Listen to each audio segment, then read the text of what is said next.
Going to start today with the Kansas City Chiefs. You can always text into the show, 913-586-7965. We'll get to Chiefs and Raiders coming up in just a bit. But first, let's give you a chance to win a prize.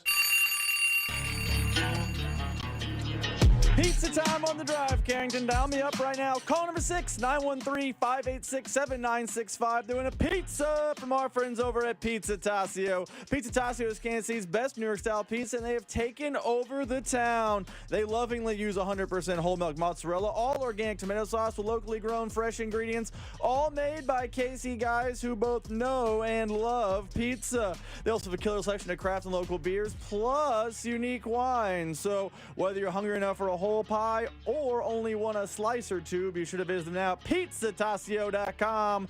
That's pizza, TASCIO.com.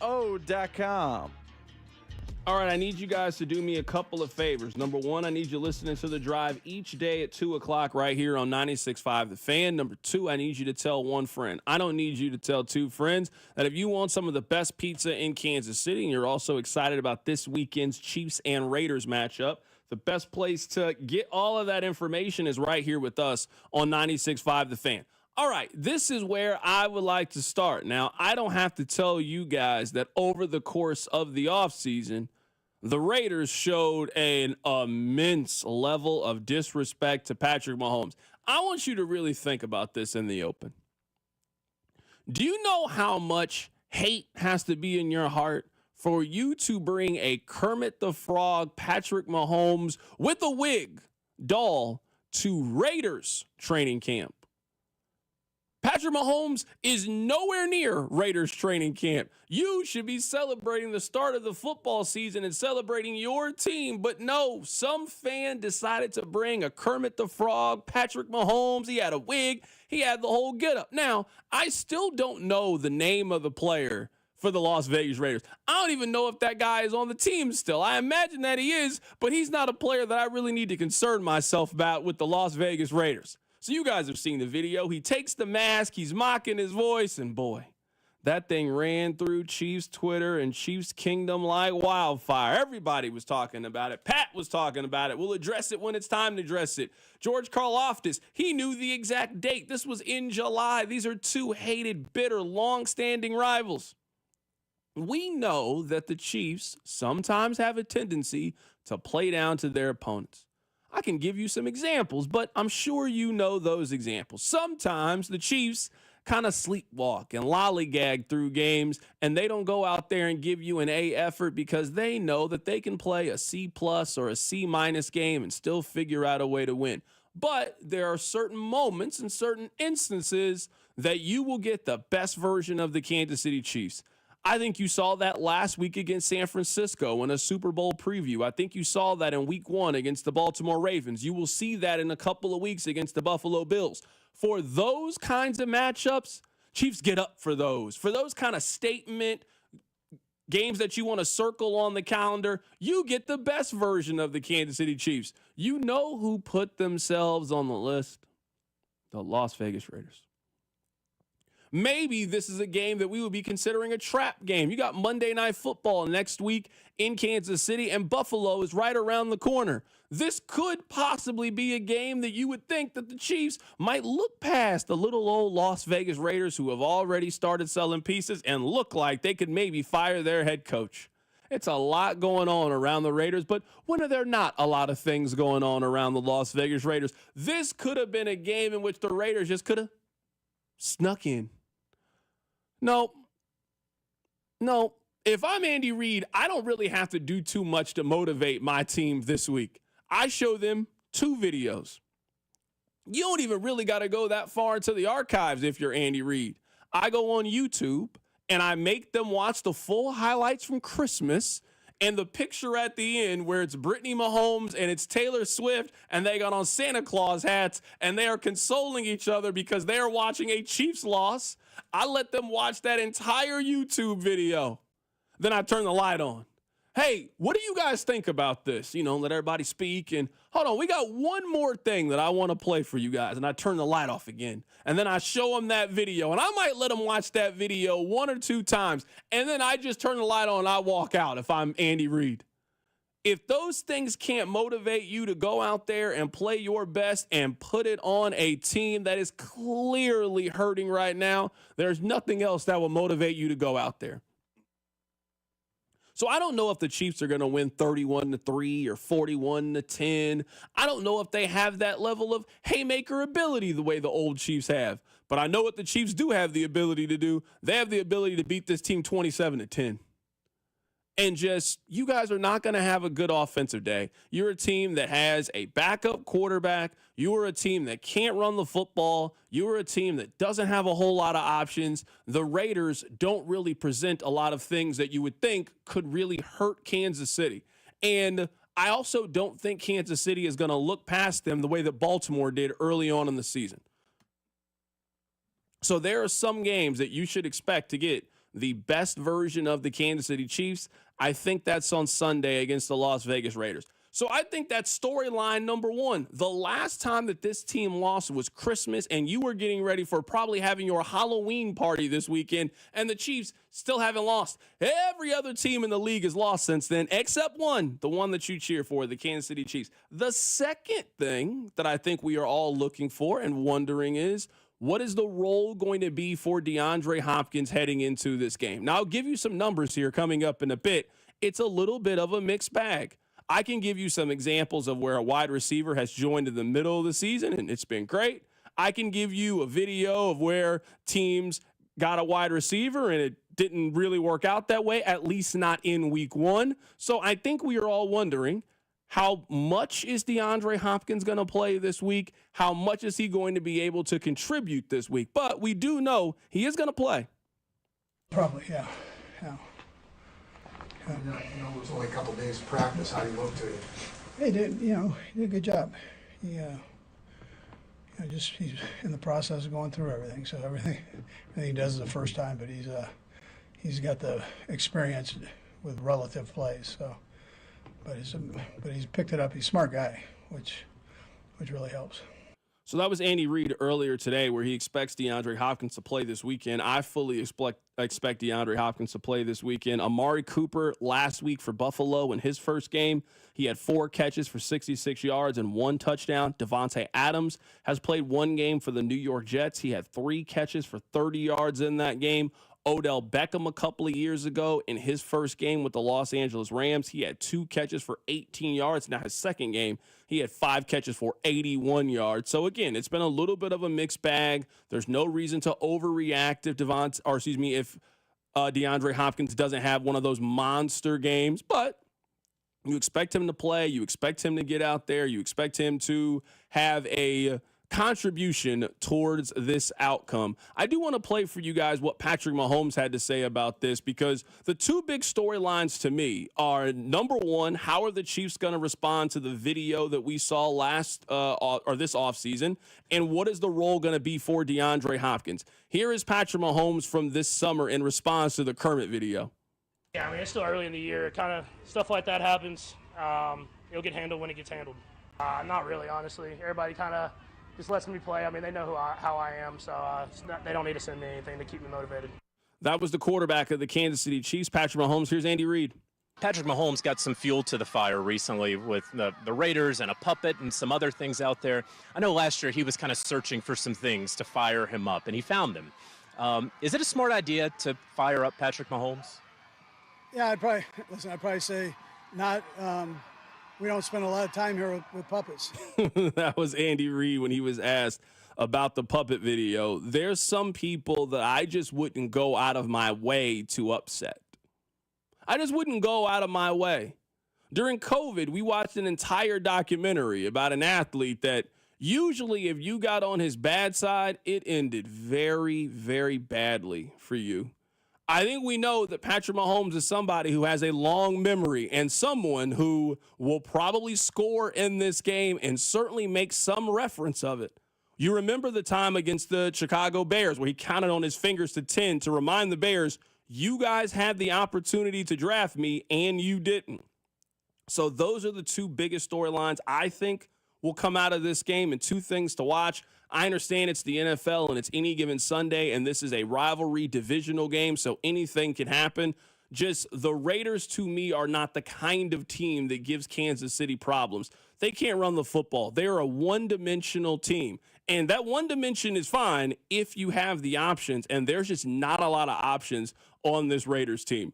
There are some games that I think there's some teams that could kind of put a little bit of a fear in Kansas City. I'm just not really sure that the Las Vegas Raiders are one of those kinds of teams. Coming up on the other side, we'll be joined by Hondo Carpenter of Sports Illustrated. We'll get his thoughts on this week's matchup, and also if he thinks the Kermit video is going to have any bearing on the outcome of this game. Keep it right here. It's The Drive.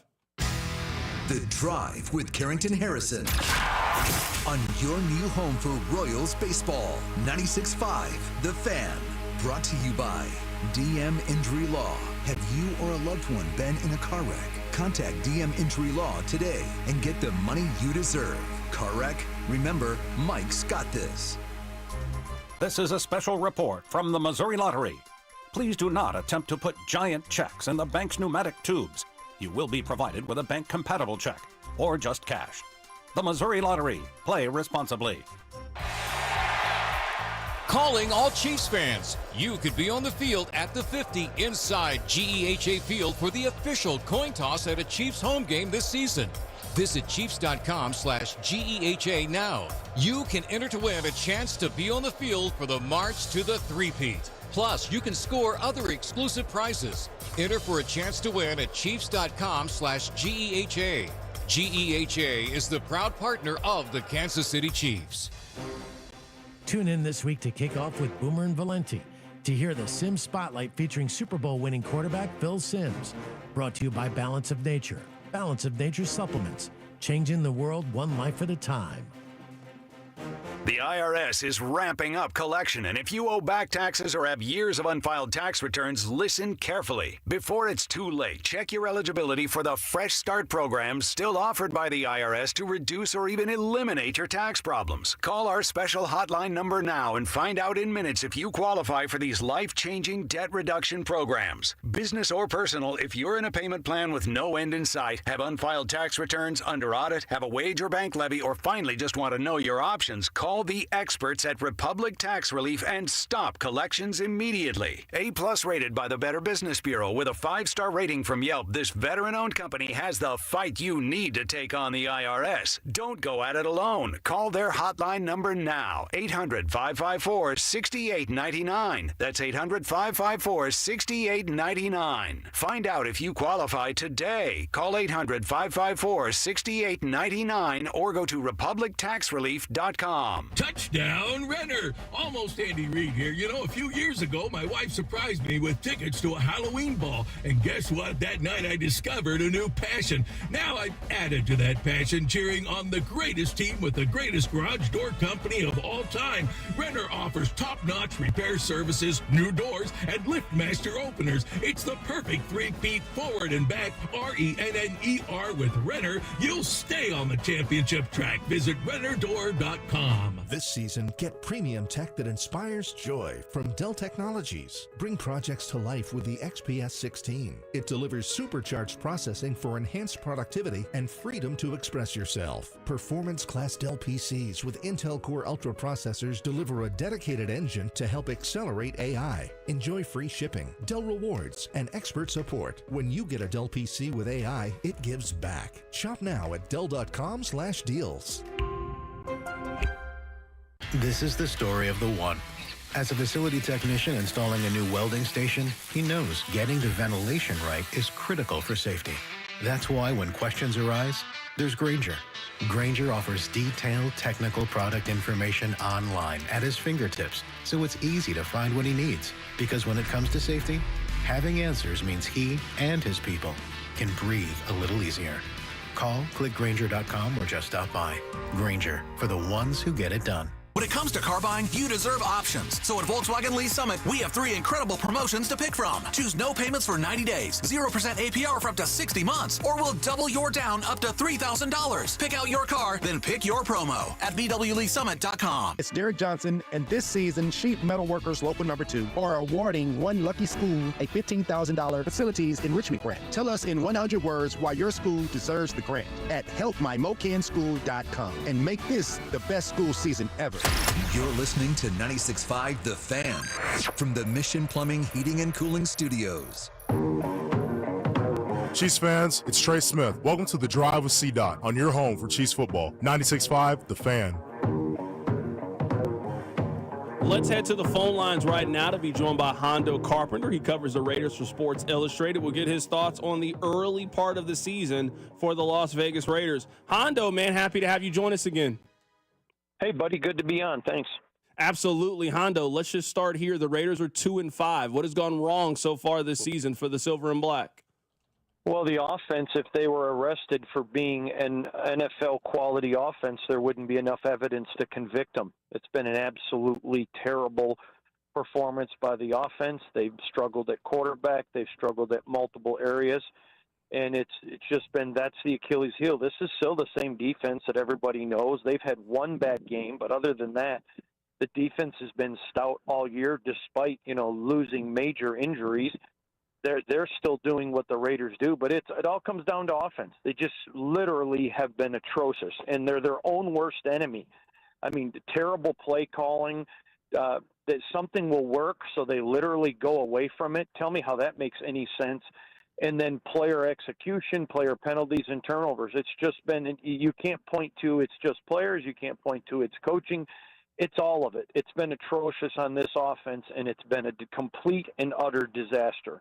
What's been the feeling around the Raiders from, I believe it was last week, maybe I'm off by a week or so, they were down 8 points. They chose to kick a field goal late in the game. They did get the ball back, and then they subsequently threw an interception. It was a very controversial decision, at least with the people that I was watching it with. The Raiders, in my opinion, should have went for it and at least tried to tie the game up right there. What's been sort of the feeling about the Raiders after that play?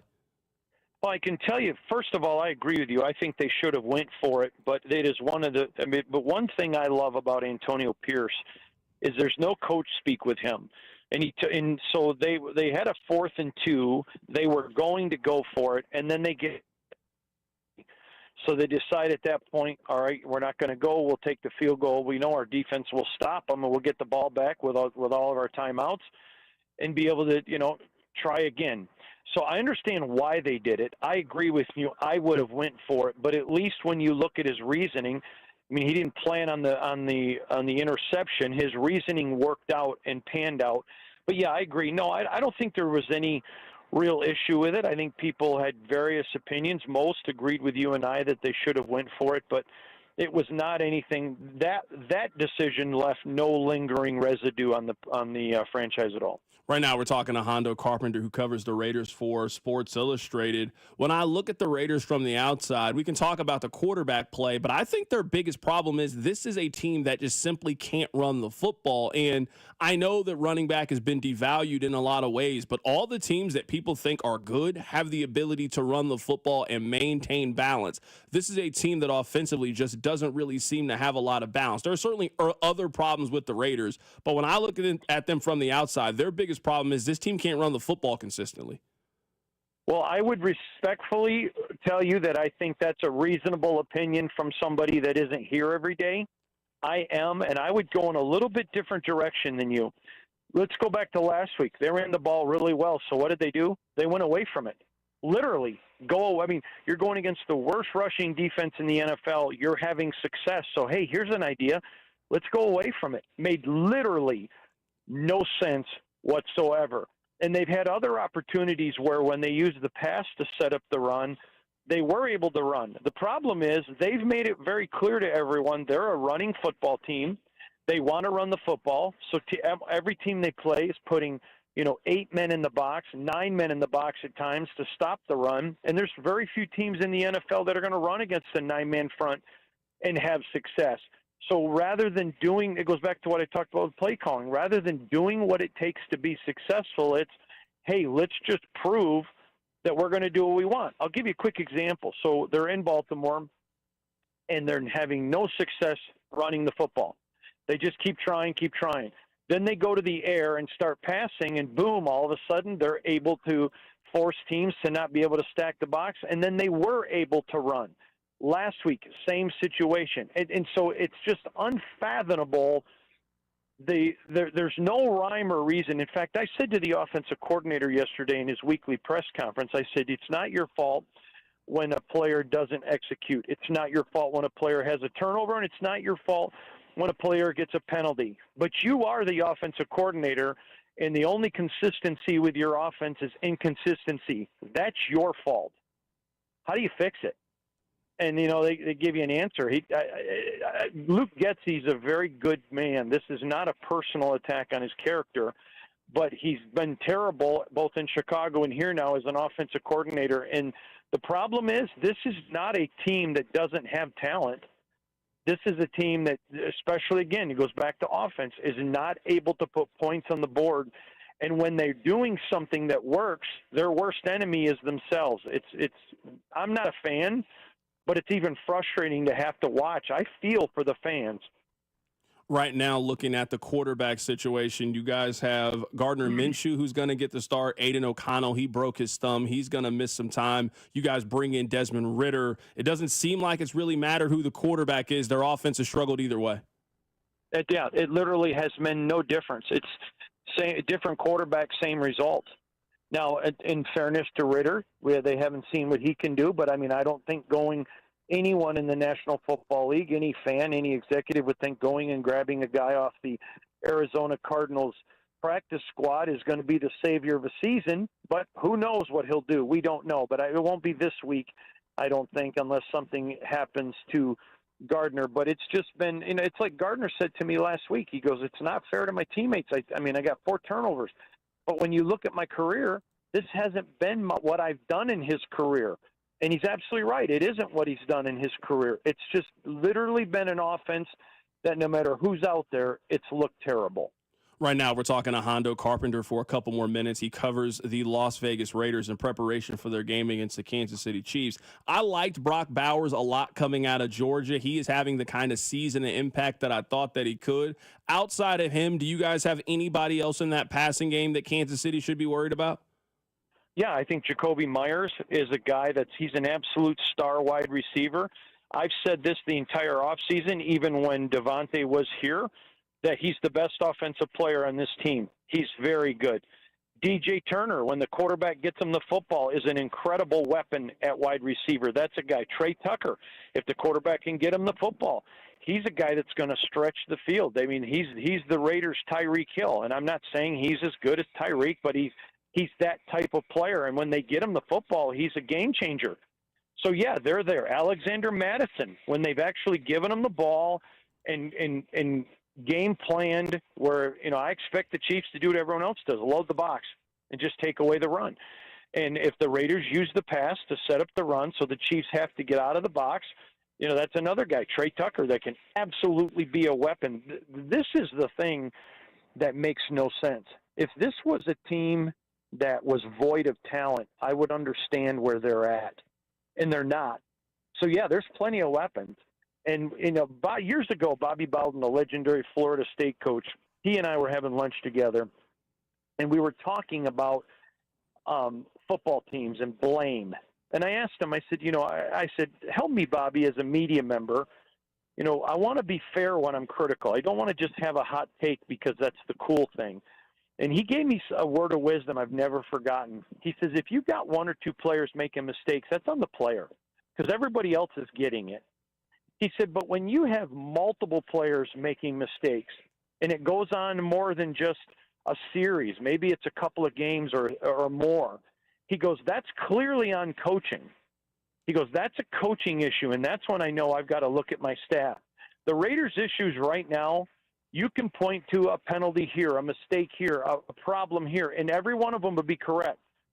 But the other thing you have to look at is you're also dealing with, it's been a pattern now for 7 games. That's coaching.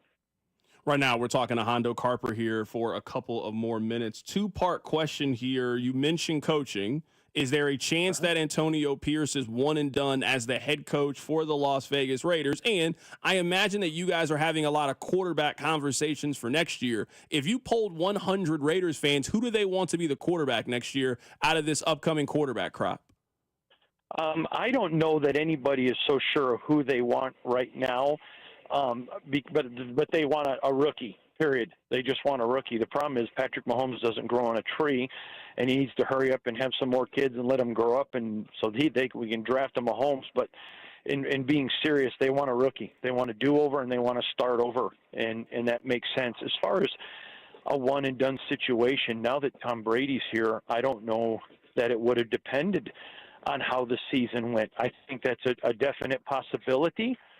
And at this point, nobody's calling for it. But I think anytime you bring in a new owner who is not going to be settled with being part of a mediocrity, I think that's absolutely in play and a possibility.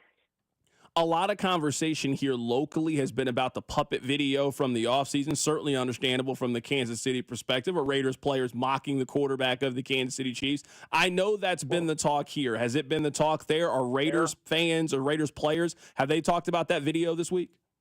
Well, first of all, I want to address it because I was right there. It was not a player who was mocking, and I want to explain what happened. It was a rookie named Trey Taylor. And a fan who didn't know anything about the Raiders Chiefs, he didn't know anything about that being a Patrick Mahomes. A fan hands him a Kansas City Chief puppet. And, of course, he saw it was a Chief. I'm not pretending he didn't. But he didn't know it was a shot at Patrick. And the kid felt like crap. And everyone on the team was like, listen, that's not us. We hold Patrick in great respect. And so, yeah, it happened, and if I was the Chiefs, I would absolutely be talking about it. But just so you know, putting it in perspective and reality, I mean, the kid felt literally like crap about it. And AP came out and addressed it and said, that's not who we are. It isn't what we meant. It was a rookie that didn't get it. And, you know, a lot of people went after the fan. What are you doing? Why are you giving that to a rookie? But the Chiefs were talking about it. They should, but I can tell you there is nothing but respect in this building where I'm at right now than anything else for the Chiefs. It shouldn't happen. If I was the Chiefs, I would be playing that thing every day, all day. But in perspective, I wanted to give you what really happened. Last thing here, and we appreciate the insight. We always ask fans, or we always ask the opposing guests this. Give me your Chiefs win if scenario. Give me your Raiders win if scenario. Raiders win if it's food poisoning and the bus is late and they don't get to go to sleep and have their game, and then the Raiders play absolutely perfect. Now, I know that sounds silly because this is a team that just, beat them at Christmas, but they have not had a good game this year. So if the Raiders play perfect, but they're not going to be able to beat the Chiefs without the Chiefs' help. Now, I want to say this. I went on Kansas City radio last year before the Christmas game, and I predicted a Raiders win and literally got laughed off the radio. The response I got on social media. But my point is I'm not a fan, so I call them exactly how I see them. If they played this game 100 times, I think the Chiefs win 97 or 98 of them. Just the Raiders right now are not in a good place. I think the Chiefs are rolling, and I think it would be very, very difficult for the Raiders to get a win. Could they? Absolutely, because there's a lot of talent there. But, man, I just think it would be really, really tough. I don't see many scenarios where the Raiders get a win. That is Hondo Carpenter joining us on the show today for the Raiders' perspective of Chiefs and Raiders. Hondo, great stuff as always, man. Enjoy talking to you. I appreciate you, buddy. Thanks for having me. Absolutely. That is Hondo Carpenter joining us on the show today. I do want to talk about the head coaching situation for the Las Vegas Raiders here coming up in a bit. I got all the respect in the world for Hondo and his reporting, and he is a veteran in this. What he said about the puppet, it just ain't flying with me. It's not flying with me based on what we saw in the video. It's just not flying with me with what we saw. Now, I wasn't there. The man's there. I want him to give his opinion and tell you his perspective of what happened. That is not what it looks like on the video. Now, maybe the Raiders player didn't know originally it was Patrick Mahomes. You then got to explain the audio to me because the Raiders player is clearly mocking Patrick Mahomes' voice. So maybe you didn't know originally when he handed you the puppet. At some point you knew. Now, I believe all the other stuff that he said. I believe the other Raiders was like, yo, what in the world did you just do? We've heard those stories enough with Michael Jordan. I can even play one of them for you. Rob, you remember the story about J.R. Ryder, Kevin Garnett, and Michael Jordan? How Kevin Garnett, his first time playing against Mike, he's all excited. He starts saying stuff to Mike. J.R. Ryder goes up to him like, yo, we don't do that here. I don't know what you think this is. That's not how we talk about that individual. And Jordan's like, oh, that's how it is? And then Jordan scores 30 in the fourth quarter of the game. So I think it was a lot of that. I believe the Raiders have a lot of respect for Patrick Mahomes. Hey, you can make fun of Travis Kelce. You want to make fun of Chris Jones? Sure, go ahead. We don't make fun of that guy. Not on this team. Nah, man. We done seen it too many times before. No. I'm not buying that guy didn't know what he was doing. I think he knew what he was doing. I think he was trying to be funny. I think he was a young guy trying to be funny, got caught up in the moment, and then everybody else around him was like, nah, man. No, you messed up. You on your own. No, Pat, I don't got no issues with you. I don't got no smoke with you. The head coach apologized for it. He knows not to upset that man on the other side. So that's what I think happened. That's my read on the situation. I do believe Hondo when he says that everyone in the room was like, what are you doing to the rookie? Because he just didn't know better. I disagree with Hondo, too, in the idea that, he didn't know any better or whatever. I think what happened was he got the puppet, he made a joke, he got a bunch of laughs from the fans at training camp.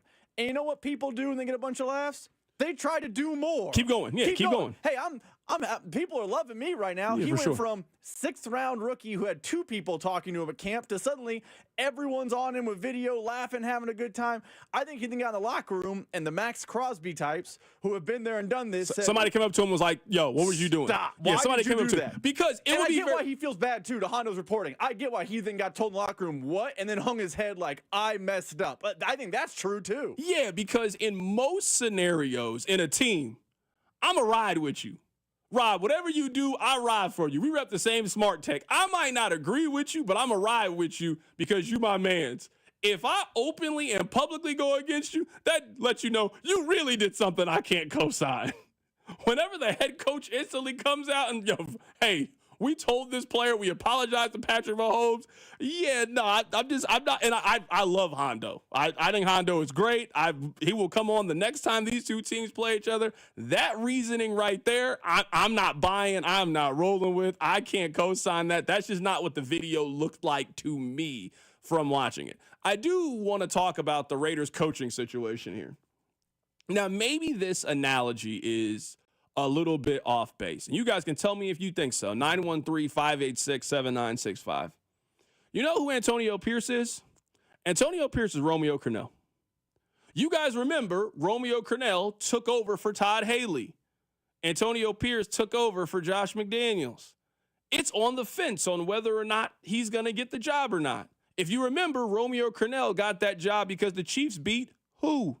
They beat the Green Bay Packers. The Packers were really good that year. I believe the Packers were undefeated. Maybe I'm misremembering it, but I know that year the Packers were really, really good. He then, Romeo Crennel, got the job because the Chiefs beat the Packers. And I think the Chiefs and the fans realized pretty early on, yeah, man, hey, we made a mistake. Think about it. Romeo Crennel, players coach, coming off of Todd Haley, coming off Josh McDaniels. It's easy to like that individual. I'm not even saying that I think Antonio Pierce is a bad coach. I don't really think he's been given the tools and weapons for us to figure it out. But right now, that's who he feels like to me. He feels like Romeo Crennel. You were the players coach that came in. You got the one big emotional win. The players want you to get the job. The fans want you to get the job. So the owner's like, all right, we'll hire you. We'll give it a chance. They gave Antonio Pierce the job, and it's going kind of how we thought it was going to go. Now, if you start a season with Gardner Minshew and Aiden O'Connell as your 2 starting quarterbacks, I'm not really sure how good we think your team is going to be, but what happened to them last week is inexcusable. Now, I understand if many of you didn't get a chance to watch it because it was the same game, same time as the Kansas City Chiefs, but I had it on the other television. I had Red Zone on the TV. It was one of the worst decisions that I've seen this so far in the NFL. So for those of you that missed it, the Raiders were down 8 points in the last 2 minutes of the game. They were down 8 points. They went on a long drive, 15 plays, 66 yards. It took up 8 minutes. It is 4th and goal from the 9-yard line. They have all 3 of their timeouts, and they are down 20-12. They make the decision to kick the field goal, go down 5, and try to play the 3-and-out game. They actually get the 3-and-out. 4 plays, 23 yards. They get the ball back. They then threw an interception 2 plays later. They had to go the length of the field, mind you, but they got the ball back. You got to go for it in that scenario. You can't be the aggressive, tough-minded coach, and then you choose to kick a field goal in that scenario. Maybe you get it, maybe you don't. Worst case scenario is the Rams have the ball 1st and 10 from the Raiders' 3-yard line, and you still got 3 timeouts, and you try to force them to get a punt, and you try to get the ball back in midfield to now go down and score another touchdown. Decisions like that is when I was like, yeah, this probably isn't going to work long term. And the Raiders are going to come in next year, and Brady, I think, is going to be very visible with the Las Vegas Raiders, and they're going to go get another quarterback. And you got to ask yourself, as an organization, do you want this guy to be the head coach of your new quarterback? And I'm going to guess the answer for the Raiders will be no. They will try to go out and make a big splash, make a big offensive-minded hire. They will draft Quinn Ewers or draft Shedeur Sanders or Carson Beck or one of those quarterbacks from the draft, and that will be their quarterback to try to go up against Patrick Mahomes. All the other teams in the AFC West have done it except them. The Chiefs have a quarterback that they have drafted. The Chargers have a quarterback that they have drafted. The Broncos have a quarterback that they have drafted. And the Raiders are starting Gardner Minshew this week. Tells you everything you need to know about why they're the worst team in this division. So I think they are getting a new quarterback, and the odds tell you they're probably getting a new coach as well. Now, if you look at the Raiders over the course of the last 10 years at head coach, this is who the Raiders have had. They had Josh McDaniels, who is bad. He's not good. Now, Rich Bisaccia, he actually wasn't that bad of a coach. He was all right. He was good. They made the playoffs with him. He wasn't bad. They had John Gruden. Remember, they gave John Gruden that 10 years, $100 million, took him from TV. It did not work out for him either. They had Jack Del Rio. Remember, they had Tony Sparano as their head coach. Dennis Allen was their head coach. Hugh Jackson, Tom Cable, Lane Kiffin, Art Shah. It's been bad for the Raiders over the last 20, 25 years or so. You think about organizational stability. The Raiders have not had stability at coach. They haven't had it in terms of staff. They had a little bit of stability with Derek Carr as their starting quarterback. And then when Derek Carr was having his best year, he broke his ankle. The Raiders have had a lot of hard luck over the course of the last 15, 20, 25 years or so. And that's how they find themselves in terms of the complete and total organizations. They find themselves near the bottom. That head coaching list is a sign of bad ownership. Because if we delve into each hire, it seemed like the NFL media or people in the NFL were saying, I don't know about that one.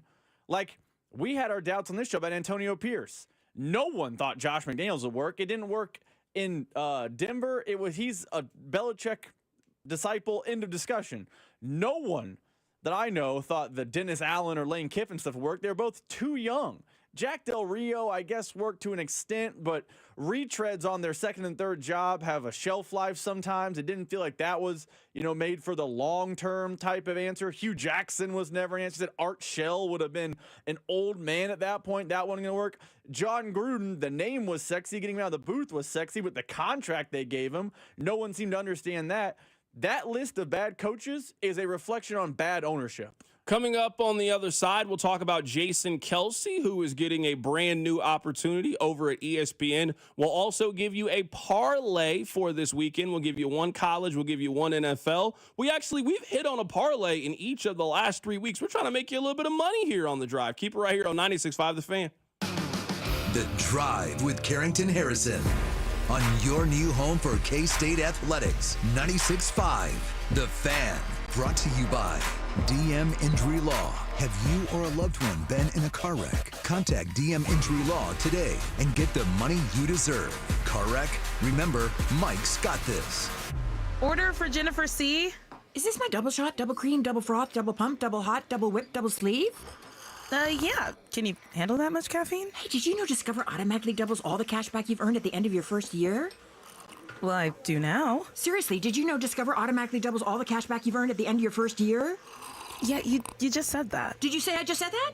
Yeah, I'm cutting you off. Did you say you're cutting me off? You earn, we match. Unlimited cashback match. See terms at discover.com/creditcard. Timmy, everybody. Great job. Next up for our 5th grade class recital, we have Samantha. 10 times better performance can make a big difference. Castrol Edge Motor Oil gives your engine 10 times better high-stress performance. Castrol Edge, better oil for maximum performance. Now through December 28th, Castrol Edge and Edge High Mileage Motor Oil are on rollback at Walmart. Claim based on sequence 9 test under high-load conditions versus API SP test limits. When you switch and save with Progressive, you could use that money towards golf lessons to become a scratch golfer. Progressive cannot guarantee that you will ever become a scratch golfer. Scratch golfers are really, really good. Drivers who switch and save with Progressive could save hundreds on average, and sure, you could put that money towards lessons, but if you can't hit the broadside of a barn and think you're going to become a scratch golfer, you're delusional. Sorry, just telling it like it is. Savings? Maybe. Scratch golfer? Don't hold your breath. Switch and see if you could save at Progressive.com. Progressive Casualty Insurance and Affiliates. Not available in all states. It's universally accepted that golf is hard. Progressive cannot guarantee improved performance on the course. Twin Peaks is the best in the game. Here, it's bigger game days and bolder fight nights. I mean, where else can you find a scratch kitchen that always comes in clutch every day from lunch to late night? Only at Twin Peaks, the #1 sports bar. Spooky season reaches its peak next week with the annual Twin Peaks Halloween costume party. Score king-size specials all week and block your calendar from the 29th to the 31st for a sweet treat when the Twin Peaks girls serve you in their most scandalous costumes. Every 4 years, the world watches every corner kick, every save, every pass. The world watches its most beautiful game played at its highest level. And for a moment, the world stops turning for soccer. Bank of America is proud to be the official bank sponsor of FIFA World Cup 2026, helping to bring the game's biggest tournament to Kansas City. What would you like the power to do? Bank of America N.A., member FDIC. In business, success is never by chance. You know that better than anyone. So why settle for a marketing agency that gambles with your money? At Scale Marketing, we've been in your shoes. Our founders successfully owned and operated businesses long before becoming marketers. They understand the business of, well, business. We specialize in performance marketing for mid-sized B2C companies with teams of over 100 people, from traditional and digital marketing to media buying, data science, and creative production. Scale Marketing manages it all. Our tailored strategies drive measurable growth, turning your challenges into opportunities. Imagine your company leading the market, not just participating in it. That's what we do at Scale Marketing. Don't let your business growth plateau or underperform. Scale Marketing will pinpoint exactly what you need to focus on, ensuring your success isn't left to chance. Take your business to the next level with Scale Marketing. Visit scalemarketing.com today. That's scalemarketing.com. All right, gentlemen, this is Emmett Smith on behalf of Depend, and I've got the perfect play. Run straight to your doctor's office for a life-changing catch. Because when prostate cancer is caught early, it's up to 99% treatable, and one blood test might be all it takes. And now through November, Depend is donating to the Prostate Cancer Foundation for select purchases. Talk about a great play. From September 1st to November 30th, Depend is donating 40 cents to the Prostate Cancer Foundation for Depend Shield Guards Real Fit products purchased in the U.S. up to a maximum of $300,000 void in Mississippi. Hey, Total Wine & More has all your Halloween favorites at the totally lowest prices. Economical. Find what you love and love what you find. Only at Total Wine & More. Drink responsibly, B21. It's football season, and now you can get anything you need for game day delivered with Uber Eats. Well, almost anything. You can't get a running back, but baby back ribs? Yes. Uber Eats, official on-demand food delivery partner of the NFL. This afternoon, expect sunny skies with a high of 66. Weather brought to you by Robert Half. Robert Half's recruiting professionals use their award-winning AI to connect businesses with highly skilled talent. Learn more at roberthalf.com/talent today. Welcome to your new home for Chiefs football. 96.5, The Fan. All right, coming up in just a little bit, I want to talk about Jason Kelce, who has now been given a cool opportunity over at ESPN. But before we do that, every week we try to help you guys put a little extra cash in your pocket. Now, I believe, Robin, tell me if I'm wrong, I think we've hit on a parlay in each of the last 3 weeks. So if you've been tailing these plays, we also gave you a Chiefs parlay for the Monday night game. All 6 legs of it hit. So this show has been making you a little extra money if you want to make these plays and if you want to follow what we've been doing over the course of the weekend. Every week, we try to give you one college. We also try to give you one NFL two-leg parlay. All right, Rob, let's get to it. You know what? In college, that's where I would like to start. We have a big game this weekend between Notre Dame and Navy. Navy has been one of the biggest surprises in college football. They are ranked in the top 25. They also are undefeated. Well, you know that Navy and all those service academies, they love to run the triple option. You are telling me right now that I can get Navy's leading rusher, Blake Horvath. I can get him at plus money to score a touchdown. He has 10 rushing touchdowns this year and is averaging 7.9 yards per carry. He has been absolutely phenomenal.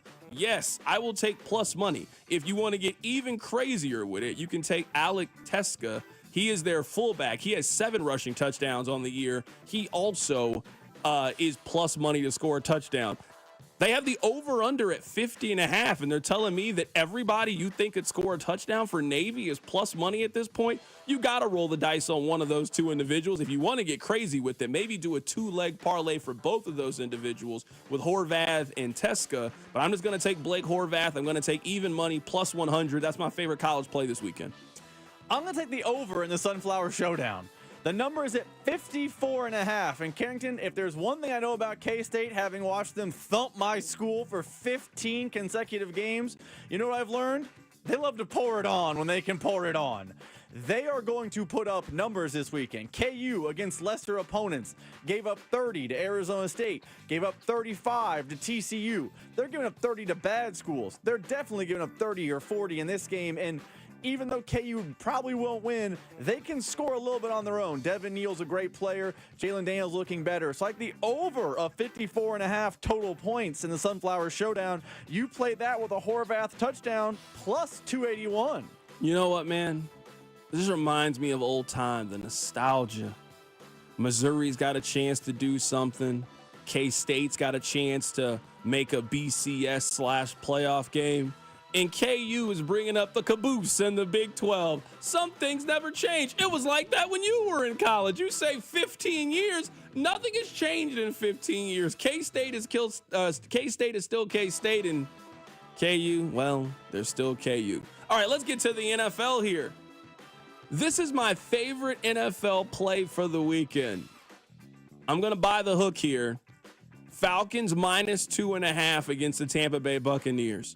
Who's healthy on Tampa Bay? Who is Baker Mayfield throwing the football to? Baker was a drastically different quarterback after the injury to Mike Evans, and now you don't have Chris Godwin. You're talking about a team that could possibly not have its top 2 receivers for this matchup. Give me Atlanta. They've been inconsistent, but the fact that this number is less than 3, I will take the chance on it. Give me Atlanta minus 2.5 this weekend in Tampa. Carrington, I'm going to play a very familiar play. When Kareem Hunt rejoined the Chiefs, I knew he wasn't going to score in that Atlanta game. But the LA game, it was coming home. Everyone knew it was coming home. And then when he was back at Arrowhead, oh, you knew it was happening again. Devontae Adams, it didn't happen last week. But you know what? There's no way Aaron Rodgers doesn't find him in the end zone. I like a Devontae Adams anytime touchdown. Beyond the NFL script stuff, he got 9 targets last week, only had 3 catches. Devontae Adams is too talented to have 9 targets, only 3 catches. If that continues, he will find his way in the end zone, especially considering Garrett Wilson might be playing his way out of Aaron Rodgers' circle of trust. And they're playing the Patriots, who are soft, according to their coach, and stink, according to their record. You play an Adams anytime, and the Falcons minus 2.5, and that's plus 320. All right. Couple NFL and college parlays if you want to go out there and make a play. Right now, you can get Cincinnati at minus 2.5. Do you like them at home to cover against the Eagles? I would stay away from that one. Big stay away energy. Yeah, I'd probably actually like the Eagles on the road at plus 130 to go on the road and pull off the upset, but I'm with you. There are a handful of lines this weekend that I'm personally not touching. I don't like the Chiefs line. It's not that I don't think they're going to win the game, just 9.5. The Chiefs just have a weird something about them. If they just like to keep games close, that is personally a game that I am staying away from, at least that part of it. There's some other things I would play, but at least the who's going to win the game by the spread, I just wouldn't touch it with Kansas City. I just feel uncomfortable about them being a big favorite in these spots. They've let you down too many times before. I do want to get my thoughts out about this very quickly. So we just saw an announcement that ESPN is putting together a late-night sports show for Jason Kelce. Congratulations to him. He is having a lot of success in media. I think many of us thought he was going to do that after the success of the New Heights podcast. I do have a couple of things here, and I want to be clear that I like Jason Kelce the same way that everybody else likes Jason Kelce. But this first part. Has anybody in sports been able to make that late night talk show thing work? Because they've tried it with a lot of different people. Bill Simmons has tried it before. Bob Costas has tried it. Bomani Jones has tried it before. Remember Stephen A. Smith used to have a show like that, a late night talk show interview style. Has anybody in sports ever been able to make that show work? Like maybe that is just a concept that sounds really good, but the public, the consumer, just doesn't really want their sports content that way. They've never been able to kind of find that foothold, and it's not going to be a daily show. They're only doing it for 5 Fridays. It's a very, very weird schedule. I also think ESPN is doing this. I think they're using Jason Kelce wrong. Now, maybe I'm off, but I think Jason Kelce is probably a lot closer to Marshawn Lynch than he is Tony Gonzalez or Michael Strahan. And when I watch how they're using Jason Kelce, they're trying to make him a suit and tie in the studio, break down the game's analysis guy. I don't think that's what he is. I think he's Marshawn Lynch. What Marshawn Lynch does for Amazon, I think is perfect for Jason Kelce. Let Jason Kelce go to a city for Monday Night Football and let him interact with the locals. Let him sit down and interview who the star is and have that conversation player to player and do those kind of things. I don't really think that he is suited for what they want him to do. And I think we see it all the time in media that the higher-ups kind of make an idea and a vision of what they think you should be, and they kind of pigeonhole you into it. Jason Kelce is the same guy that had his shirt off for a playoff game. He's the same guy that was taking shots out of a bowling ball earlier this year. I just don't think he's the suit and tie, sit at the desk, late night. I don't think that's what he is. I think he has a very defined role, and I think he could be phenomenal in that role. We have seen Marshawn Lynch do some really cool things. Let Jason Kelce be Snoop. What was Snoop's role at the Olympics? It was be there and be Snoop Dogg. Hey, comment on this thing. Comment on this thing. Be you. Be funny. Be entertaining. I want to see you swim with Michael Phelps. I want to see you have dinner with Martha Stewart. I want to see you be you. I think that's what people want to see from Jason Kelce, and I think they're trying to make him something that I'm not really sure if that's what he is. He's not suit and tie. He's not that guy, and I think ESPN is just using him incorrectly. Isn't he Pat McAfee? Like what McAfee does on College Game Day, not the daily radio show. But if you watch College Game Day for both hours, maybe it's 3 hours now, but if you watch the entirety of College Game Day, you know what McAfee is not doing? Hard-hitting analysis. He's standing on his chair, screaming out things, like singing the songs, doing the chants, getting people fired up, taking his shirt off, doing the kicking contest, interacting with the fans, talking about, oh, last night I was at this bar and I was at this restaurant. He's just enjoying being on a college campus for 48 hours. They have Herb Street and Nick Saban and Desmond Howard for actual analysis. Isn't that what Jason Kelce should be? Get Monday Night Countdown like it was in Kansas City on location. Have him walk around the tailgates. Have him hang out. And then have him show up in a T-shirt, dance around, make a little bit of analysis, but leave that to the other people. Like, McAfee on game day is what Kelce should be on Countdown. Yeah, I'm not sure. And this is no slight at all towards Jason Kelce. I don't think he's Pat McAfee because I don't think there's that many people like Pat McAfee. Pat McAfee could be the sit down at the desk guy like he is for College Game Day. He can be the one who kicks field goals with college kids. He also can do WWE if he wants to. There are very few broadcasters that have that level of versatility that could do all of those things at the level that he is. Like, Pat McAfee is a unicorn in a lot of ways for how different he can do things and where he can be. I just think we've seen enough of Jason Kelce to know what he's really, really good at, and I'm just not sure if that's the way they're using him currently at ESPN. But it's also 6 months into it. It's the first year of him. You know, eventually I think they'll find a role for him. I think he's super talented, and I think there can be one. I just don't know if they have it right now with ESPN. Coming up at the top of the hour, let's talk a little bit more about the Raiders, how they are in a group of teams that you never want to be in. We'll talk about it. Keep it right here, so Drive. The Drive with Carrington Harrison. This man was a bona fide scrub. On 96.5 The Fan, brought to you by DM Injury Law. Have you or a loved one been in a car wreck? Contact DM Injury Law today and get the money you deserve. Car wreck? Remember, Mike's got this.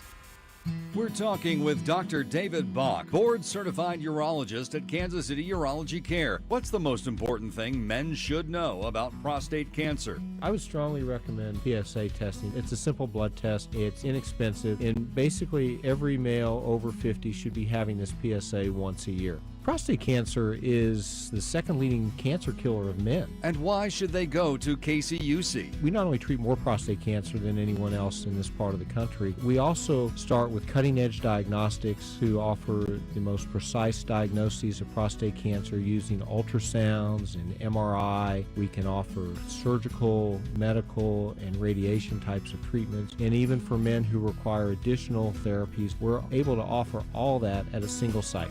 Get your PSA level tested by the experts. Kansas City Urology Care. At KCUC, you see the best in KC. To make an appointment, visit appointments.kcuc.com. What's up, Kansas City? It's Mitchell Schwartz. You know, there's nothing easier to enjoy than watching the Chiefs with some wings and an ice-cold Bud Light. And Buffalo Wild Wings is serving up both for every game, all season long. Join me at the Buffalo Wild Wings located at 119th and Strang Road in Olathe on Friday, October 25th. I'll be there with the crew from 6 to 8 p.m. celebrating the back-to-back Super Bowl champs while eating some wings and drinking $5 Bud Lights. Nothing easier to enjoy than that. Bud Light. Easy to drink, easy to enjoy. For more details, go to 965thefan.com. Enjoy responsibly. Anheuser-Busch, Bud Light Beer, St. Louis, Missouri.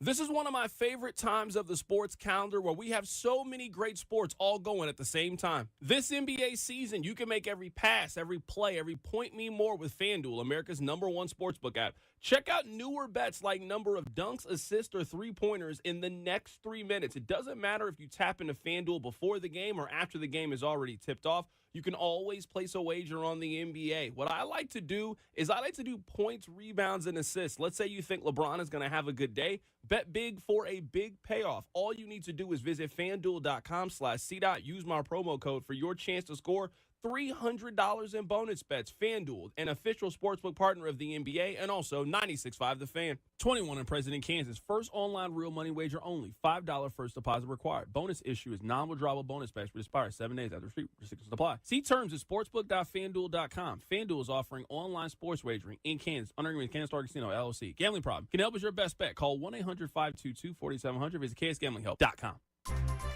We interrupt with a special report from the Missouri Lottery. With a new millionaire every 8.1 days last year, there's no shortage of Missouri Lottery winners. However, there is currently a shortage of confetti. This may impact all confetti-related activities, hullabaloos, whoop-de-doos, jamborees, shebangs, and any and all festive goings-ons. Rest assured, Missouri Lottery winners will receive a single confetto with every big win for the time being. We apologize for the shortage, but not the winning. Thus concludes this report from the Missouri Lottery. Winners welcome. Play responsibly. We hear a lot from our patients after we've successfully treated their erectile dysfunction. But one thing we hear the most is, why didn't I get treated sooner? This is Jeff for Heartland Men's Health, and if you're suffering with ED and all the emotional and relationship problems it causes, don't wait. Call us today. ED is simply a medical condition like any other, and for most men, it's fully treatable, which means you can get your sex life back. And I'm not talking about sex that's just okay, by the way. I'm talking about good sex with the ability to enjoy intimacy without the anxiety that affects so many men who have ED. In fact, you might find you're performing like you haven't in years. At Heartland Men's Health, we're ED experts. We've successfully treated thousands of men with protocols that are successful in well over 90% of cases. And we have a variety of treatments and treatment combinations so you can get the one that's right for you. So stop waiting and call us. Your first visit includes blood work, a medical consult, and if medically advised, a test dose. And if that test dose doesn't work in the office, your visit is free. Call 844-447-6600 or go to heartlandmenshealth.com. Hi, I'm Kamiko, the founder of Miko's Hot Chicken.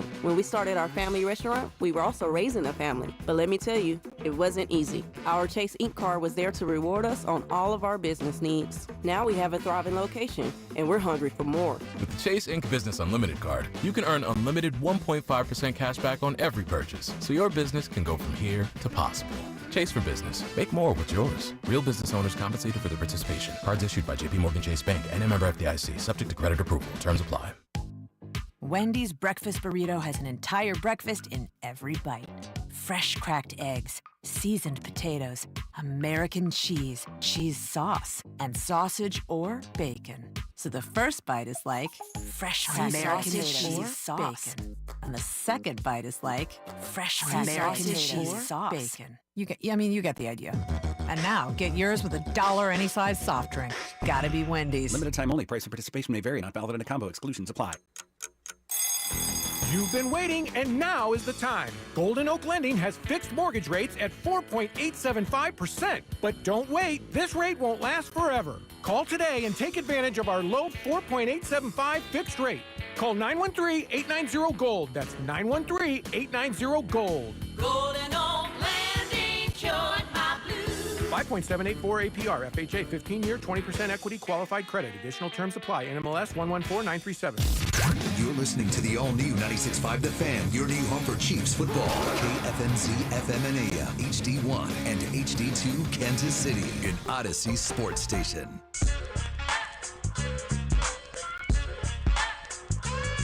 All right. I want to share with you guys a list that I made. This is the list that I put together. You know how we have the circle of trust where we put teams or individual players in a grouping and just give you guys an idea of who I like and who I don't like? Well, this is a very similar concept, just on the negative side. This is not the circle that you want to be in. I think there are 5 teams right now that are in desperate need of a quarterback, and the Raiders are in that conversation. Let me give you the teams. The Cleveland Browns are on this list. Now, they're stuck. Absolutely stuck. You gave Deshaun Watson a whole lot of money, and that money is guaranteed. Now, I might not be the smartest man in the world, but I know what guaranteed money means, and that means you owe me all of it. It doesn't matter if I'm healthy, doesn't matter if I'm hurt, doesn't matter if I'm playing great, doesn't matter if I'm playing poorly. Bring me my money. The Browns are stuck. They are in quarterback hell.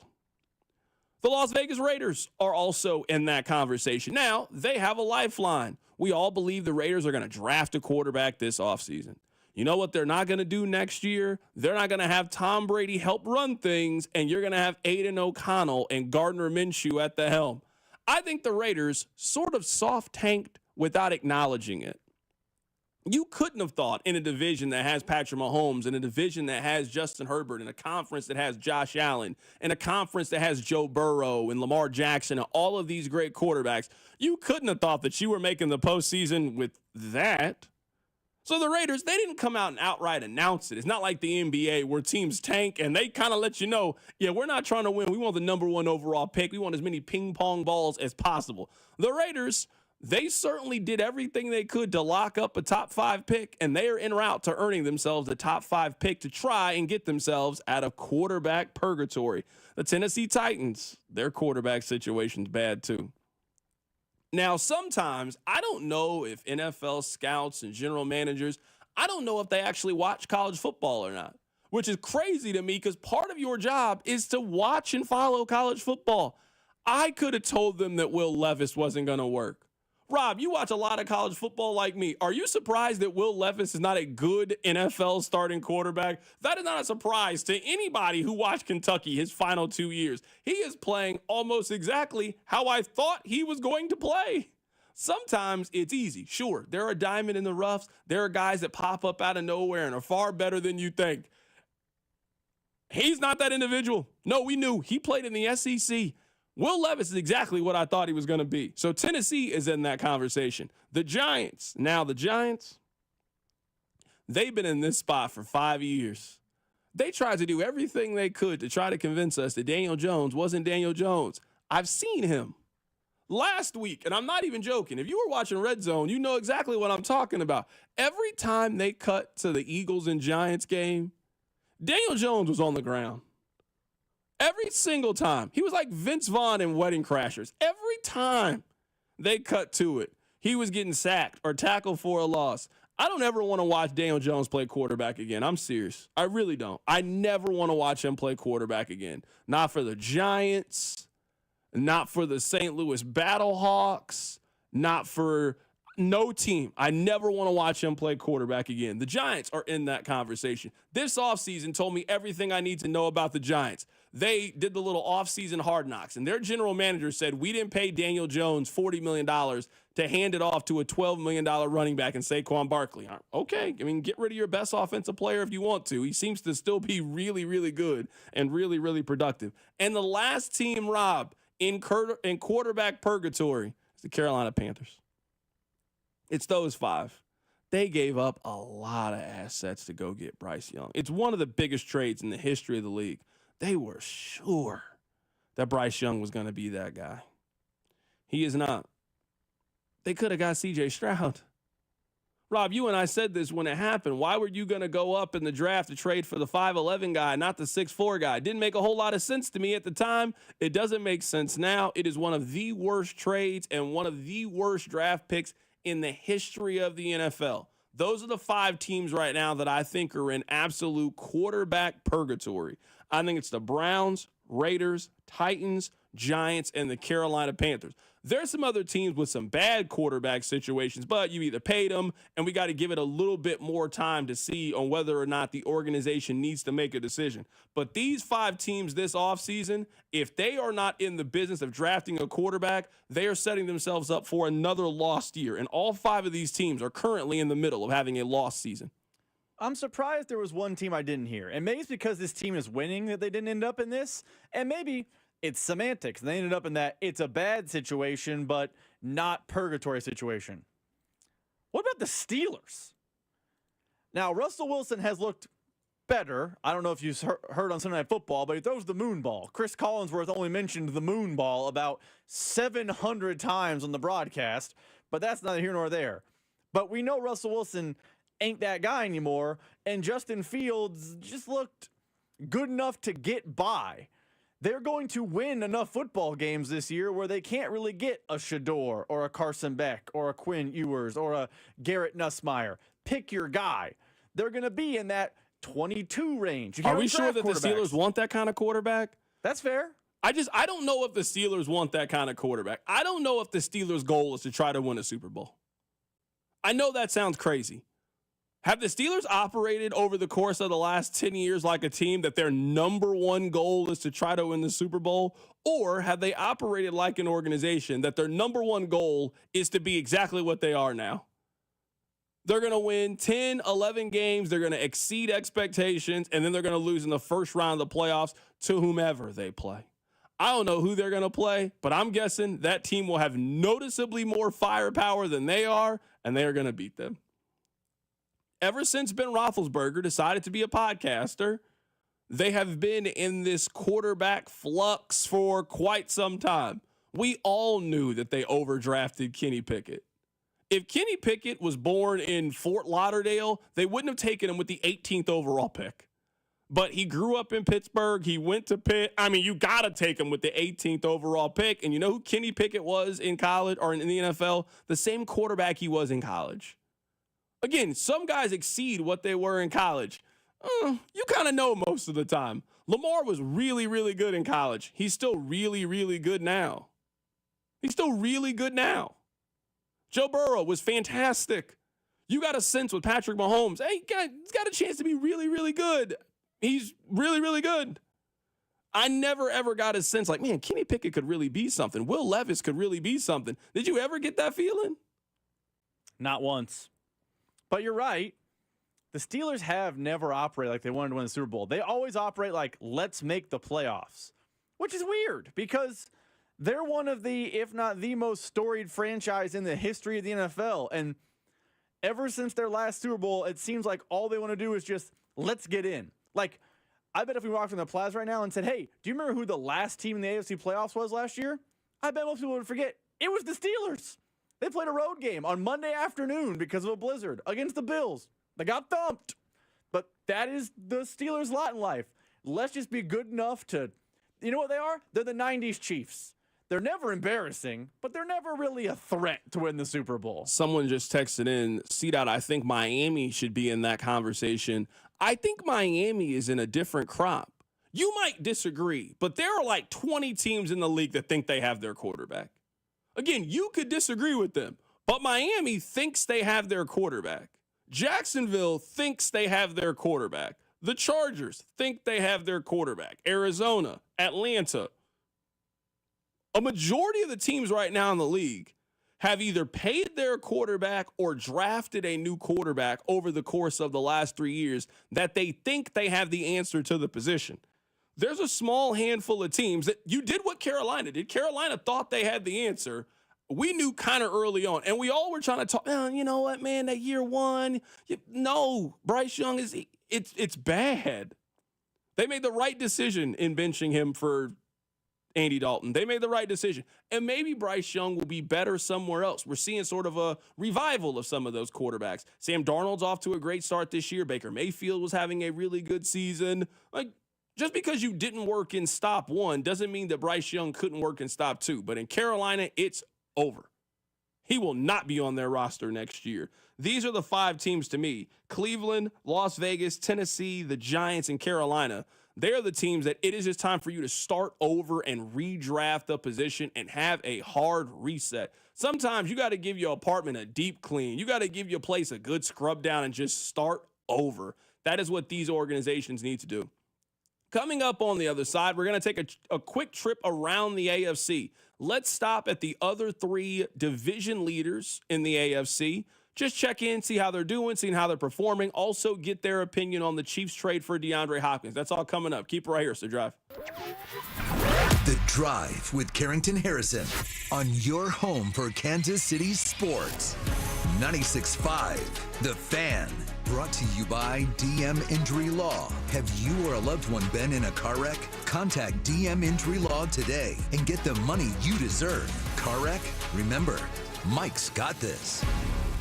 At Main Street Credit Union, your success is our goal. Whether you're a financial rookie or a pro, we're here to help. If you're looking to pay down debt, improve your credit score, or buy a car, we'll be right there with you. We're dedicated to providing guidance, education, and essential resources to empower you on your journey toward financial success. We'll help you understand your financial options so even financial rookies will be on their way to reaching their goals. Go to mainstreetcu.org for more information. Hey, let me tell you guys about my friends over at The Other Place. If you are looking for an exciting place to watch the game, then there's no better place to check out this weekend's action than at The Other Place. And they have some incredible game day specials. They got a 14-inch 2-topping pizza for $12, 8 wings in a basket of tots for $12. You also can get a $4 domestic. It's the next best thing to being in the stadium. So maybe you couldn't make the trip out to Las Vegas this weekend, then you can make the trip over to The Other Place at any one of their 5 area locations. It is the perfect place to make your home for Kansas City football. Right now, 38 states allow sports betting, including 7 of Missouri's neighboring states. Amendment 2 gives Missouri sports fans the freedom to bet on games too, and that will generate over $100 million for our schools. Amendment 2 is endorsed by the Chiefs, Cardinals, Royals, Blues, and Missouri's 2 biggest newspapers, the St. Louis Post-Dispatch and the Kansas City Star. Here's Hall of Famer Ozzie Smith asking you to vote yes on 2. Back in my day, I was the wizard of the infield. Now, I'm a grandfather.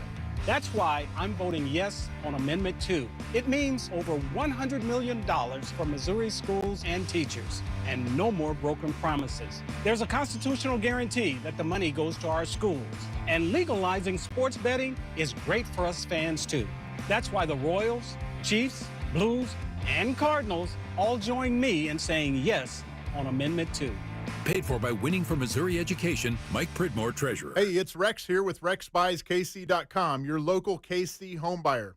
If you own a property in the Kansas City or surrounding area and want to sell it fast and at a fair price, write this number down, 816-330-6000. I'm a private real estate investor, not some hedge fund or large national chain. My family and I live right here in KC. I can pay cash and close on your timeline, even in as little as 3 days. Here at RexBuysKC.com, we're improving Kansas City one house at a time. I buy inherited houses, vacant houses, foreclosure houses, behind in payment houses. My tenant won't pay the rent houses and properties that need complete rehabs. Do you own a house that's trashed and needs thousands of dollars in repairs? Great. If you own a house and want to sell it fast, call me at this number, 816-330-6000. That's 816-330-6000, or go to rexbuyskc.com. That's rexbuyskc.com, and I look forward to working with you. Are you in need of top-quality metal for your next project? Look no further than Metal by the Foot. Whether you're a DIY enthusiast, contractor, or business owner, Metal by the Foot has the perfect solution for you. Steel, aluminum, brass, and stainless. The Foot. Blue Demon Welding Supplies, filler rods, and wire. The Foot. Cronius Professional Welding Equipment, service and repairs. The Foot. Located in KC and Topeka. Online at metalbythefoot.com. When you need a piece of metal, remember, metal doesn't have to cost an arm or a leg, just the foot. I'm Bob Burke, founder and chairman of Burke America Parts Group, a family of brands that includes RepairClinic.com, an appliance and HVAC parts solution company that's grown into an international brand. Before AmericanEagle.com, we partially launched a new technology platform developed by another firm. American Eagle helped take our technology to a whole new level with digital marketing, software development, and business insights into our key markets, appliances, HVAC, and outdoor power equipment, and did so both on time and on budget. AmericanEagle.com has the resources, experience, and talent needed to produce solutions. Our new technology platform, developed by AmericanEagle.com, has produced tremendous results with higher traffic, conversion, engagement, and online revenue. If you have any home repairs you need to take care of, check us out at RepairClinic.com. If you need a world-class website or technology project, then I would highly recommend AmericanEagle.com. Call AmericanEagle.com at 773-NETWORK. That's AmericanEagle.com, 773-NETWORK. This is the story of the one. As a warehouse manager, her job is to transform chaos into clarity and to see patterns where others see problems. Luckily, she's got a partner who shares her perspective. Grainger offers over 1 million industrial-grade products, backed by real-person support and in-depth online resources, so she can tackle every task with precision and turn potential setbacks into streamlined success. Call clickgrainger.com or just stop by. Grainger, for the ones who get it done. Chiefs coverage is brought to you by Dury Vision. Schedule your free consultation today. DuryVision.com. Make the best decision ever like I did. That was calling up Dury Vision for a free consultation to find out how I can see better, and in my case, how I could get rid of my contacts and glasses. Give them a call, 913-491-3330, or go online to DuryVision.com. Here's traffic, brought to you by DM Injury Law. Have you or a loved one been in a car wreck? Contact DM Injury Law today and get the money you deserve. Car wreck? Remember, Mike's got this. Got a collision involving two cars northbound 35 just past Antioch, closing the left lane. Also a crash eastbound 70 right at 435, closing the right lane. Traffic heavy on the southern lanes of the downtown loop. I'm Lori Pearson for 96.5 The Fan Traffic. You're listening to 96.5 The Fan from the Mission Plumbing, Heating, and Cooling Studios. Chiefs fans, it's Nick Bolton, MIZ. Welcome to The Drive with C. Dot on your home for Chiefs football. 96.5 The Fan. You know I try to be transparent and honest with you guys. I don't have it in me to spend 4 hours today talking about the Las Vegas Raiders. The Las Vegas Raiders are primed and ready for the number 4 overall pick. And if the Chiefs lose to the Las Vegas Raiders, then we got some serious things to talk about on Monday, because they are not a good football team. So I told Rob, you know what? Let's do something a little bit different on this Red Friday. Let's talk to all 3 of the other division-leading teams. Let's check in. Let's see how they're doing. Let's see if they think they're the biggest contender to the Kansas City Chiefs, and also get their thoughts on the DeAndre Hopkins trade. Let's start in Buffalo with Jeremy White. Jeremy, how you doing, my man? Doing all right on this fine Friday. All right, Jeremy, now that we have the trade information, would you rather have Amari Cooper at his compensation, or would you rather have DeAndre Hopkins at what the Chiefs got him for? I think I'd rather have Cooper for the Bills, like for what the Bills really, really needed in the specific player that they needed. Compensation-wise, you know, what the Bills gave up, a little bit less than a third-round pick. Good with that. Money's cheap, and maybe they extend him past this. So, like the Cooper idea, just fine, happy with it. And, yeah, I think it's a good fit. What was you guys' take on your morning show about the Chiefs trade? Well, It's funny, Carrington. We've talked a million times. You know how Bills fans feel about the Chiefs. Like, they can beat the Chiefs, but they don't beat them when it actually matters the most. So it's a little bit the comparison I made was, I'm already in a swimming pool and spraying me with a hose. I'm already wet. I don't care. So whatever the Chiefs get on offense, like, fine, great. Congratulations. The playoffs are what's going to define this team. Bills fans feel like they should have beaten the Chiefs last year when the Chiefs offense was down. And if it's down again, the Chiefs could finish 32nd on offense. And when that game comes in the playoffs, that's the only thing that's going to matter. So it's definitely good for the Chiefs. I think everybody here acknowledges that. But at the same time, it's all talk until they actually meet in January and the Bills, if they ever are going to, actually get the job done. Jeremy, funny enough, Chiefs fans haven't been that concerned about MVP. I just don't know if they're that concerned about individual awards that maybe they were at the beginning of Patrick Mahomes' career. I actually think right now that Josh Allen should be the favorite. I get it why Lamar is. He played really well on national TV, and that always seems to sway things. But this might be the best version of Josh Allen that we've seen so far. Yeah, he's playing really well. He's protecting the ball. He's thrown a couple of interceptions or whatever, turnover-worthy throws, but no interceptions to this point. Yeah, I think he could have had one or two. It's part of the story. It's partially Allen. It's partially the kinds of throws he's been making. It's partially the volume of throws as well. His actual volume of throws is down this year as well. So protecting the ball, shorter throws. It'd be interesting to see if his interceptions go up a bit with the Amari Cooper acquisition because they're going to be passing down the field a bit more. So Cooper will be a little bit of a good and bad because he'll bring back the old Allen who's not afraid to wing it down the field. And, of course, sometimes that means they get some interceptions. Looking at the schedule right now for Buffalo, these are their wins: Arizona, Miami, Jacksonville, the Jets, and Tennessee, and they lost their 2 games against good teams. Do you have any questions about this Buffalo team? Because we saw them go up against some of the big dogs in the AFC, and they lost both of those games. Not at all. I mean, there are a couple of sad sack Bills fans that want to compare this Bills team to last year's Dolphins, right, who they don't beat any playoff teams. But the reality is the Bills have a resume. Josh Allen has a resume over 7 years of beating lots and lots of playoff teams. So I don't think it's exactly an incomplete team that's flawed because they haven't beaten anybody good. They easily could have beaten Houston. They had a terrible day that day and nearly came out and stole it. Against Baltimore, game script goes sideways. A rematch, they'd be underdogs, but we'll see. But, this team's beaten a lot of really good teams. So they've got some things to figure out still. The new look offense will be a big change, and they've got to figure out what to do defensively with so many injuries, and they've had a lot of trouble stopping the run, more so than usual. So they've got their things to fix, but I don't think there's any sort of paper tiger here that indicates they can't beat any good team.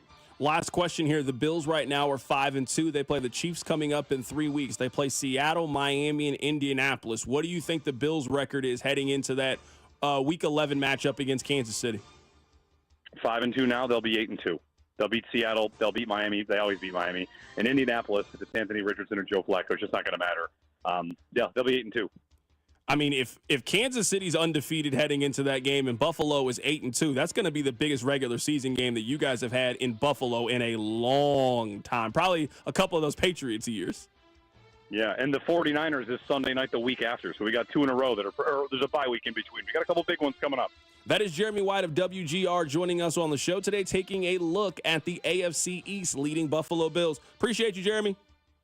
Anytime. Absolutely. Let's head to Houston right now to catch up with the AFC South leaders, the Houston Texans. Let's catch up with Sean Pendergast of Sports Radio 610. Sean, how you doing, man? Long time no talk. Hey, Carrington, it's good to talk to you, man. Good to hear your voice. How you doing? I'm doing great, man. You know what? I'm just happy because 4 years ago, you and I would not be having this conversation right now. We'd have been talking to somebody in Jacksonville or Indianapolis who is leading their division. But now we can talk about you guys. You guys are the big dogs in the AFC South. Dude, it's so good not to have to do interviews out of market about Jack Easterby and what a freak show the Texans are. It's fun to have a good football team again here, man. It's really, really fun. And it's cool to be able to look around at the other contenders in the AFC and look and go, oh, man, the Chiefs got DeAndre Hopkins. That impacts things moving forward. It's good to be back it's good to be back above the line of relevance again, Carrington. That's what I'll say. I mean, I'm looking at their 2 losses because they're 5-2. I mean, if your 2 losses are on the road against Minnesota and on the road against Green Bay, you certainly can live with that as a Texans fan. You can. And yet it's strange because the 5 wins that the Texans have had, if you were to look at those, they beat the Patriots like a drum, which a lot of teams have done this year. But the other 4 wins all came down to the final possession against the Bills, against the Jaguars, against the Bears, against the Colts in Week 1.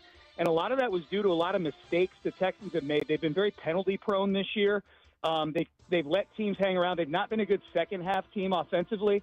And in my mind, I think that's actually, in terms of what the Texans could look like at the end of the year, I think it's a good thing. These are all very fixable things going on with the Texans, where I feel like they're 5-2 and they haven't played their best football yet. They're going to get Nico Collins back in a couple of weeks. So, yeah, a lot of optimism, man. A lot of hope here in Houston right now. Sean, honestly, I thought that Joe Mixon was cooked a little bit. He's been very good this year. Has 77 carries for 400 yards, 5 touchdowns. Yeah. He's been hot these last couple of years as well. I was wrong on Joe Mixon. He's been one of the better backs in the league. Yeah, he's been great. He missed a few games with an ankle injury, but that wasn't like a wear and tear thing. That was, he got hip drop tackled in a game against the Bears in Week 2. So, you know, like even a young back would have had a sprained ankle from that. The games that he's played from beginning to end, which there's been 3 of them so far, he's had over 100 yards in all of those. He's been their most valuable player offensively in the games that he has played in. He's been really, really good, to the point where for us here in Houston, you know, we don't watch a ton of Cincinnati football the last few years. We're all going, why did Cincinnati let this guy go? You know, he's looked really, really good. And that's been kind of the trend around the league with a lot of these veteran backs who hit the free agent market this past year. Mixon, Barkley, Henry, Josh Jacobs. You know, it's cool to have the Texans be one of those teams that kind of was able to capitalize on that. Sean, update us on their wide receiver room right now and where guys are from an injury perspective. Nico Collins, Stephon Diggs, and Tank Dell. I also like Dalton Schultz. I think he's a capable tight end. That's a really talented room, but they've dealt with injuries over the last couple of weeks.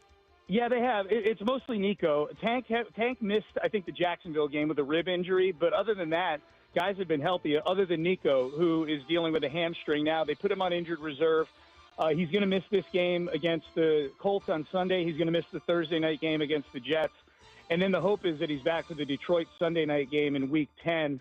The hamstring injury didn't look severe. He strained it on a 67-yard touchdown catch against the Buffalo Bills. So, you know, so he actually hurt the hamstring while scoring one of the longest touchdowns of the year. That's the kind of season Nico was having before he got hurt.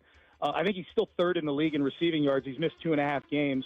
So the hope is that they just put him on IR, Carrington, just to kind of say, hey, look, man, let's take a step back. Because Nico he's had the injury bug since he got into the NFL to a degree. So I think the hope is that they said, look, let's just take 4 games to let this thing heal, because the second half of the season for the Texans is crazy to schedule, which includes you guys 4 days before playing Baltimore on Christmas Day. Last thing here, let's assume that Kansas City is going to be the 1 seed. Let's assume that they are going to be in the AFC Championship game. Who do you think their opponent is going to be? Because at this point, I think there's only 4 teams that can represent the AFC in the Super Bowl. I am not a Jets believer. I am not a Steelers believer. I think it's Buffalo, Baltimore, Houston, or Kansas City. I'd be surprised if it's anybody else. Who do you think is their biggest contender? I think it's Baltimore, but I'll make a case for Houston because I host the morning show on Sports Radio 610 in Houston. I think the case for Houston is they get some of their offensive line issues resolved. Look, they've got an experienced offensive line and a healthy offensive line that for some reason has had real problems protecting C.J. Stroud so far this year. So I think that's a solvable problem if you're able to get them coached up. And I think if they get healthy on defense, they're missing Azeez Al-Shire right now. They're missing Jimmy Ward right now on defense. I think if you get those guys healthy, and they've been a good defensive team this year. I think that's the big thing is they're going to probably have to go on the road in the postseason, and the defense will travel.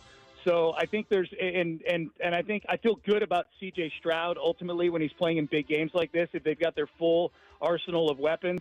I'd say Baltimore right now, but, man, I could see the Texans making a run at it, and that's really exciting. I would love nothing more, man, than an AFC title game in Arrowhead Stadium with the Chiefs and the Texans. I think would be great theater. Well, you know what, Sean, if that happens. Especially with Hopkins there now. You know, that's our guy. That's DeAndre Hopkins. That would be cool. No, for sure. You know what, man? Go ahead and mark this down. If it is Chiefs in the Houston in the AFC Championship game, man, barbecue on me, man. There you go. There you go. I love that, Carrington. That is Sean Pendergast joining us on the show today. I appreciate you, Sean. Anytime, Carrington. Take care. Absolutely. That is Sean Pendergast joining us on the show. Let's take one more stop. Let's head to Baltimore right now to be joined by Tim Barbalace. He does the pre- and post-game show. Tim, happy to have you on the show today. There's been a lot of talk around the Ravens. Do you consider the Ravens to be the top contender to Kansas City? Well, they got to figure out their pass defense first. I mean, they're in dead last, and that's despite heading into the year with a ton of promise and potential in the back end of their secondary. But I will say this. There's no defense that wants to see the Ravens offense right now. And Lamar, look, we've seen him have plenty of regular season success. He's taken his game to a completely different level this year. He's top 5 in passing. He's 11th in rushing. Derrick Henry is on pace to break Eric Dickerson's all-time single-season rushing mark. The offensive line, which I was very skeptical about coming into the year, they struggled the first 2 weeks. They've really solidified. From a receiving standpoint, in 7 games, the Ravens have had 5 different receivers lead them in receiving yards in a game. 5 out of 7. This offense, they keep saying it's pick your poison, and it really is. We've seen teams sell out to stop the run, but Lamar's killing them with his arm. And then if you want to drop back into coverage, then here comes Derrick Henry. The offense right now is as unstoppable as I've ever seen it under Lamar Jackson, but that defense needs some work. Has Derrick Henry been better than even you guys expected him to be coming into the season with what he's given you in the first half of the year? Absolutely. I think even if you're Derrick Henry's family, you weren't expecting this. I mean, he's on pace to break Eric Dickerson's all-time single-season record. Do I think he's going to keep up that pace? No. But when you look at the numbers in terms of guys 30 years and older, there have only been 4 players in NFL history, guys 30 years or older, to rush for 1,500 yards. And 1,500 yards for Derrick Henry this year is going to be a shoo-in. He's already leading the league in rushing yards and touchdowns and rush attempts. And part of it's been the offensive line gelling. I mean, he's going a couple yards without even getting touched, and he just gets better as the game goes on, Carrington. The craziest stat with him, man, in the second half of games this year, he is averaging 7.4 yards per carry. 7.4 yards per carry in second half rushes. I mean, that's Madden numbers. You can't even do that in Madden. Tim, we are getting closer to the trade deadline. Do you see the Ravens being buyers here over the next couple of weeks? Absolutely. Eric DeCosta has always been aggressive as GM of the Ravens. He's pulled off in-season trades in the past. Marcus Peters comes to mind, Roquan Smith, Yannick Ngakoue. And this Ravens team, they have 4 compensatory picks coming their way. So they have 11 draft picks in the 2025 draft. That's a ton of ammunition to add at the deadline.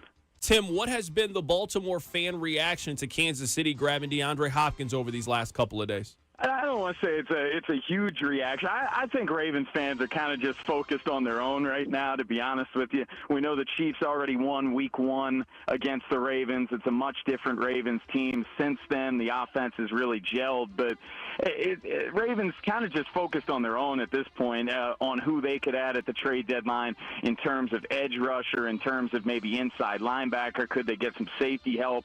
But look, I mean, the Chiefs, they've been banged up at wide receiver this year. Rasheed Rice, he's done for the year. Marquise Brown is yet to debut for them. Juju Smith-Schuster's out this week.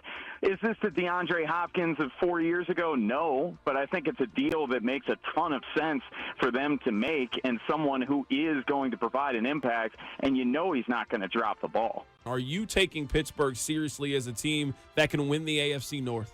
That can win the AFC North, sure. Can they win the Super Bowl? I doubt it. I mean, that offense is still in kind of disarray. The defense has been leaky of late, but shockingly enough, and we know how great of a rivalry it is for Ravens Steelers, and these games always come down to one score every single time, but it's been the Steelers who have gotten the better of the Ravens. And you can look at Lamar Jackson's career numbers against Pittsburgh.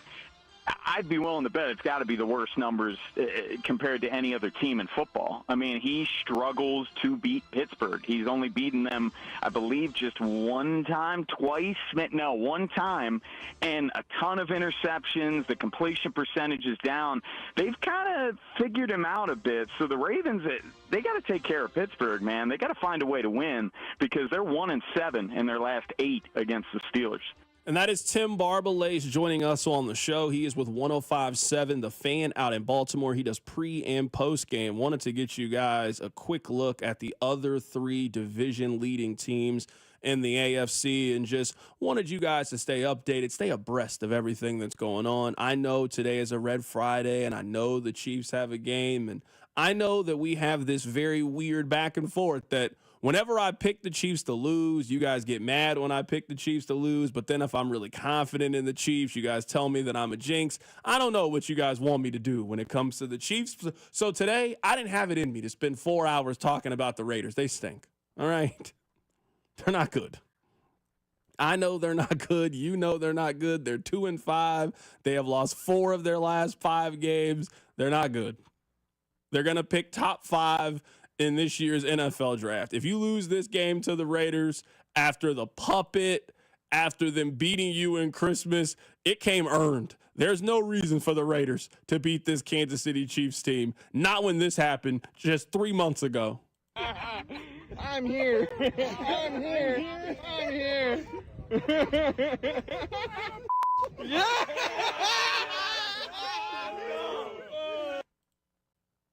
Patrick Mahomes got some fuel to the fire recently with the Raiders and a puppet and some other things out there. I know last year he was kind of searching for some things to fire him up, and he found them. Is it a smart idea to fire up Patrick Mahomes? Yeah, I'd probably say not.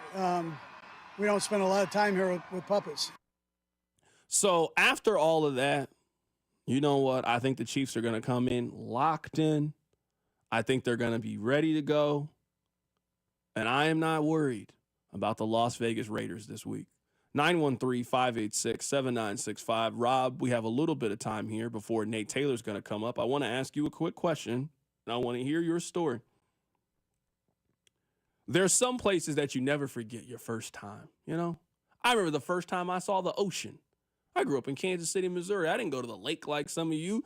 So the first time I saw the ocean, it was one of the most incredible things I'd ever seen. I remember when I went to the Grand Canyon. I went to the Grand Canyon because I went to Royal Spring Training, was in Surprise. I had a rental car. The company was paying for the gas, and I had a free Saturday. There was no Royals media availability. I didn't know anybody in Phoenix. It was, well, what do I want to do? Well, I can drive to go see the Grand Canyon. It was amazing. I would highly encourage you to go do it. I remember my first time going to Vegas. I stayed at Planet Hollywood. I think I've told you this story before. I went, my friend was playing the Deal or No Deal slot machine. I pressed the button, I forced him to take a deal, and he cursed me out for the next 15 minutes. And when he calmed down, he was like, you know what, Carrington, you probably made the right decision. I know I made the right decision. You put $20 in the machine offers you $330. Yes, I made the decision for you. I pressed the button. He's like, man, let's go get something to drink. All right, man, thank you. Do you remember your first time in Vegas, Rob? What was it like? Where'd you go? Where'd you stay? You know, we stayed at a Airbnb, so we didn't stay on the strip. We were in college, so we were trying to do it on the low, you know, kind of Airbnb, do it on the side. You know, what I mostly remember was I was enamored with the idea that you could be in a casino and they just bring you drinks. Like when you're 21 years old and you've been living off the bull and the wheel and the hawk, and you were like scrounging up money to be like, hey, let's get a case together for the weekend. The idea of being like sitting in a slot machine or being at the cheap tables for blackjack and they just walk by and bring you whatever cocktail you want was really something that stood out to me. That, and I quickly learned Vegas ain't for me. It's not my go-to spot. I don't like the clubs. I'm not a big, you know, concert guy, which maybe makes me a fuddy-duddy. And at the time, I didn't really have the money to do the food scene. So I remember it was, hey, you know what's great? Fremont Street. That's what I remember walking away being like, that was a great time, because at 21 as a college kid, the money wasn't right to really hit the strip right. I remember one of my good friends, Matt Oates, he told me this, and I didn't understand it until a certain part of my life. He said, life opens up when you are no longer living paycheck to paycheck. Like, you will see life differently. You will be able to enjoy life differently when your paycheck is not essential for survival. There is no place that embodies that feeling more than Las Vegas. There are two kind of people that go to Las Vegas. There are people that go to Las Vegas to see things. That's what you were in, right? You're 21 years old. I don't have a whole lot of money. I just want to look around and see all the bright lights. There are then people that go to Las Vegas to do things, and you got to have money to do things. You can have the most incredible steak of your life. You can have the most incredible steak of your life, go to a concert, and then go to a club and just have an amazing night. It ain't going to be cheap to do that, though. You can have some incredible Vegas stories. You don't have a whole lot of Vegas stories for cheap, though. That ain't really how that place works. But if you got a little bit of money, Vegas is an incredible time. Coming up in about 20 minutes, we're going to be joined by Nate Taylor of The Athletic. He is somebody who has certainly been to Vegas a bunch. We'll get his stories coming up as well. Keep it right here. You're listening to The Drive on 96.5 The Fan. The Drive with Carrington Harrison on your new home for Chiefs football. 96.5 The Fan, brought to you by DM Injury Law. Have you or a loved one been in a car wreck? Contact DM Injury Law today and get the money you deserve. Car wreck? Remember, Mike's got this. Something big is happening at Hy-Vee. We've just lowered thousands and thousands of prices on thousands and thousands of items in every aisle and in every department. Online, too. And on many of your favorite products, we've even matched prices with some of the biggest discount stores in the country. Because we get it, times are still tough. So we'll continue to work hard to bring you new lower prices on thousands of items. Things are looking different at Hy-Vee. Come see for yourself. Thanksgiving's my favorite holiday. This year, I get to host, and Hy-Vee's going to make it convenient for me. They have made fresh, ready to heat and serve favorites like succulent turkey, honey glazed spiral ham, prime rib, savory side dishes, and dessert. Hy-Vee's Taste of the Holidays event is coming up Saturday, November 2nd from 11 a.m. to 2 p.m. You can sample all of the amazing ready-to-serve meal pack options or just get a little holiday inspiration. This holiday season, let Hy-Vee do the cooking while you take the credit, only at Hy-Vee. At Shane Company, our engagement rings are the perfect blend of design, function, and beauty, each one a unique work of art. We meticulously craft our bridal jewelry in our jeweler's workshop to the highest standards, expertly setting each diamond by hand, ensuring the structure is perfectly balanced, and sizing everything for the perfect fit. Shane Company offers a free unmatched lifetime warranty because your engagement ring is an heirloom that was made to last. You'll cherish your ring today, tomorrow, and forever. Shane Company, your friend and jeweler. The NBA is back, and FanDuel, America's #1 sportsbook, wants you to catch all the action. Right now, FanDuel is giving all users 3 months of NBA League Pass. All you have to do to catch every tip-off and buzzer beater is place any $5 bet on the NBA. And who isn't excited to watch the Lakers this year with LeBron and Bronny playing together? If you're new to FanDuel, just visit FanDuel.com/610Bob to get 3 months of NBA League Pass courtesy of FanDuel. Make every moment more with FanDuel, official sportsbook partner of the NBA and of 96.5 The Fan. 21 and present in Kansas. After 3-month free trial, the full price of League Pass will be automatically charged monthly. Cancel anytime. No refunds. Terms, restrictions, and embargoes apply. Limit 1 pass per customer. See terms at sportsbook.fanduel.com. FanDuel is offering online sports wagering in Kansas under an agreement with Kansas Star Casino, LLC. Gambling problem? Getting help is your best bet. Call 1-800-522-4700 or visit ksgamblinghelp.com. You've been waiting, and now is the time. Golden Oak Lending has fixed mortgage rates at 4.875%. But don't wait, this rate won't last forever. Call today and take advantage of our low 4.875 fixed rate. Call 913-890-GOLD. That's 913-890-GOLD. Golden Oak Landing, join my blue. 5.784 APR, FHA, 15-year, 20% equity, qualified credit. Additional terms apply. NMLS 114937. Hi, it's Derek Johnson, and I know there's nothing better than being part of a team. A group of great people you can count on and learn from. The Sheet Metalworkers, local #2, are growing their team and looking for quality men and women who want to build Kansas City's future. While you're making KC a better place, you'll also get great pay and benefits while gaining lifelong skills. Explore the possibilities at sheetmetal2.org. That's sheetmetal2.org. And take a step towards a fulfilling and rewarding way of life. Order for Jennifer C. Is this my double shot, double cream, double froth, double pump, double hot, double whip, double sleeve? Yeah. Can you handle that much caffeine? Hey, did you know Discover automatically doubles all the cash back you've earned at the end of your first year? Well, I do now. Seriously, did you know Discover automatically doubles all the cash back you've earned at the end of your first year? Yeah, you just said that. Did you say I just said that?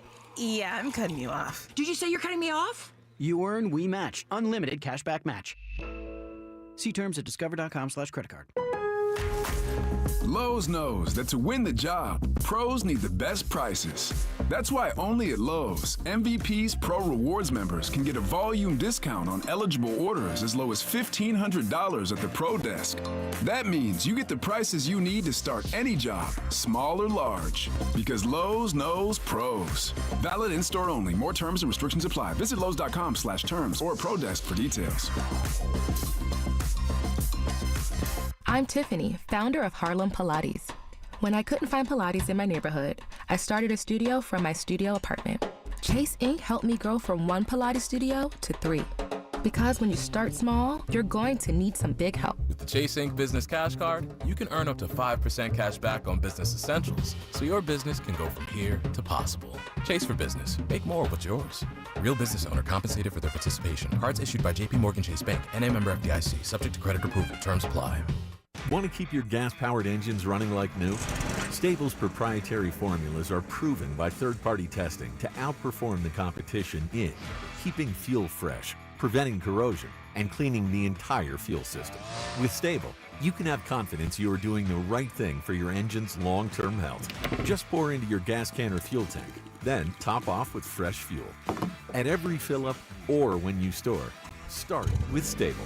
Available where fuel additives are sold. This report is brought to you by Flying H Drag Strip. Drag racing is back in Kansas City. FlyingHDragStrip.com. Kansas City Drag Racing is back. Join us for Hooktober at Flying H Drag Strip, October 25th and 26th, featuring pro mod cars, top dragsters, and quarter-mile drag racing. Plus, Night of Heroes, free entry for veterans with military ID. Get tickets now at FlyingHDragStrip.com. A real horsepower hangout. Here's traffic, brought to you by DM Injury Law. Have you or a loved one been in a car wreck? Contact DM Injury Law today and get the money you deserve. Car wreck? Remember, Mike's got this. Crash southbound 35 at Lamar on the right shoulder. Traffic still heavy behind it. Northbound 35 heavy into downtown. And a crash eastbound 70 at 435. I'm Lori Pearson for 96.5 The Fan Traffic. Welcome to your new home for Royals baseball. 96.5 The Fan. All right, Nate Taylor's going to join us here coming up in a bit. Let me give you one quick update. On behalf of The Drive here at 96.5 The Fan, and also Rob and I's podcast, I want to encourage you to go wherever you get your podcast from and download Bad Movies, Worst Opinions. Rob and I go through 90s and 2000s movies that are rated below a 6.0 on IMDb. It comes out every Tuesday. So on behalf of those two ventures, we are offering up tickets to go see the movie Venom. Rob, is this a movie that you're interested in? You love superhero movies. You love Spider-Man. Are you interested in Venom? I believe this is the sequel, Venom number 2. I believe this is 3. And this is the third Venom. Yeah. Okay, I didn't know. That's a lot of Venom. Zero interest. None. Okay, well. The first two were unwatchable. Hopefully the people listening, I hope that they have an interest in the movie. You don't have an interest in the movie. I hope that whoever is listening, I hope that they have an interest. I also hope that they go and download our podcast, Bad Movies, Worst Opinions. So during the commercial break, please don't call right now. Every time I say this, I'll play the sounder, then someone will call, then they'll be mad that they didn't win. Not right now. During the commercial break, I'm going to play this sounder. We are Venom. When you hear that sounder, call Rob. We will give you a pair of tickets to go see Venom this weekend. We'll just send you the code. You do it yourself. You go see the movie. Hopefully you enjoy it. Let us know if you liked Venom. This is the second one, third one, fourth one? This is the third one. They got Tom Hardy is Venom, right? Yep. Okay. Shout out to Tom Hardy. I like Tom Hardy. Woody Harrelson was the bad guy in the second one. Okay, well, I haven't seen Venom 1 or 2, and I don't think I'm going to see 3. But I want to help other people. Maybe you want to take your kid to go see Venom. See, people are calling right now. I just gave you the rules. I can't believe people are this excited to see Venom. I can. It's going to be a box office smash is what it's going to be. This is my question. 913-586-7965. Now, I know this is going to sound like I'm a hater, and I promise you, I am not a hater. Rob, you're in the middle of this. Is the Sunflower Showdown fun? Is it a fun rivalry? I bring that up for this reason. This is why I bring it up. You don't hate K-State. I know you. You don't hate K-State.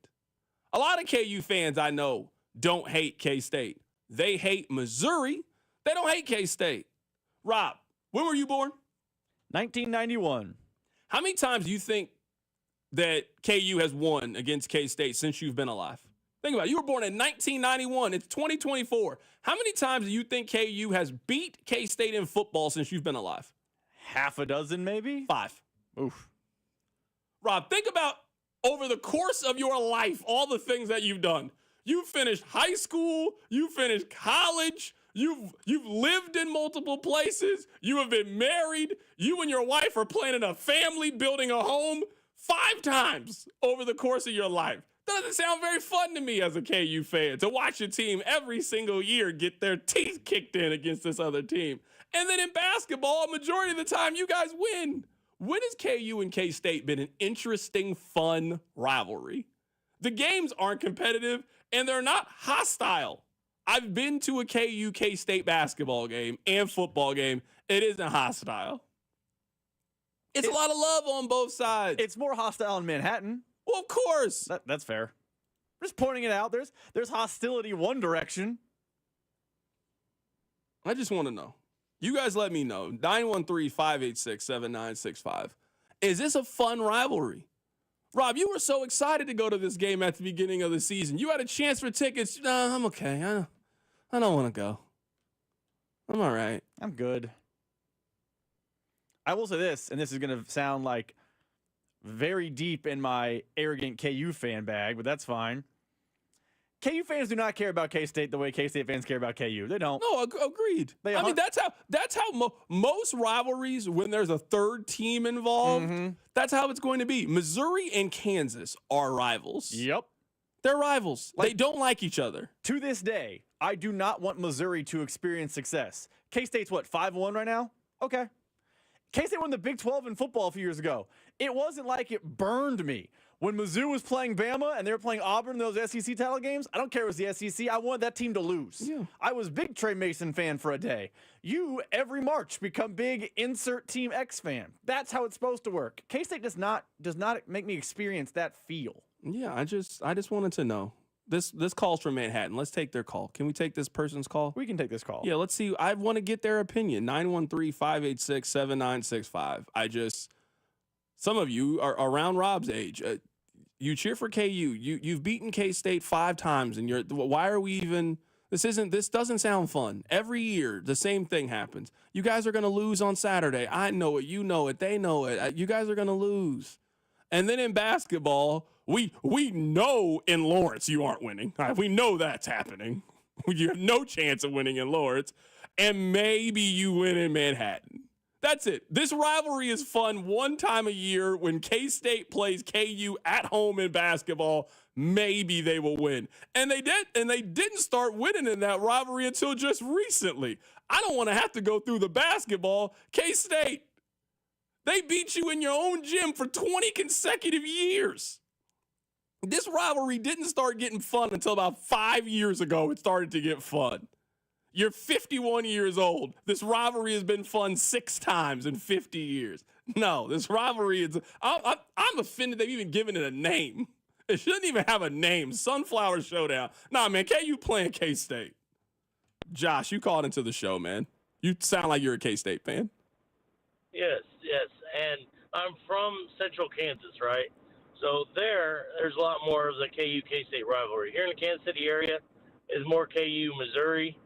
And, yeah, I get it. But, I don't know. I've always hated KU. I was the 2-year-old that was chanting all the negative chants and stuff. They make good doctors. Nobody likes lawyers. That's about all the good that comes out of KU. They're a bunch of cheaters. That's been my life growing up, so. Josh, you know, man, I appreciate it, man. We got Nate Taylor coming up in a little bit. You can even, Josh I didn't even get the feel of the hatred from what Josh had to say. Josh tried to take a shot at KU there. Oh, they're all cheaters. I didn't feel a way. Let you say that. Josh's shot, his insult was, they all live in Roland Park and they're doctors. Great. Phenomenal people. They're very accomplished scholars, is what he said. You know, the Sunflower Showdown, let's be honest, is weak. It's weak. Rob, you're a KU fan. Give me one great Sunflower Showdown football memory that you have. Give me one, a positive one for your team. Give me one. Because even though MU and KU haven't played each other in basketball, text line right now. Give me MU-KU basketball memories. Text line will be flooded. Give me some football memories in this rivalry. They play every year. They're playing every year since the 1800s. You got fun memories from these games? There was once they broke a long losing streak in Lawrence. That was cool. One time. I think it was like 04? Maybe. We don't even know. We don't even know when it happened. We just know it happened at one point. We don't know. No, this rivalry's weak. I'm sorry. Let's quit calling it it's not a showdown. You know what it is? It's a spirited exhibition. That's what they're going to have in Saturday. It's going to be a nice scrimmage for K-State. It's going to be a nice win that they can continue to pad their record along the way as they hopefully make the college football playoff. Coming up in just a bit, we'll get back to the Chiefs. Nate Taylor is going to join us in studio. We'll get his thoughts on DeAndre Hopkins, who is the newest member of the Chiefs. Keep it right here. It's The Drive. The Drive with Carrington Harrison on your new home for Royals baseball. 96.5 The Fan. Brought to you by DM Injury Law. Have you or a loved one been in a car wreck? Contact DM Injury Law today and get the money you deserve. Car wreck? Remember, Mike's got this. Here's traffic, brought to you by DM Injury Law. Have you or a loved one been in a car wreck? Contact DM Injury Law today and get the money you deserve. Car wreck? Remember, Mike's got this. Crash southbound 35 at Lamar on the right shoulder. Traffic still heavy behind it. Northbound 35 heavy into downtown. And a crash eastbound 70 at 435. I'm Lori Pearson for 96.5 The Fan Traffic. Brought to you by Bud Light, the official beer partner of the Kansas City Chiefs. Bud Light, easy to drink, easy to enjoy. What's up, Kansas City? It's Mitchell Schwartz. Join me at the Buffalo Wild Wings located at 119th and Strang Road in Olathe on Friday, October 25th. I'll be there with the crew from 6 to 8 p.m. eating some wings and drinking $5 Bud Lights. For more details, go to 965thefan.com. Hey, let me tell you guys about my friends over at The Other Place. If you are looking for an exciting place to watch the game, then there's no better place to check out this weekend's action than at The Other Place. And they have some incredible game day specials. They got a 14-inch two-topping pizza for $12, 8 wings in a basket of tots for $12. You also can get a $4 domestic. It's the next best thing to being in the stadium. So maybe you couldn't make the trip out to Las Vegas this weekend, then you can make the trip over to The Other Place at any one of their 5 area locations. It is the perfect place to make your home for Kansas City football. Finding an attorney can be an overwhelming process. Fortunately, since 1996, Mark Ferguson has helped thousands of Kansas Cityans during their time of need. Whether you're facing a traffic violation or a more serious crime, Mark and his team of seasoned, compassionate professionals are here to fight for you in all of your legal matters. Mark has built his career on integrity, knowledge, and an incredible reputation. Call Mark Ferguson at 816-203-2263. The choice of a lawyer is an important decision and should not be based solely upon advertisements. Winchester at Lake City Army Ammunition Plant in Independence is the largest manufacturer of small caliber ammunition for the U.S. military. They're hiring technicians starting at $26.72 an hour with a $1,000 hiring bonus. Excellent day one benefits include medical, dental, educational support, paid time off, and company retirement contributions up to 8%. Join Winchester and serve the U.S. warfighter. It's more than a job. It's a mission. Apply at winchester.com/careers. We are Venom. All right, gentlemen, this is Emmett Smith on behalf of Depend, and I've got the perfect play. Run straight to your doctor's office for a life-changing catch.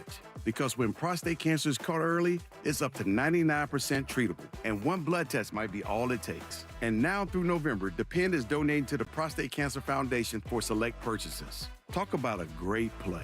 From September 1st to November 30th, Depend is donating 40 cents to the Prostate Cancer Foundation for Depend Shield Guards RealFit products purchased in the U.S. up to a maximum of $300,000 void in Mississippi.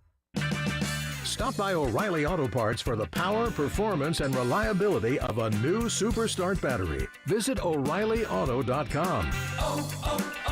O'Reilly Auto Parts. Hey, Total Wine & More has all your Halloween favorites at the totally lowest prices. Economical. Find what you love and love what you find. Only at Total Wine & More. Drink responsibly, B21. The best things in life, they come in twos. 2 scoops of ice cream, 2 tacos. And now for a limited time, get our best deal of the year. Buy any phone when you switch to Consumer Cellular and get 2 months of service free. That's right, the same fast, reliable nationwide coverage as Big Wireless, now with 2 months free. Proof the best things in life really do come in twos. Visit consumercellular.com or call 1-888-FREEDOM. Second and third month of monthly base service fee waived for new customers with the purchase of a phone and activation by September 2nd, 2024. Taxes, fees, and third-party charges will apply. See website for additional details. Febreze. So my home is also my office. And before I can focus, every room's gotta be clean. That means tidying up, then spraying my Febreze Air Mist. Ooh, that's fresh. Febreze Air Mist scents are all high quality. They fight any weird funk, and they give my air an instant boost of freshness. So not only does my home smell good, I feel good too. After I Febreze, it's time to start my day. Breathe happy, Febreze, la la la la la. Arvest Bank, believing in the power of serving others. Arvest Bank believes in the power of serving others. That's why we're committed to supporting those who serve our communities. We believe that all communities deserve a financial partner who cares. Arvest. We believe. You can listen to the play-by-play of the Chiefs and Raiders game with Mitch, Danon, and Kling right here on your new home for Chiefs football. 96.5 The Fan, KFNC-FM and AM, HD1 and HD2 Kansas City, an Odyssey sports station. He's been in the locker room since 2018 and has seen the Chiefs make the AFC title game every year. Coincidence? Who knows? But no one is more plugged into your Chiefs than Nate Taylor of The Athletic. I know the Chiefs are probably calling teams to be like, hey, 6th-round pick, and I don't know if anybody's going to bite on that sort of trade offer. And he joins CDOT every Friday at 4, right here on your new home for Chiefs football. 96.5 The Fan. Very excited to have our next guest in studio for the entire 4 o'clock hour. Nate Taylor of The Athletic joining us on the show today. Nate, how you doing, my man? I'm good. I've accomplished a couple things this week. I voted early, and the Chiefs made a trade. So hallelujah, we can move forward. I'm ready for the weekend. Nate, his appearances on the show are now brought to you by Mark Ferguson. We all make mistakes. Let Mark and his legal team make the best of them. 816-221-1750. Is there something you need to tell us? Mark Ferguson mid-season just picked you up as a sponsor. What's going on here, brother? I appreciate it. I mean, I don't need anything right now, but you never know. That's why Mark's, he's got us. Okay. It's all good. I'm just wondering. I didn't know. All of a sudden, Rob came in here. You got a sponsor. I thought it was the other place or Twin Peaks. It's Mark Ferguson. We all make mistakes. Nate, what's going on here? I ain't know what was going on, Nate. No. We good over here. We good. All right, just want to make sure. I just want to help everybody else out. No, that's good. I'm happy to know that. Let's start with this. You obviously know a lot of the inner workings, the behind the scenes. Uh-huh. How did this deal between the Chiefs, Titans, and DeAndre Hopkins, how did this deal come together? All right. So let me paint a picture. It's Tuesday, and we get a leak, and it's a nice leak. It's like, hey, think about Cooper Kupp with a Kansas City Chiefs jersey on, and you're like, that's not happening. Like, the Rams are not eating money to trade away Cooper Kupp. So, okay, well, what about Carolina? What about, New York? We had talked about those teams for what felt like a couple weeks. Hey, man, they,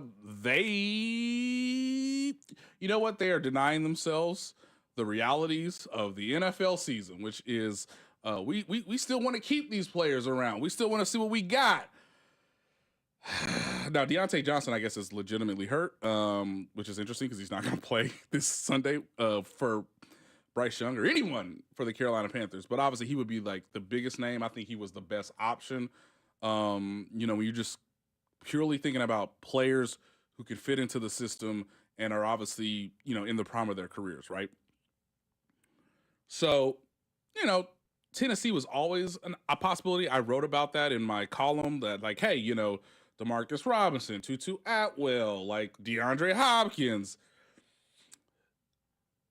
Essentially, after the Chiefs went through their due diligence, which they always do this time of year, Okay, well, let's go back to Tennessee. We always know that DeAndre Hopkins has been interested in us. We pursued him when he was a free agent in 2013.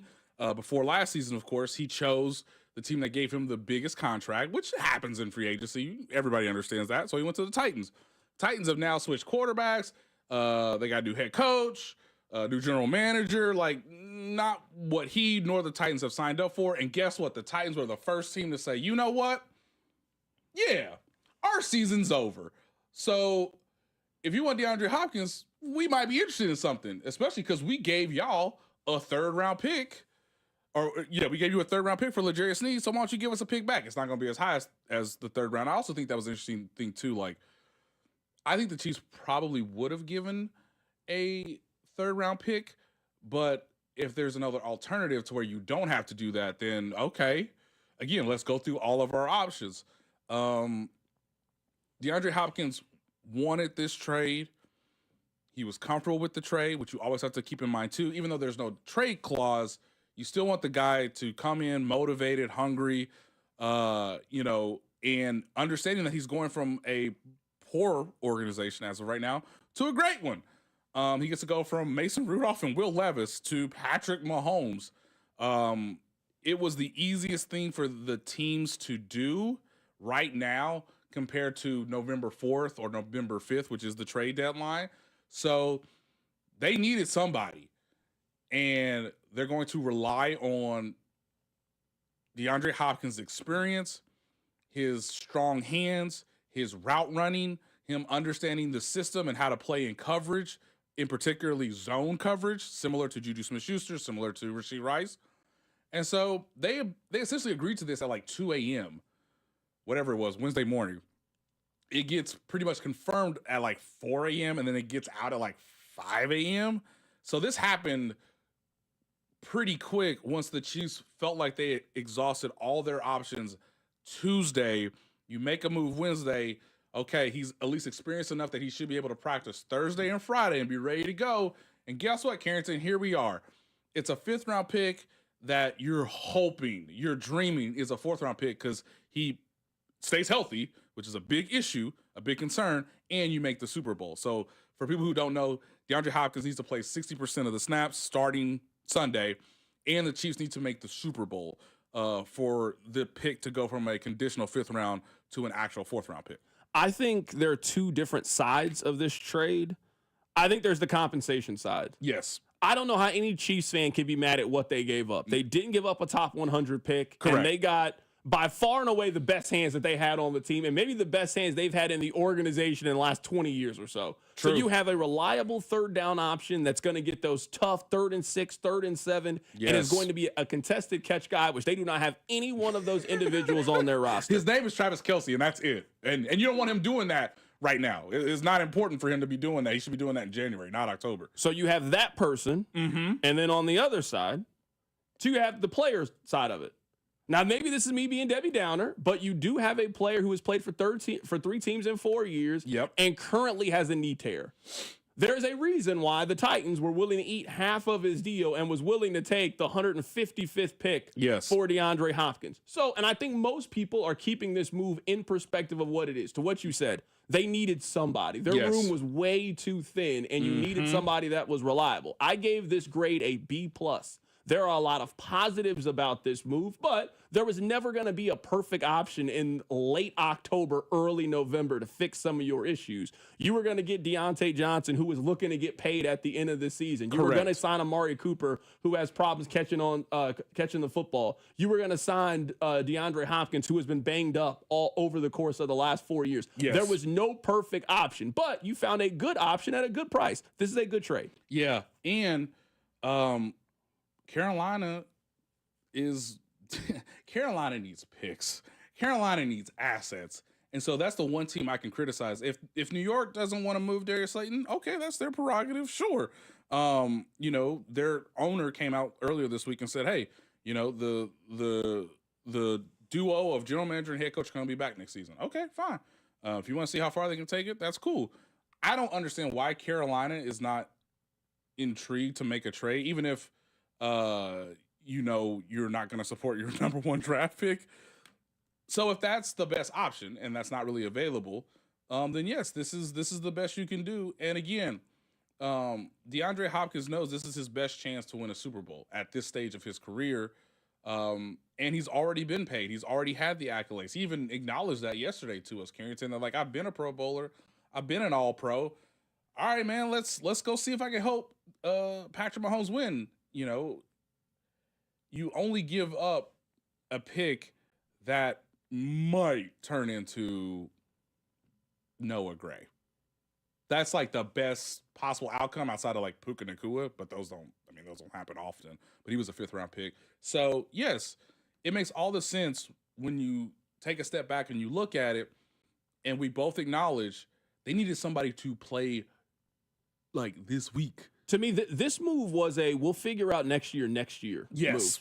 That's what it was. Yes. Like I would guess, just based on their history, DeAndre Hopkins is not going to be on the team in 2025. He's just probably not going to be on the team. You can figure, you'll figure out with Hollywood Brown, you'll figure out with DeAndre Hopkins, but you need wide receiver help, so they went out and got it. Yeah, and this also kind of informs you that perhaps Hollywood Brown is going to be back next season, regardless of how this season ends, whether he comes back in December, January for the postseason run or not. He's made it very clear to the organization that he wants to stay, at least so you can do another 1-year deal. That's one thought I had this week too, based on this news. Now look, if the Chiefs win a Super Bowl and DeAndre Hopkins is amazing, then yeah, you could give him a 1-year deal. That's, very, team friendly, understanding from a veteran who's not going to be in the league that much longer. And of course, this informs you that the Chiefs will once again be taking a receiver in the first 3 rounds of the draft, whether it's a first round, second round, or obviously the 2 third-round picks. Carrington, I looked this up today. With DeAndre Hopkins being the choice that you made, with not getting like someone like Deontay Johnson and adding a 2-year extension onto his deal, right, to create cap space, they only have 3 receivers on their cap sheet for 2025. It's Xavier Worthy, obviously, Rashee Rice, obviously on his rookie contract, and Skyy Moore. That's it. So to your point, this is a fix for this year, and then you will continue to try to add and improve the receiving core in free agency and in the draft next year. Right now, we're joined in studio by Nate Taylor of The Athletic. There are a lot of questions that I have related to this move. We saw the Chiefs do a restructure earlier today. What does that mean? Are they done at wide receiver? And I also want to ask how you go from never being on the injury report to all of a sudden needing surgery. Keep it right here. It's The Drive. The Drive with Carrington Harrison on your new home for K-State Athletics, 96.5 The Fan. Brought to you by DM Injury Law. Have you or a loved one been in a car wreck? Contact DM Injury Law today and get the money you deserve. Car wreck? Remember, Mike's got this. MD Anderson Cancer Center is again ranked #1 in the nation for cancer care by U.S. News & World Report's Best Hospitals rankings. Our physicians treat more types of cancers in a day than many see in their whole career. This unmatched depth of expertise, combined with our groundbreaking discoveries, gives our patients access to the most innovative treatment options. Learn more at mdanderson.org.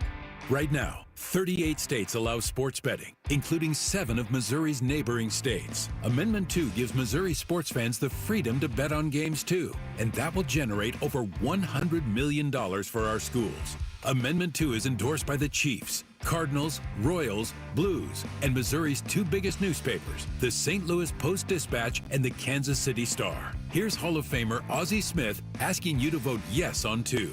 Back in my day, I was the wizard of the infield. Now, I'm a grandfather.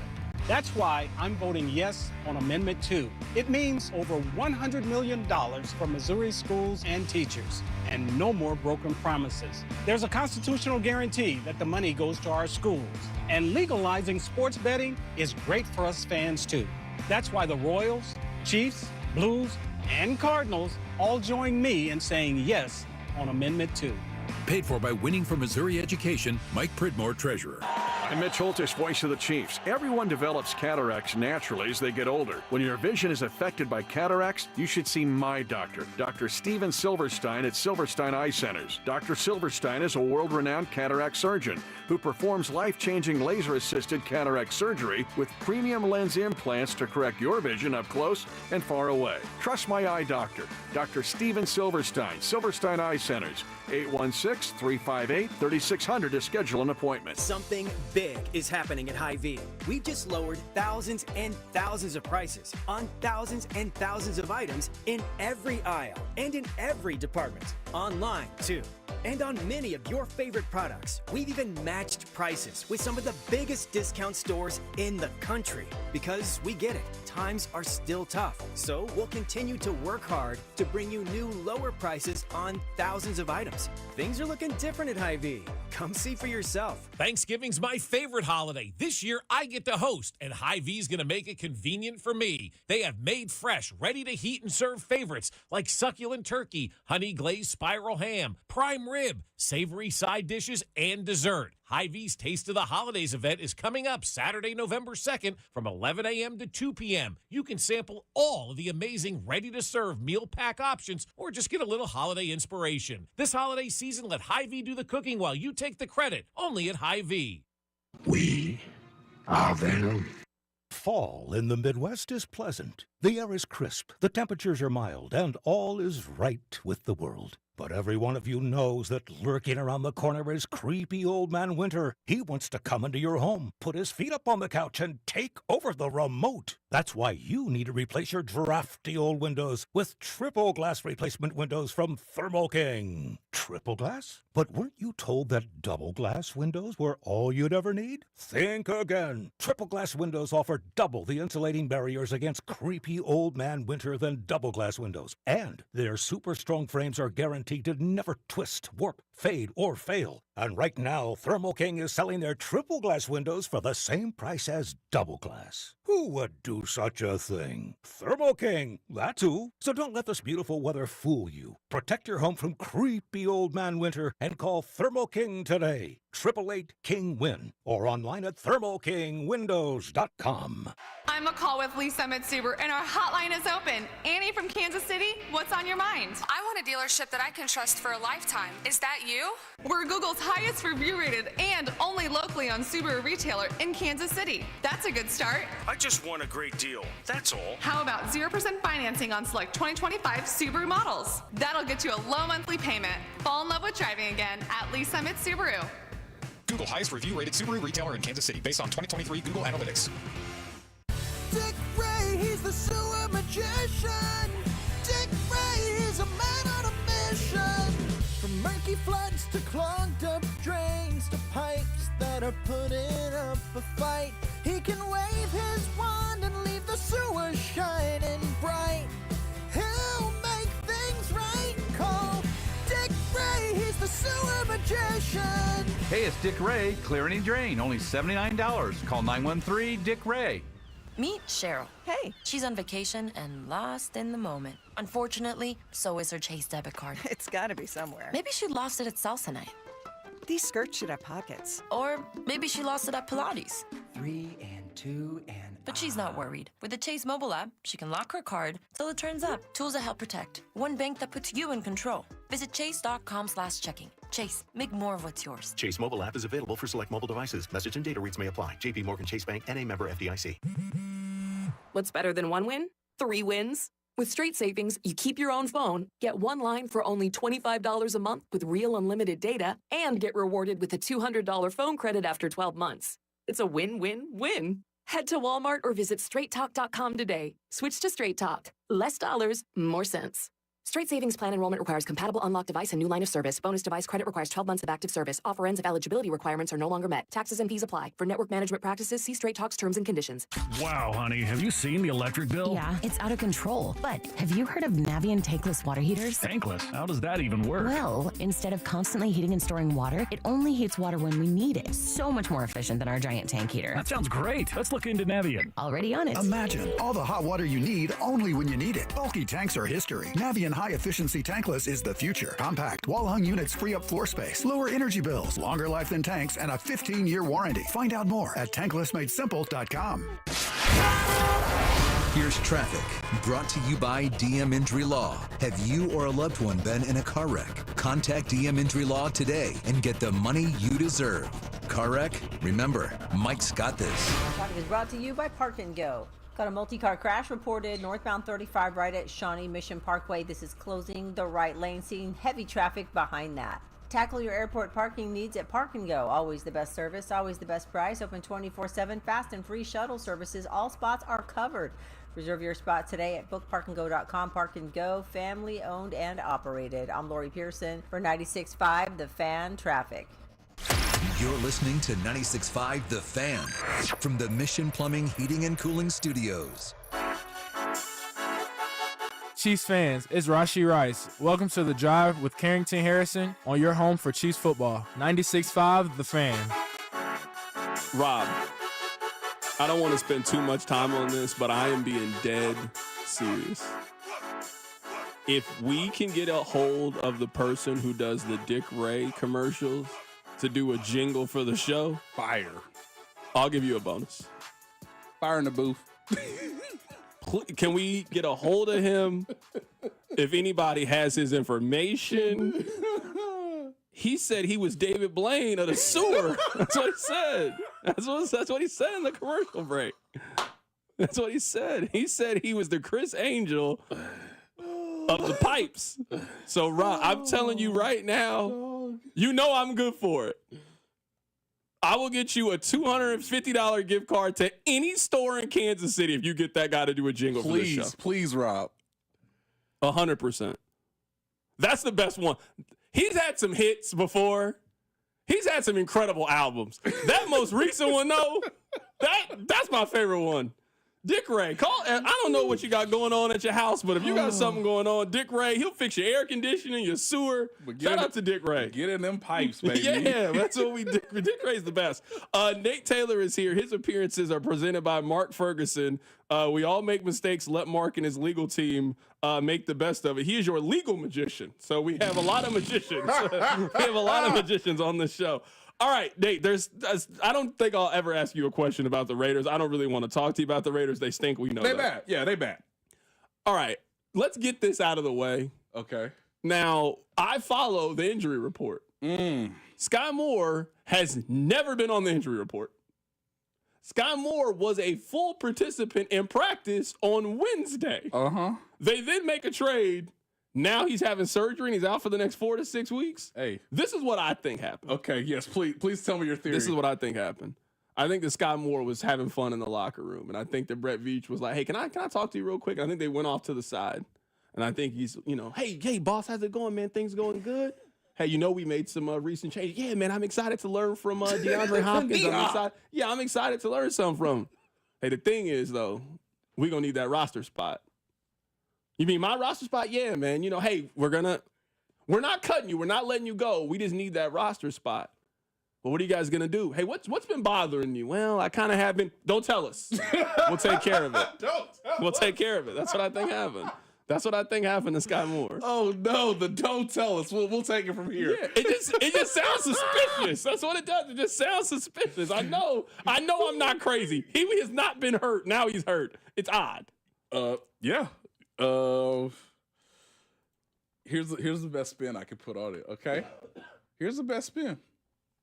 Skyy Moore's a real one. He is a soldier. He gonna do what he's told. He gonna take that order. He gonna get it right. Now, are there some bad parts of the operation? Sure. This is the analogy I made for the people that follow college sports. This was, we need a scholarship to open up, and they figured out a way to open up a scholarship. You know what? Grad assistant, whenever you want it. Whatever you want it. Come on through. Stay in town.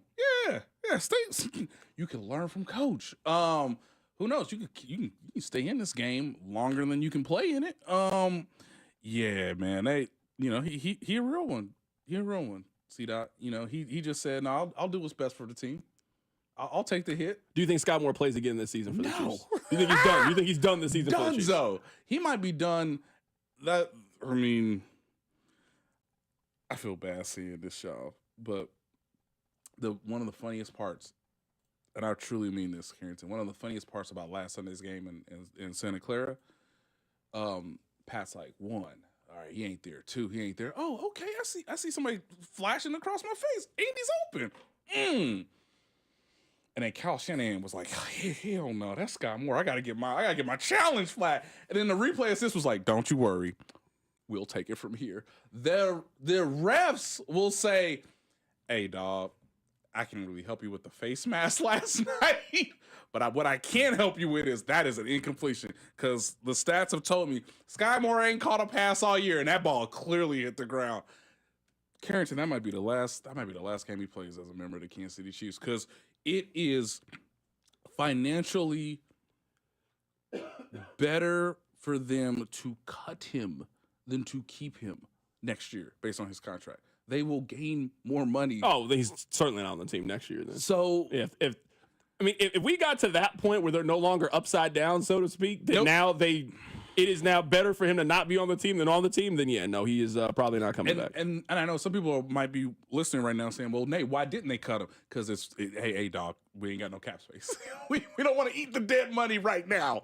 When the new league year starts and we have a bunch of money, I think I wrote it yesterday, they can cut him for like less than $500,000. That's your dead cap here. Yeah, that's why I knew to ask you. All right, I don't.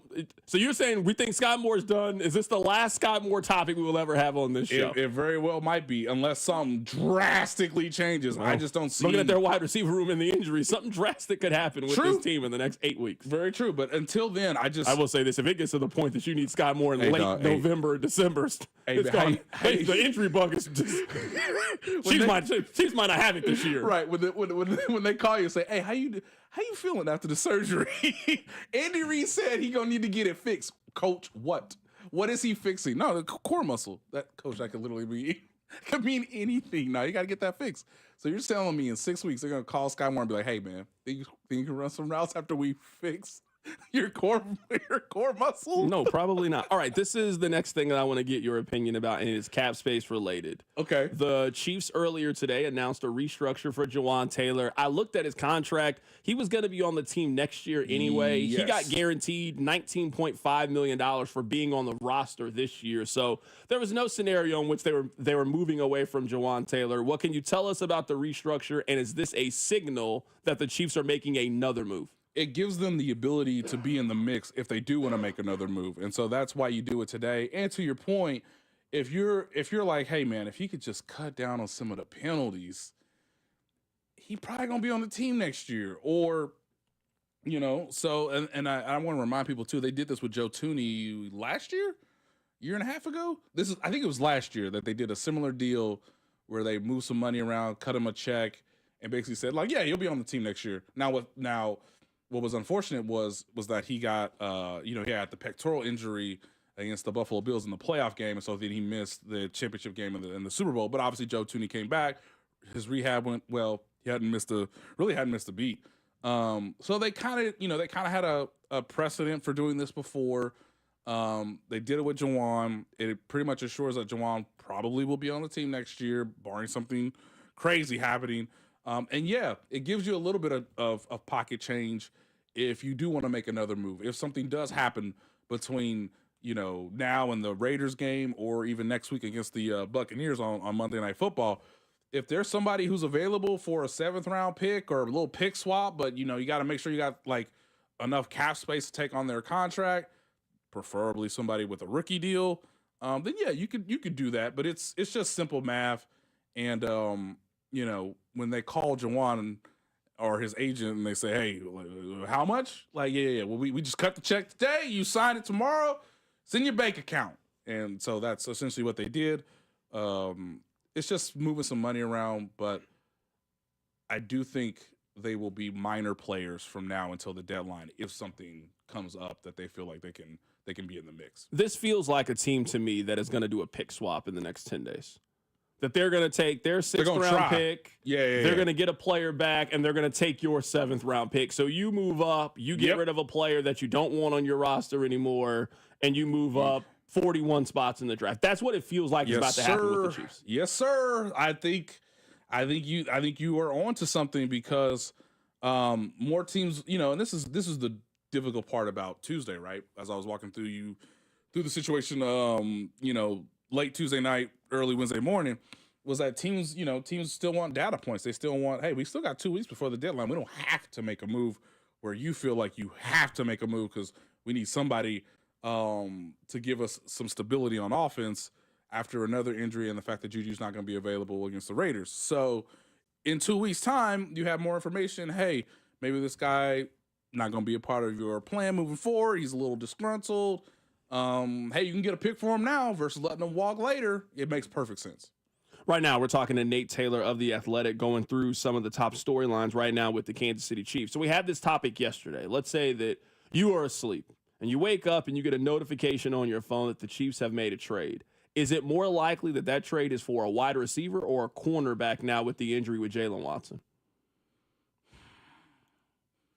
There are more receivers available, I believe, right now than cornerbacks. But I want to say cornerback? Now, they haven't really made a lot of trades for a cornerback in the Steve Spagnuolo, Dave Merritt era. Dave Merritt is the, cornerback secondaries coach. I don't know if they can do a ton at wide receiver other than a pick swap and something else happening in 2 weeks. But as of right now, I guess I'd give the slight favorite to cornerback because that's, as of right now, potentially the only hole on defense. One of the best things about this year for the Chiefs is all these guys have been in the system for 3 years or longer, dating back to the 2022 draft, and there are no weaknesses. Like, you can't run on the Chiefs anymore. They have Mike Pennell. They have Chris Jones. Hey, what's going to happen at the second cornerback spot with Trent McDuffie? We had concerns about that all throughout training camp in the preseason. Well, Jalen Watson was playing amazing to being your number 2 corner, and it helped fill out everything else for the secondary. So with him being out and you not knowing who's starting, the Chiefs are not going to give that information away. I don't really have a great indicator. Maybe it's Najee Johnson based on snap count and what they've asked of him so far this season. But again, they haven't, I don't know that to be certain. But who's this Christian Roland Wallace kid? Because he just kind of came out of nowhere. I didn't know who he was until he got the interception. I had no clue who he was. He was one of those guys that whenever they make a play in training camp, you got to grab that sheet. Like, what number? What number is he? Like, oh man, that was a good play.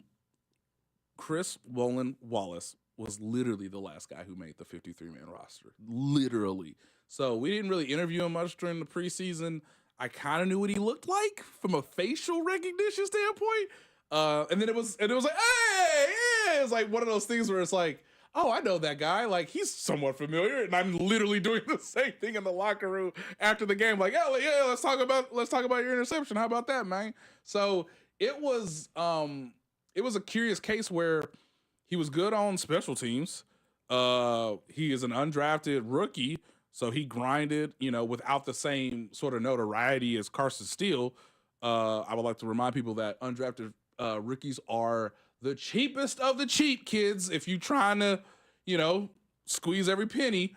And they chose him over a couple veterans that they had sort of brought in just on like a tryout, kick the tire situation. So I'm not saying he's going to play a ton against the Raiders, but at least hey, if he's thrust into a situation, if he has to cover somebody and the quarterback throw the ball where it ain't supposed to be, he can make a play on the ball. Like, hey, he recognized it was a mistake, saw where he was next to the sideline, made a nice catch, got 2 feet in. Hey, that's a professional play, young man. So, his development is supposed to be slower than usual because he was only supposed to be a special teams guy, and maybe he'd be active on game day, maybe he wouldn't be. But right now he's going to be in uniform. And if Najee Johnson doesn't take reins of the starting job, then that leaves the door for Chris Roland Wallace or Joshua Williams. Right now we're talking to Nate Taylor. I'll give you a toss-up question. I have a couple of these over the course of the next 30 minutes or so. Who has more yards receiving the rest of the way, Travis Kelce or DeAndre Hopkins? Why you do this to me? Because on one end, I guess I'm going to trust Travis Kelce. That's what I'm going to do. I'm keep it simple, Nate. I'm going to trust Travis Kelce. He's been in the system the longest. He is still getting open, as we've talked about before. I asked that question because if they are telling me that DeAndre Hopkins is going to play the Rashee Rice, Juju Smith-Schuster role, he is going to have more yards than Travis Kelce. But here's the thing, and this is the only downside to the trade. Can you just stay healthy? Can you please stay healthy for the next 11 games, 10 games? Really, they need to be great for the next, go 8-2 over the next 10-game stretch, and you have the 1 seed. I think Chiefs fans need to really start to understand that. You already have a 2-game lead on everybody. You should absolutely torch the Raiders on Sunday. So now, can we go 8-2 and that be the first one? And if we just wipe the division for 5 games, because the last game is against Denver on the road, then that game doesn't matter. We the 1 seed. And DeAndre Hopkins gave us a nice 10-game sample that we know exactly how to use him. You can then rest D-Hop for 2 weeks. You can rest Travis Kelce for 2 weeks. And, we saw last year. That rest for Travis Kelce at the end of the season was the most important thing that they could have done. Yes. So I think at some point, Patrick's going to go back to Travis more. It's been a little bit tricky, but I would assume that DeAndre Hopkins should help Travis Kelce in coverage, vice versa. But I'll trust a guy who's been in the system, who's obviously going into the Hall of Fame. DeAndre Hopkins is an interesting Hall of Fame case. I don't know if you talked about that. We talked about it. We did. What's your thoughts? Is he? I lean no. It's real close. close. The text line was leaning yes. It's really close. I wouldn't vote for Mike Evans. So if I'm not voting for Mike Evans, I'm not voting for DeAndre Hopkins. You're not voting for Mike Evans when he already I know he just got hurt. I understand that Mike Evans is probably going to get in. DeAndre Hopkins to me is a very interesting point. It is. And the only reason I was arguing against the DeAndre Hopkins thing is, Torrey Holt hasn't got into the Hall of Fame. That's crazy. And I'm just saying, if it's been difficult for Torrey Holt to get into the Hall of Fame, we cannot say that DeAndre Hopkins is now Rob thinks he's already in. Rob thinks he's in right now. He's a lock. Okay, Rob considers him to be a lock. What's your argument? He is, or your angle. He's a 5-time Pro Bowler, 3-time All-Pro. Yes. That's a pretty good starting off point right there. Correct. He led the NFL in receiving in 15 when he had 1,500 yards. That's also pretty great. Good. Yeah, also, I compared him to Julio Jones, where he has more touchdowns and receptions already than Julio Jones, and he still has more time left. And I have Julio in. So and Julio, I would say, look, man, Julio was better than DeAndre Hopkins was, in my opinion.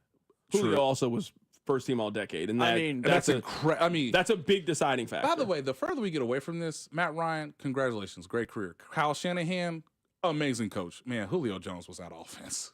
He was amazing. And really quick, and my biggest point on all of this when it comes to these guys is because we live in such an offensive era. Yes. There are some guys that we're not going to have to debate or not. We're not going to have this conversation in 10 years about Justin Jefferson. He's a Hall of Famer. Let's put him in. Right. But because there are so many guys that are going to put up numbers for a long period of time that I think they're going to be comparable, are we going to be arguing in 7 years if Jalen Waddle is a Hall of Famer or Devontae Smith, guys who have been very, very productive that could have 6 or 7 1,000-yard seasons? Are we going to argue that those guys are Hall of Famers? Because historically, those guys have always been Hall of Famers.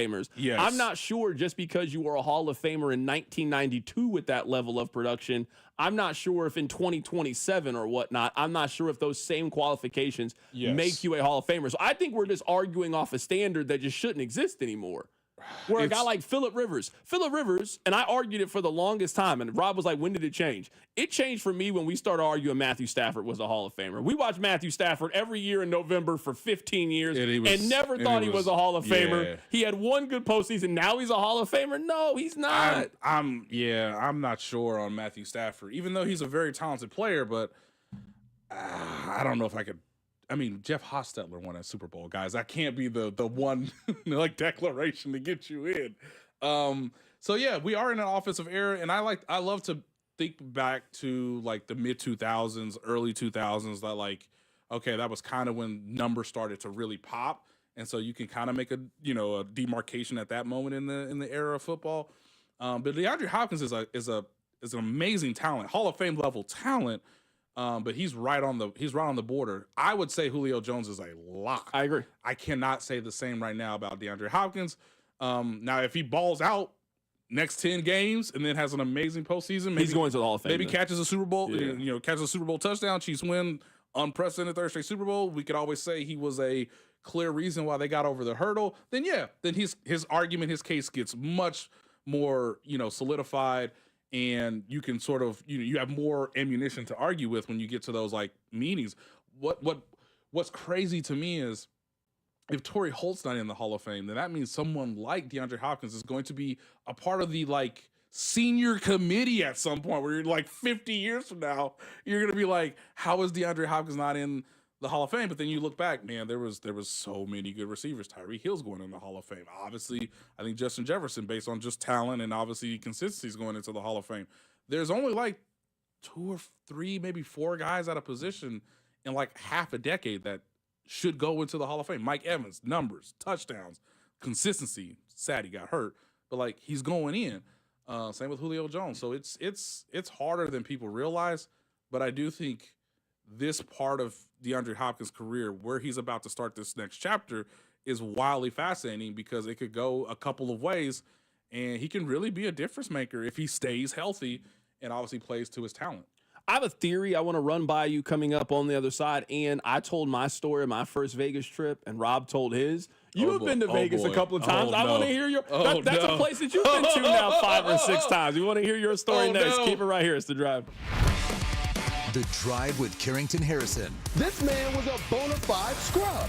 On 96.5 The Fan. Brought to you by DM Injury Law. Have you or a loved one been in a car wreck? Contact DM Injury Law today and get the money you deserve. Car wreck? Remember, Mike's got this. Hey, it's Carrington Harrison from The Drive here for our new friends over at Heartland's Men's Health. I recently learned something. Did you know that half of the men over the age of 50 experience erectile dysfunction? It also can affect younger men.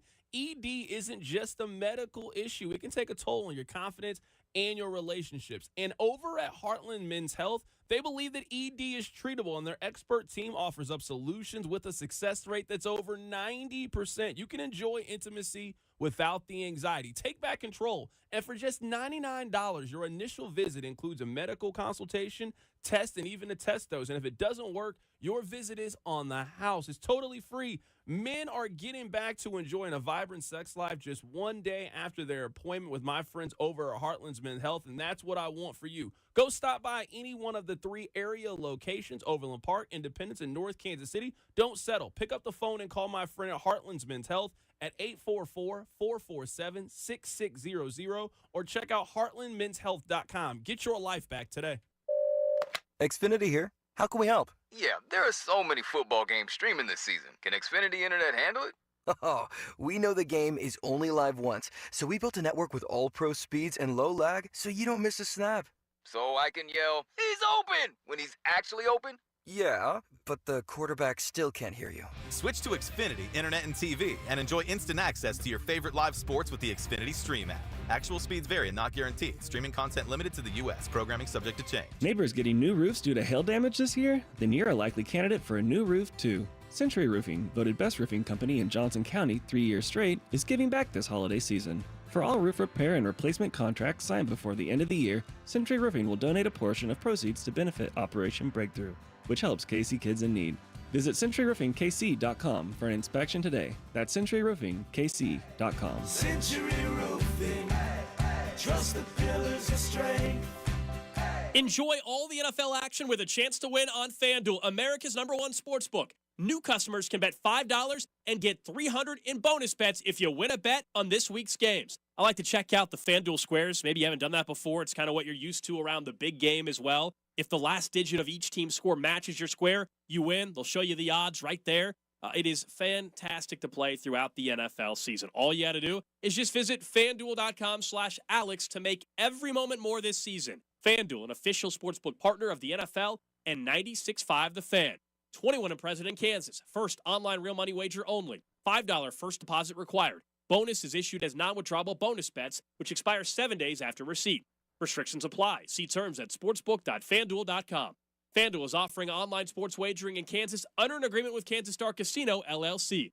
Gambling problem? Getting help is your best bet. Call 1-800-522-4700 or visit ksgamblinghelp.com. I'm Brian Tedesco, CEO of Blaupunkt Americas, the pioneers of the car stereo. Today, we're not just about sound systems. We are revolutionizing the e-bike scene with Blue Dot Bike. Thanks to AmericanEagle.com, our online presence now features a dynamic e-commerce website that showcases the quality and affordability of our foldable e-bikes. And our collegiate e-bikes, just perfect for the college fanatic. These e-bikes offer a new way to experience freedom on two wheels, no matter your age. When we needed a top-notch website to match our cutting-edge e-bikes, we turned to AmericanEagle.com. They made the impossible seem easy, tackling digital challenges like pros.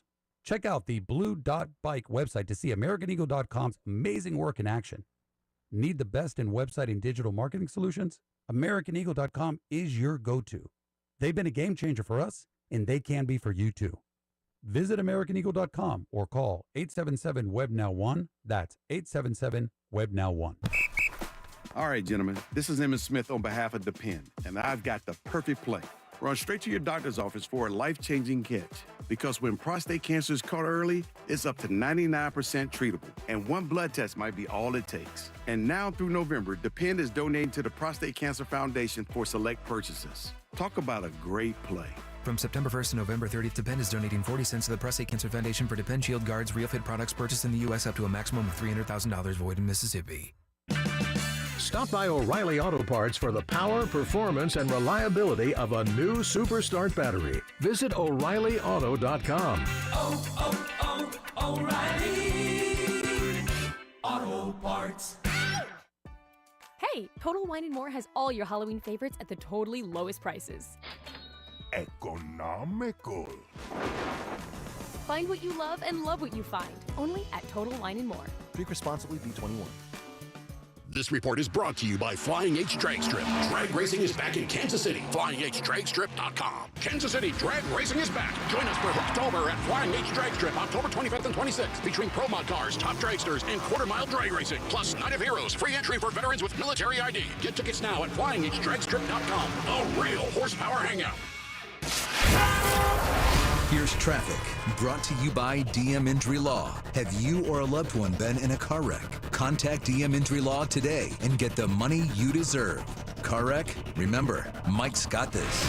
Multi-car crash northbound lanes of 35 at Shawnee Mission Parkway, closing the right lane, seeing very heavy traffic behind it. Another two-car crash eastbound 70 before Sterling, closing the left lane, and traffic still heavy southern lanes of the downtown loop. I'm Lori Pearson for 96.5 The Fan Traffic.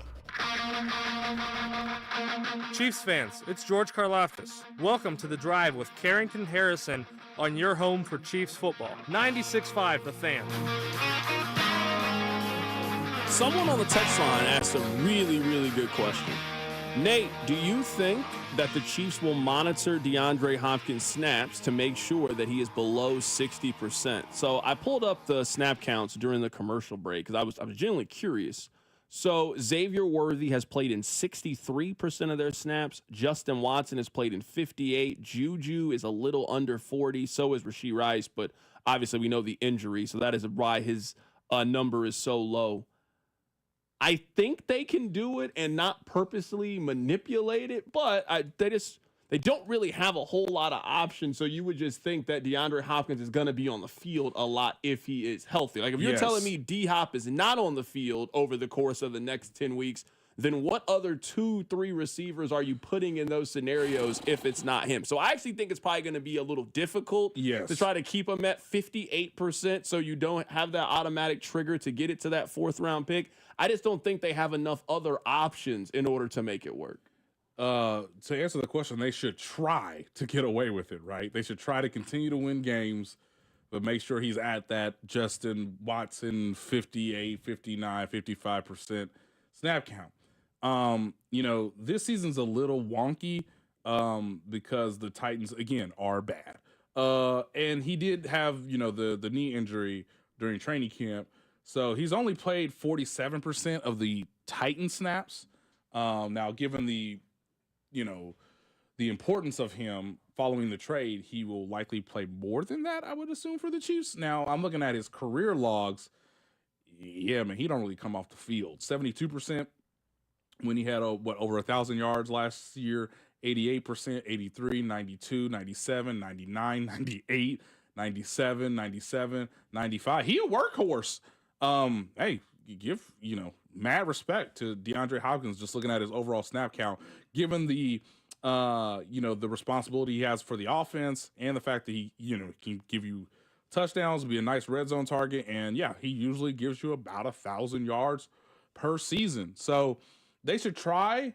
Now, if Juju Smith-Schuster comes back, if Hollywood Brown comes back and let's say he plays 2 or 3 games, maybe you can get away with it.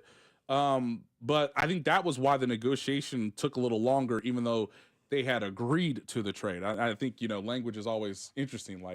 It came out, early that morning, Wednesday, they've agreed to it, but it's not official and it's not fully complete.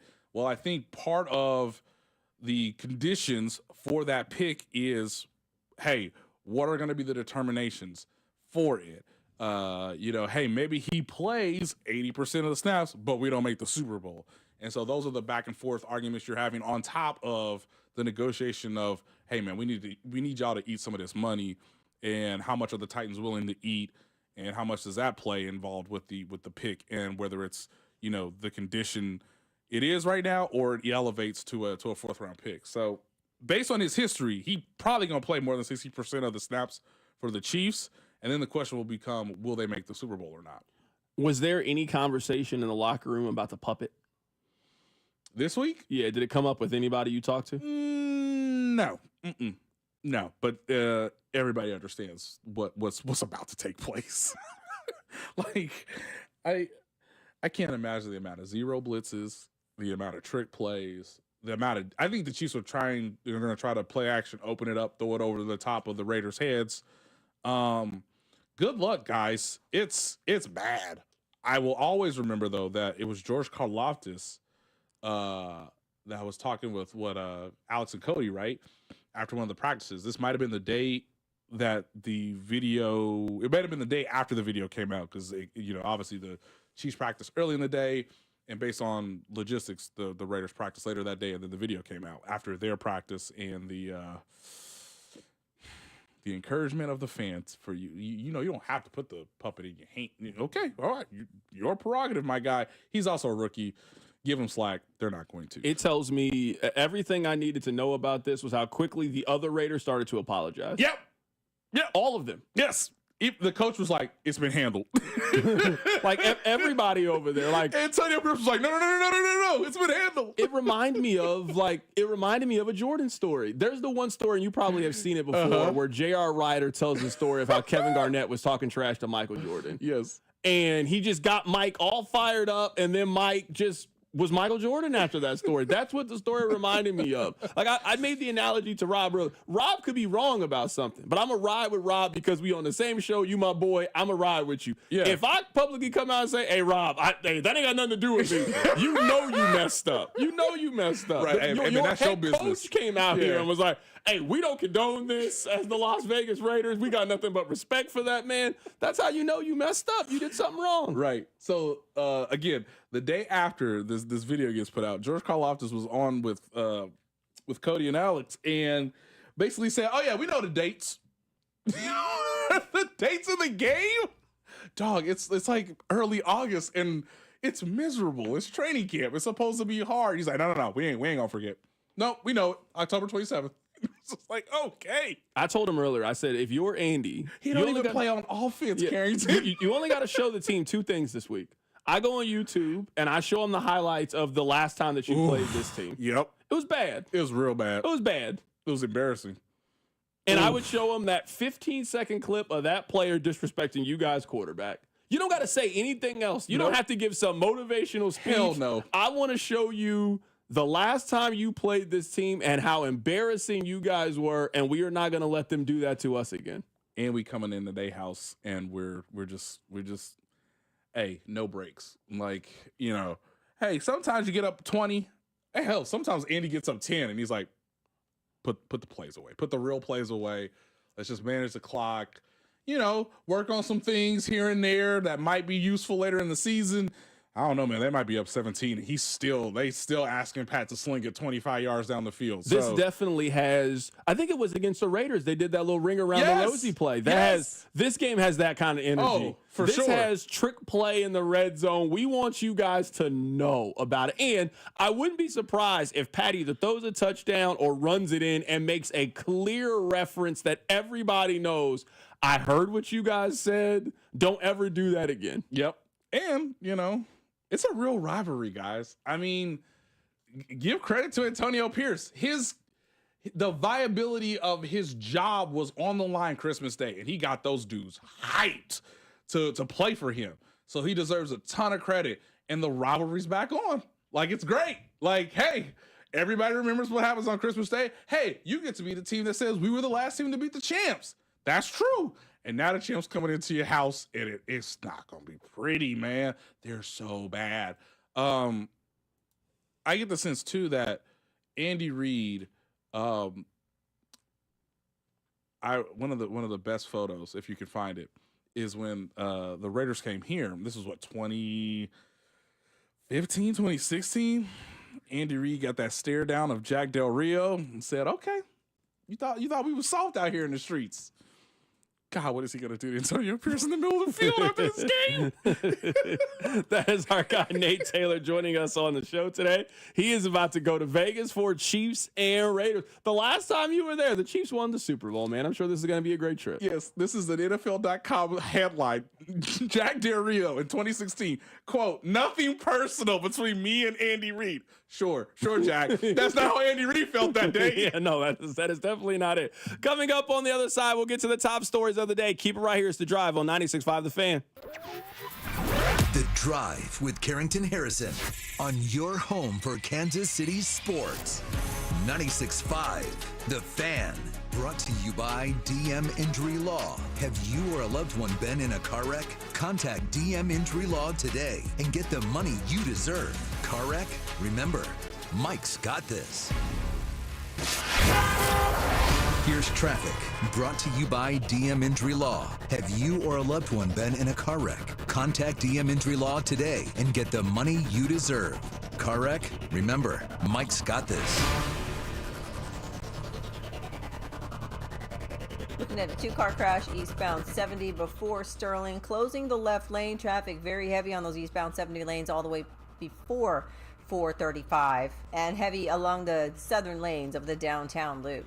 I'm Lori Pearson for 96.5 The Fan Traffic. Brought to you by Bud Light, the official beer partner of the Kansas City Chiefs. Bud Light, easy to drink, easy to enjoy. What's up, Kansas City? It's Mitchell Schwartz. Join me at the Buffalo Wild Wings located at 119th and Strang Road in Olathe on Friday, October 25th. I'll be there with the crew from 6 to 8 p.m. eating some wings and drinking $5 Bud Lights. For more details, go to 965thefan.com. At Shane Company, we'll help you create a ring as unique as your love story. We have the biggest selection of diamonds in all shapes and sizes, and center stones in an array of colors, including sapphires in blue, pink, green, lavender, and more. Just the other day, a couple picked out a blue sapphire that perfectly matched her eyes, and they left knowing her ring was truly one of a kind. That's what happens at Shane Company. Come check us out. You might just fall in love with something unexpected. Shane Company, your friend and jeweler. Hey, let me tell you guys about my friends over at The Other Place. If you are looking for an exciting place to watch the game, then there's no better place to check out this weekend's action than at The Other Place. And they have some incredible game day specials. They got a 14-inch two-topping pizza for $12, 8 wings in a basket of tots for $12. You also can get a $4 domestic. It's the next best thing to being in the stadium. So maybe you couldn't make the trip out to Las Vegas this weekend, then you can make the trip over to The Other Place at any one of their 5 area locations. It is the perfect place to make your home for Kansas City football. Hey friends, it's noisy out there with information coming at us all day, every day. It's hard to know what to trust, and the world of wealth management is no exception. That's why UMB Private Wealth Management helps you tune out the noise and tune into what matters most. They'll create a financial plan based on your unique goals, so it's your voice that comes through loud and clear. Get financial clarity. Go to umb.com/privatewealth to schedule an appointment. That's umb.com/privatewealth. We are Venom. When it comes to car buying, you deserve options. So at Volkswagen Lease Summit, we have 3 incredible promotions to pick from. Choose no payments for 90 days, 0% APR for up to 60 months, or we'll double your down up to $3,000. Pick out your car, then pick your promo at VWLeaseSummit.com. Tune in this week to Kickoff with Boomer and Valenti, where they break down all the headlines in the NFL. Presented by T-Mobile. Head to T-Mobile.com and get a great deal on the iPhone 16 Pro. You've been waiting, and now is the time. Golden Oak Lending has fixed mortgage rates at 4.875%. But don't wait. This rate won't last forever. Call today and take advantage of our low 4.875 fixed rate. Call 913-890-GOLD. That's 913-890-GOLD. Golden Oak Landing, cured my blues. 5.784 APR, FHA, 15-year, 20% equity, qualified credit. Additional terms apply. NMLS 114937. What does it mean to be the official information technology provider for the Chiefs? It means everything. Technology Group Solutions makes sure everything runs flawlessly for the millions of fans that attend games and the hundreds of millions of fans that comprise Chiefs Kingdom around the world. Technology Group Solutions can deploy that same dedication, problem solving, and incredible service to ensure your business runs smoothly. Technology Group Solutions, powering Chiefs Kingdom, and ready to do the same for you. I'm Tiffany, founder of Harlem Pilates.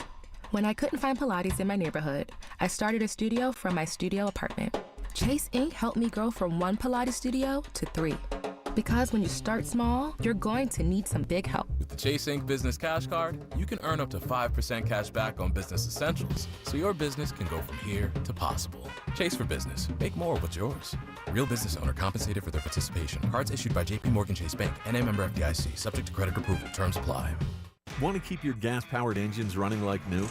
Stable's proprietary formulas are proven by third-party testing to outperform the competition in keeping fuel fresh, preventing corrosion, and cleaning the entire fuel system. With Stable, you can have confidence you are doing the right thing for your engine's long-term health. Just pour into your gas can or fuel tank, then top off with fresh fuel. At every fill-up or when you store, start with Stable. Available where fuel additives are sold. What's up, KC? It's Trent McDuffie. Catch the play-by-play all season long with Mitch, Danon, and Clean right here on your home of the Chiefs. 96.5, The Fan. KFNZ FM and AM, HD1 and HD2 Kansas City in Odyssey Sports Station.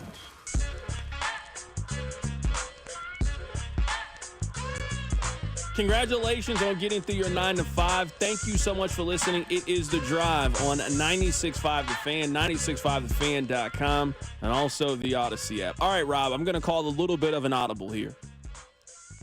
This giveaway is on behalf of the fine people here on The Drive, also on behalf of Rob and I's podcast. Rob and I do a movie podcast called Bad Movies, Worst Opinions. That's where these movie tickets come from.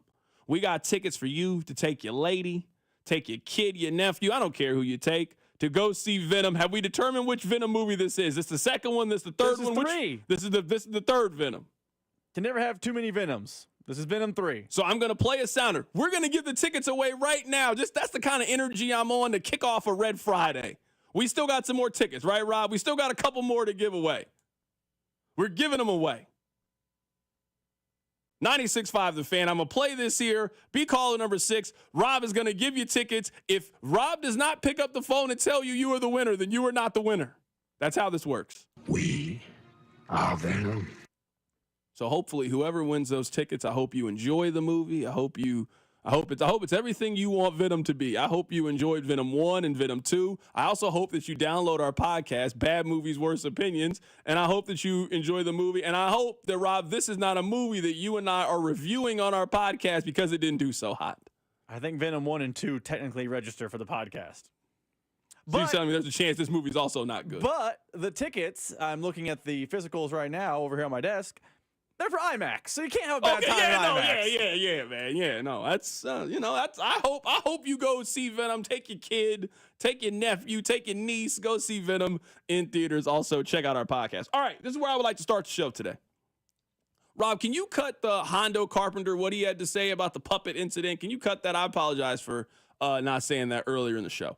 All right, there are two things that interest me about this game. Now, I know you guys hate when I'm confident the undefeated Kansas City Chiefs are going to win. The text line always goes crazy. You always say that. Well, they win most of the time, too. So, yes, I'm picking them to win this week. I imagine you're picking them to win. I'm not here to waste anybody's time.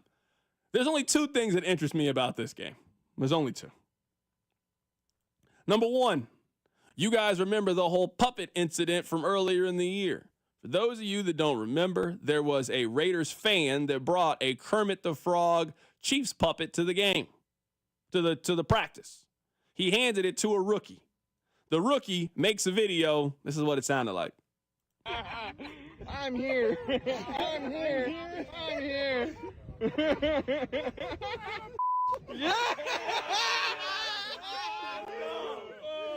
So this Raiders player grabbed the puppet, mocked Patrick Mahomes' voice, called him a word that you should never call a person, and the video went viral, as you would imagine.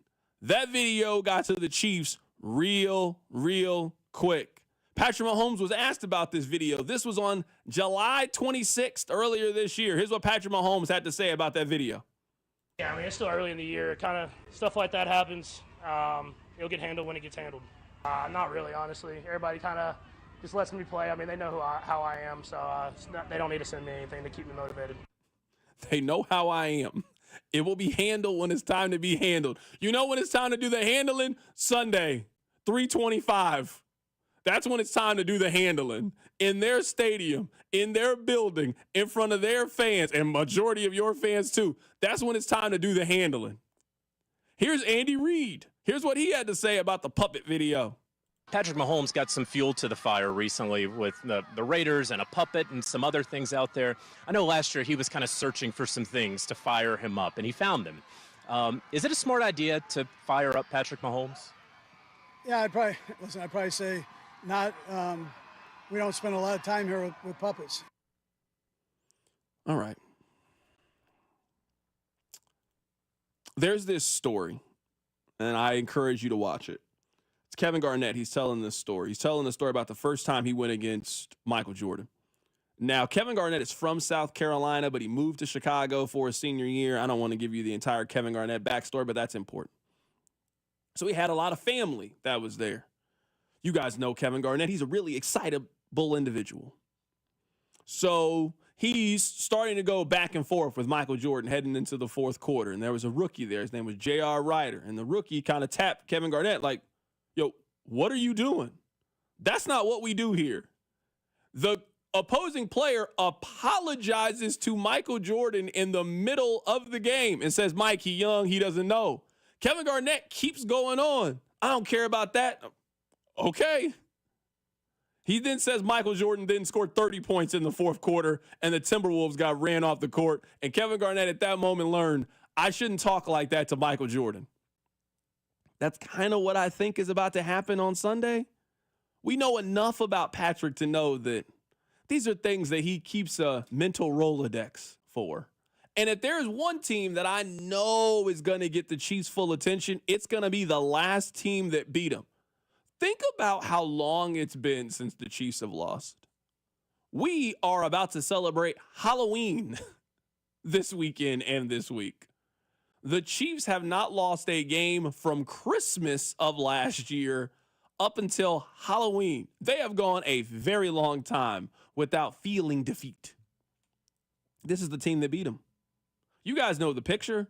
It's Taylor Swift. It's Patrick's wife. They are sitting there, and they look like Santa Claus left coal in their stocking.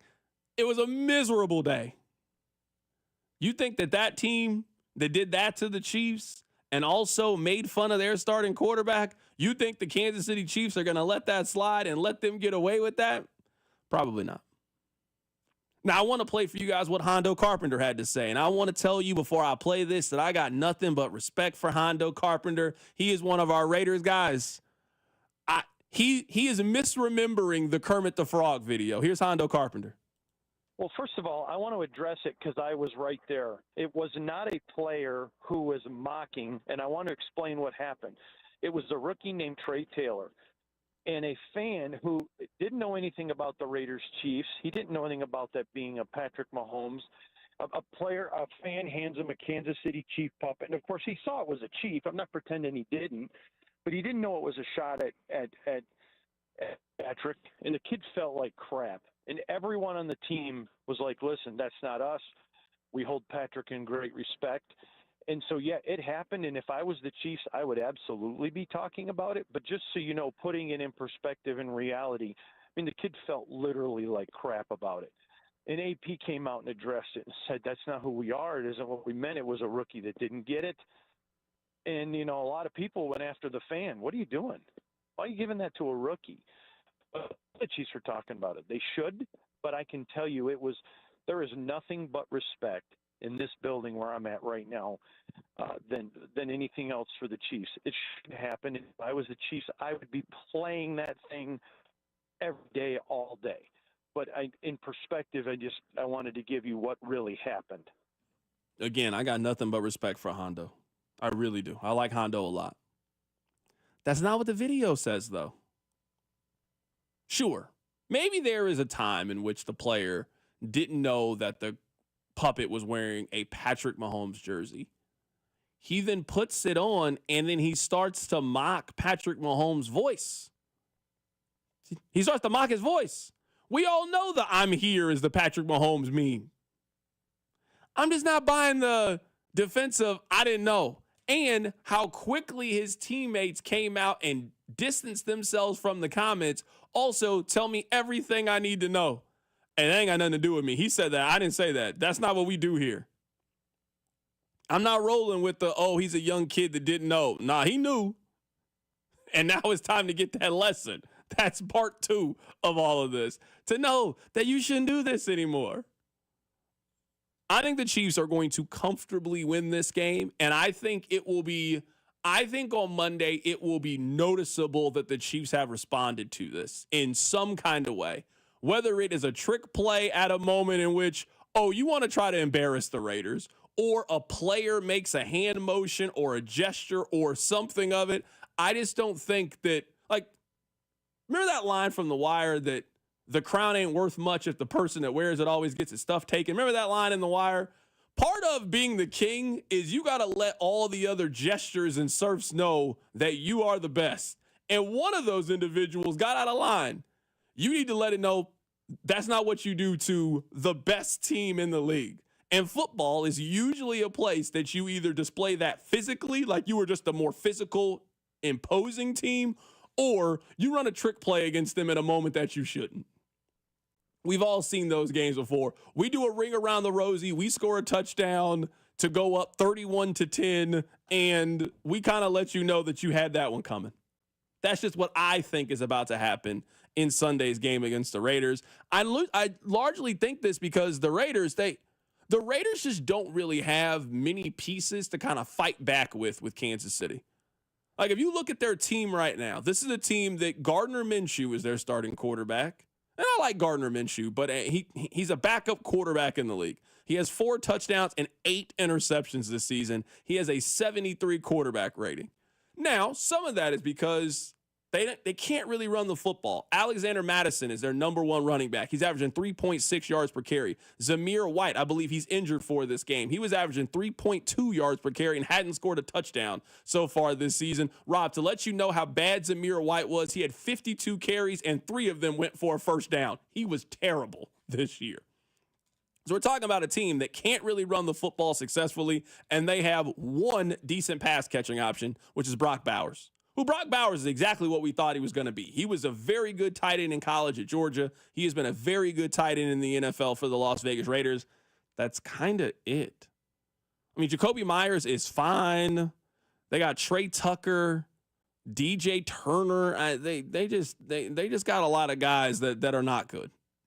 So this is not a game that should be close. Now, the Chiefs, they do have a propensity of making these games a lot closer than they need to be and a lot more edge of your seat nerve-wracking in the fourth quarter. I don't think that the Raiders should be that team that you have. Maybe Tampa Bay next week, but I just don't really look at the Raiders as being that kind of team. So that's one of the things that is interesting to me about this game. The other thing that is interesting to me is DeAndre Hopkins. What is his role going to be? How good is he going to be in this matchup? Here's Patrick Mahomes. Yeah, I think the biggest thing is just getting with the coaches. I think our coaches do a great job of getting guys up to speed, and you've seen that throughout this year already. Bringing in guys, getting them up to speed fast, and then letting them go out there and make impact and do what they're great at. And so that's stuff that I think the coaches really do well. And then me as a quarterback, I just try to be on the same page with the guys that are in there whenever I'm taking a snap. That was Patrick Mahomes talking about the time he thinks it is to get acclimated with a wide receiver. Here is Andy Reid confirming that he expects DeAndre Hopkins to play this weekend. Probably, yeah. It was only a couple days of practice. How do you look to you? He did a good job. He's in the process of going through everything. So everything he does is the first time, but he's got the experience with relative plays. So, but he's picked it up. He's a smart guy, which really helps. I don't really know why DeAndre Hopkins wouldn't play on Sunday. When you just think about these kind of trades, this is not the first player that has been traded in the middle of the week. They almost always play. Now, they have varying degrees of how involved they're going to be in the offense and what their productivity is going to be, but Amari Cooper played last week. Devontae Adams played in his first game. Odell Beckham, when he got traded from Cleveland to Los Angeles, he played. Christian McCaffrey, when he got traded from Carolina to San Francisco, he played that week. These guys almost always play, so I fully expect him to play. I don't know what his role is going to be. I don't know how good he is going to be in this game. You could tell me almost anything happens. Would I be surprised if DeAndre Hopkins had 5 catches for 60 yards and scored a touchdown? No, not at all. That's literally what Amari Cooper just did last week for the Buffalo Bills. Could he have 3 catches for 18 yards, not really be much of a factor, and it takes him a couple of weeks to get integrated into the offense? That is also a possibility. So at least for me in text line, you can tell me what is interesting to you about this matchup. 913-586-7965. The Chiefs obviously have much bigger fish to fry, and the Raiders, they are a bottom 5 team in the league. This is a team right now who might have a different head coach the next time that Kansas City goes to Las Vegas. They are certainly going to have a different quarterback the next time that they go. They are a team that is in desperate need of a hard reset, and that is not the first time we have said that about the Oakland or Las Vegas Raiders, but they feel like a team that is in the middle of a hard reset. You are going to have kind of those trap games and those trick spots. But again, there are some teams that you know are going to get the Chiefs' best effort. Baltimore gets that. Buffalo gets that. Cincinnati gets that. The Raiders maybe could have got a Chiefs team that was going to be looking past to the Bills game or Monday Night Football against Tampa Bay. But with them losing their last game to this team and sort of the controversy, so to speak, and I put that in air quotes, around the whole puppet situation, they are going to get Kansas City's full focus this weekend. And they did this to themselves. I think they would have had the Chiefs' full focus just by beating them on Christmas Day. As you laid out at the very top of the hour, there is an iconic, might be a stretch of a term, there is a known photo where it's Taylor Swift and Brittany Mahomes, and they are wearing 15 and 87 Santa Claus hats, and they look sad, and CBS has the graphic. 20-14, Raiders win. And it is clearly something that bothered Chiefs fans. They stopped losing games at that, and bothered the team. They stopped losing games for that. So I think the Raiders would have had their full attention because last time we played this team, they got us. No one's gotten us since. They would have had the full attention. But then you sprinkle in the puppet, and you sprinkle in Antonio Pierce about they're going to have the Mahomes rules. They're going to treat him different. Yeah. And they also I forgot about that. Yeah, I did forget about that. They also Yeah. talked about how they have the formula to beat the Chiefs because they did it on Christmas Day. For a team that is trending toward 3-14, they're talking like they're 14-3. They do a lot of talking, so you were always going to get the full power of the Chiefs, but now you added another element. It's foolish behavior from a team that's not very good. I know the Chiefs won the AFC title game, but the Bengals that week were doing a lot of yapping, but the Bengals are good. That was a game-winning field goal in the AFC title game at Arrowhead. That was a back-and-forth football game. They didn't back up their talking, but at least they were in the game. This does not feel like the Raiders are going to back up their talking at all. Coming up in just a little bit, earlier today, we were joined by various guest of the other team. So we didn't spend a whole lot of time talking about the Raiders because why would we spend a lot of time talking about the Raiders? We went to Houston, Buffalo, and the other teams that are leading their division in the AFC. We'll play some of that for you coming up in a bit. Rob, I just want to take a little bit to talk about this. I don't know if you want to play the hits, and we can do that and make this hit number one. Have you seen what the ratings were for the Arizona Cardinals Los Angeles Chargers game? It was not good. It's 5 o'clock, and your wife has tuna casserole ready for you at home. Might as well get caught up on the biggest stories of the day in Kansas City with C-Dot and Rob. This is The Hits. Number one. Kings reporting into those bad ESPN Plus ratings. I want you guys to know the hits are brought to you by Baker University, where graduates earn salaries and land jobs faster than any other university in Kansas. Apply today at bakeru.edu. All right, you can fade the music down here. Again, I want to get back to football here coming up, I guess local football, so to speak, but I do want to read this. I just saw this. So there was a Monday night football game this past Monday that was exclusively on ESPN Plus. That game, according to Sports Business Journal and NBC Sports, drew less than 2 million average viewers. I hope and pray that this is an example to the National Football League, because I think the NFL, I think they get off on knowing that they can treat us however they want to treat us. And they can put playoff games on Peacock, and they can put games on Fridays in the fall when they said they were never put Friday games in the fall. The NFL walks around and operates like they can't be touched. They put a game on ESPN Plus, and it drew less than the WNBA did this week. So I hope and pray that this is a message to the National Football League. There was no reason to put this game on ESPN Plus other than to try to squeeze as much money out of us as possible. They do that at every single turn.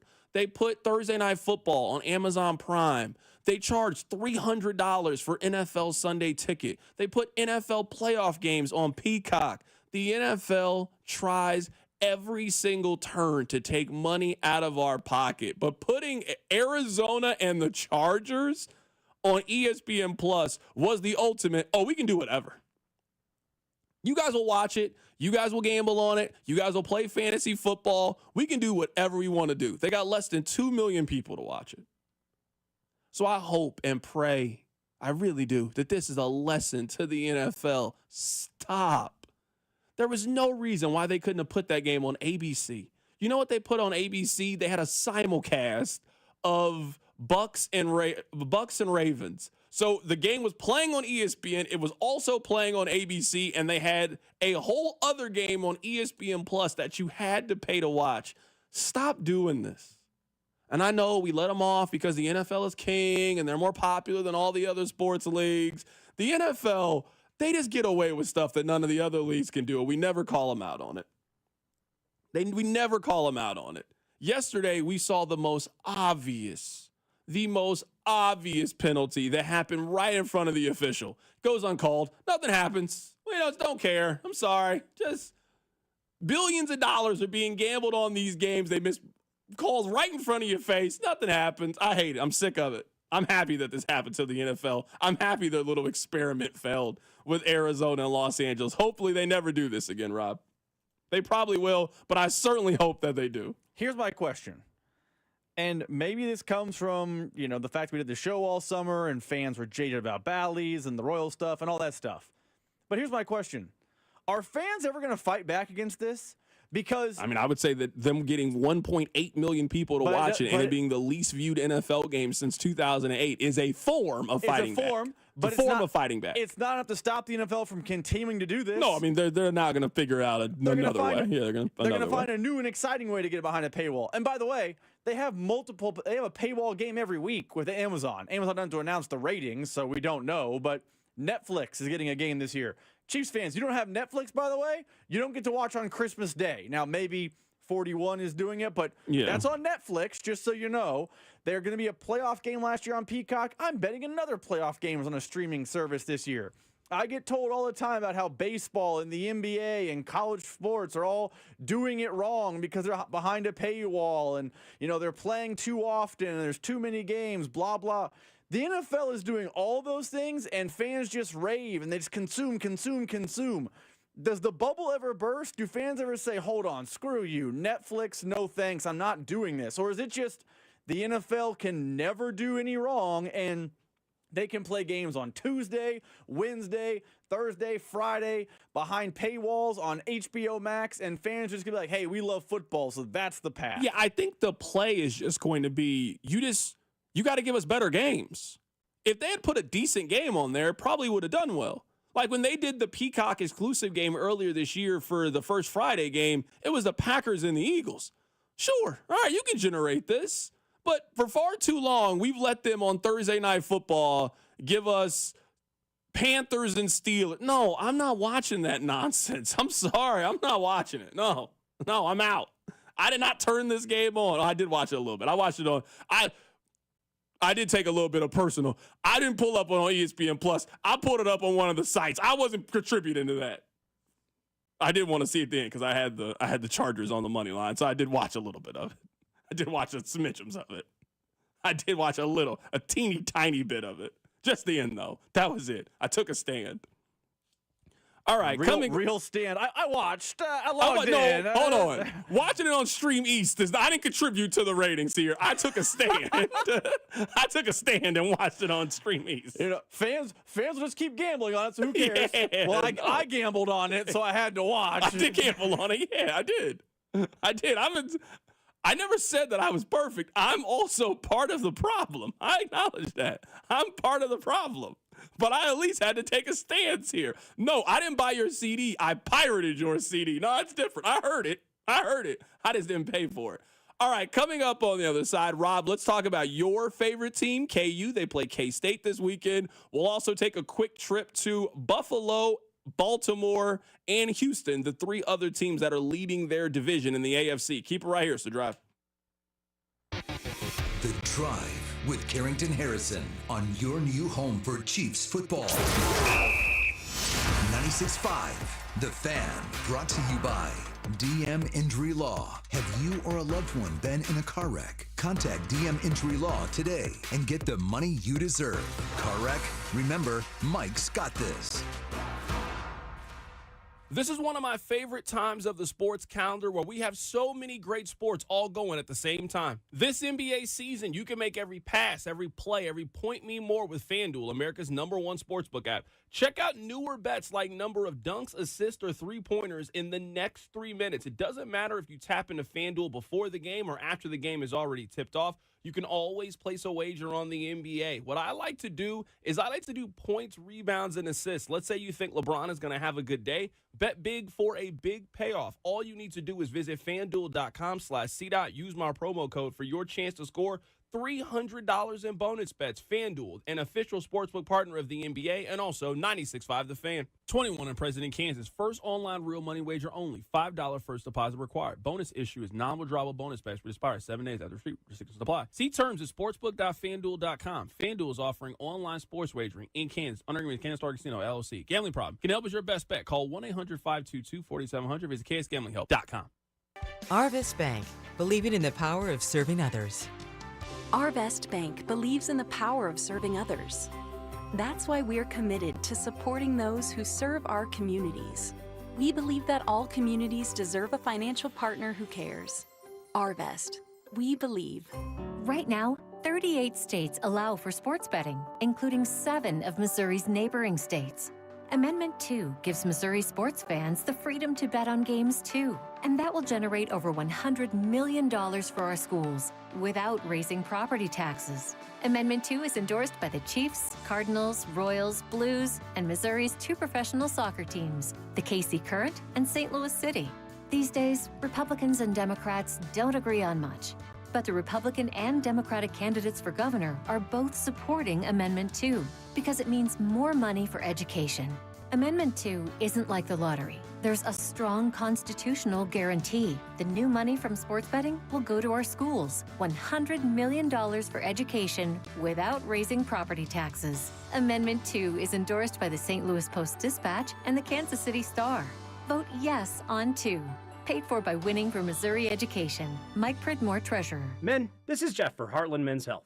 It seems like everything we hear these days is about political races, and yet there's a far more important race that you run for yourself every day. It's the race to be the best that you can be. But if your libido is low, if your workouts aren't productive, if you've got brain fog and you're tired all the time, you may feel like you're losing that race, and maybe even that your best days are behind you. But the truth is that they're likely not, because if you're feeling like this, it's probable you're simply suffering from low testosterone, a condition that affects a huge percentage of men as we age. At Heartland Men's Health, we're experts in treating low T. We've successfully treated thousands of men for the condition, and if you're like most guys, you'll start seeing results in just a few weeks. Better sleep patterns, higher energy, improved mental clarity, more productive workouts, and your libido will likely increase as well. So get back to winning your race by calling us. Your initial visit is only $99 and includes blood work and a medical consult. And if you start on testosterone the day of your appointment, your visit is free. Call 844-447-6600 or go to heartlandmenshealth.com. Neighbors getting new roofs due to hail damage this year? Then you're a likely candidate for a new roof too.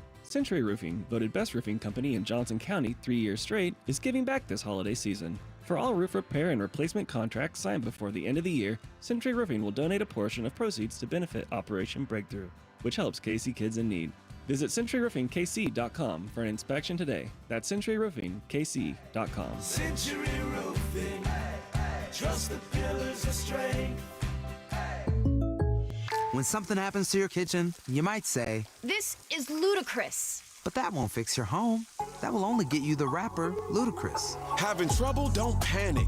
Don't be alarmed. You need to file a claim? Holla at State Farm. Like a good neighbor, State Farm is there. That's right. You can file a claim on the app or call us. Thanks, Mr. Chris. No matter how ludicrous the situation, like a good neighbor, State Farm is there. State Farm, Bloomington, Illinois. This is the story of the one. As a warehouse manager, her job is to transform chaos into clarity and to see patterns where others see problems. Luckily, she's got a partner who shares her perspective. Grainger offers over 1 million industrial-grade products, backed by real person support and in-depth online resources, so she can tackle every task with precision and turn potential setbacks into streamlined success. Call clickgrainger.com or just stop by. Grainger, for the ones who get it done. Brought to you by Gomer's. 5 locations in the KC Metro or online at gomers.com. Stock up for your tailgate or Halloween party with Gomer's. 5 great locations in the Kansas City Metro. Voted KC's #1 liquor store in Kansas City again for 2024. Excellent in price, selection, and service. 5 locations in the KC Metro and online at gomers.com. Join 96.5 The Fan and Bud Light for the Fans Football Show with Mitchell Schwartz or Sean Barber and Jay Binkley every Friday this football season starting at 6 at participating Buffalo Wild Wings locations. Enjoy $5 talls, prizes, and Chiefs gear. For a list of locations, go to 965thefan.com. Here's traffic, brought to you by DM Injury Law. Have you or a loved one been in a car wreck? Contact DM Injury Law today and get the money you deserve. Car wreck? Remember, Mike's got this. Got a 2-car crash southbound 49 highway that is just past Main Street. Got the left lane closed. And a crash in North Kansas City, southbound 29 just past 64th Street, also closing the left lane. I'm Lori Pearson for 96.5 The Fan Traffic. Chiefs fans, it's Trent McDuffie. Welcome to The Drive with C-Dot on your home for Chiefs football. 96.5 The Fan. All right, couple of things. In about 10 minutes or so, I'll play for you guys. I guess we'll talk about KU and K-State. They play this weekend. We had Lance Leipold and Chris Kleiman on the show. So earlier today, if you missed it, we had someone on from Buffalo, Houston, and Baltimore just to get their thoughts and get their takes on the other 3 teams that are leading their division. Why would we spend so much time talking about the Raiders? They're not going anywhere. All these teams are going somewhere. We start with Jeremy White in Buffalo, and he told us which deal he likes more. Is it Amari Cooper or DeAndre Hopkins?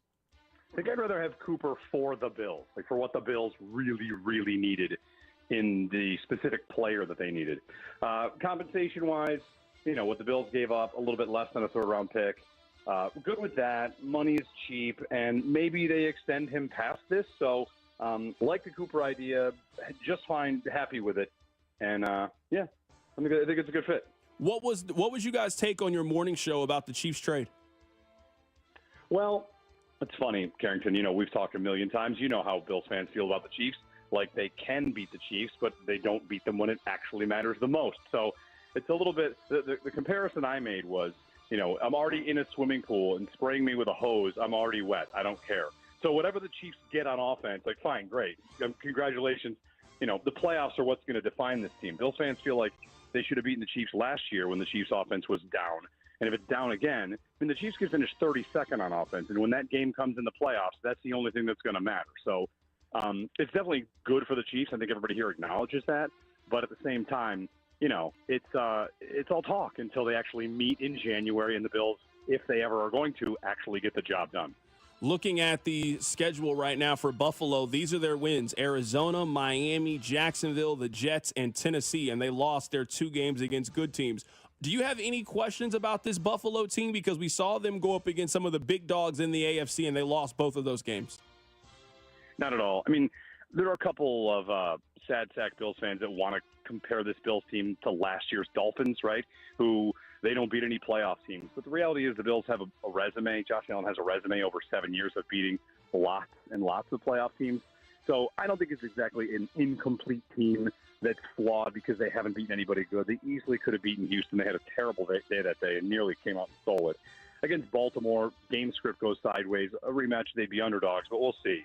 But, this team's beaten a lot of really good teams. So they've got some things to figure out still. The new look offense will be a big change, and they've got to figure out what to do defensively with so many injuries, and they've had a lot of trouble stopping the run, more so than usual. So they've got their things to fix, but I don't think there's any sort of paper tiger here that indicates they can't beat any good team. Last question here. The Bills right now are 5-2. They play the Chiefs coming up in 3 weeks. They play Seattle, Miami, and Indianapolis. What do you think the Bills' record is heading into that Week 11 matchup against Kansas City? 5-2 now. They'll be 8-2. They'll beat Seattle. They'll beat Miami. They always beat Miami. And Indianapolis, if it's Anthony Richardson or Joe Flacco, it's just not going to matter. They'll be 8-2. The Houston Texans, let's catch up with Sean Pendergast. I mean, I'm looking at their 2 losses because they're 5-2. I mean, if your 2 losses are on the road against Minnesota and on the road against Green Bay, you certainly can live with that as a Texans fan.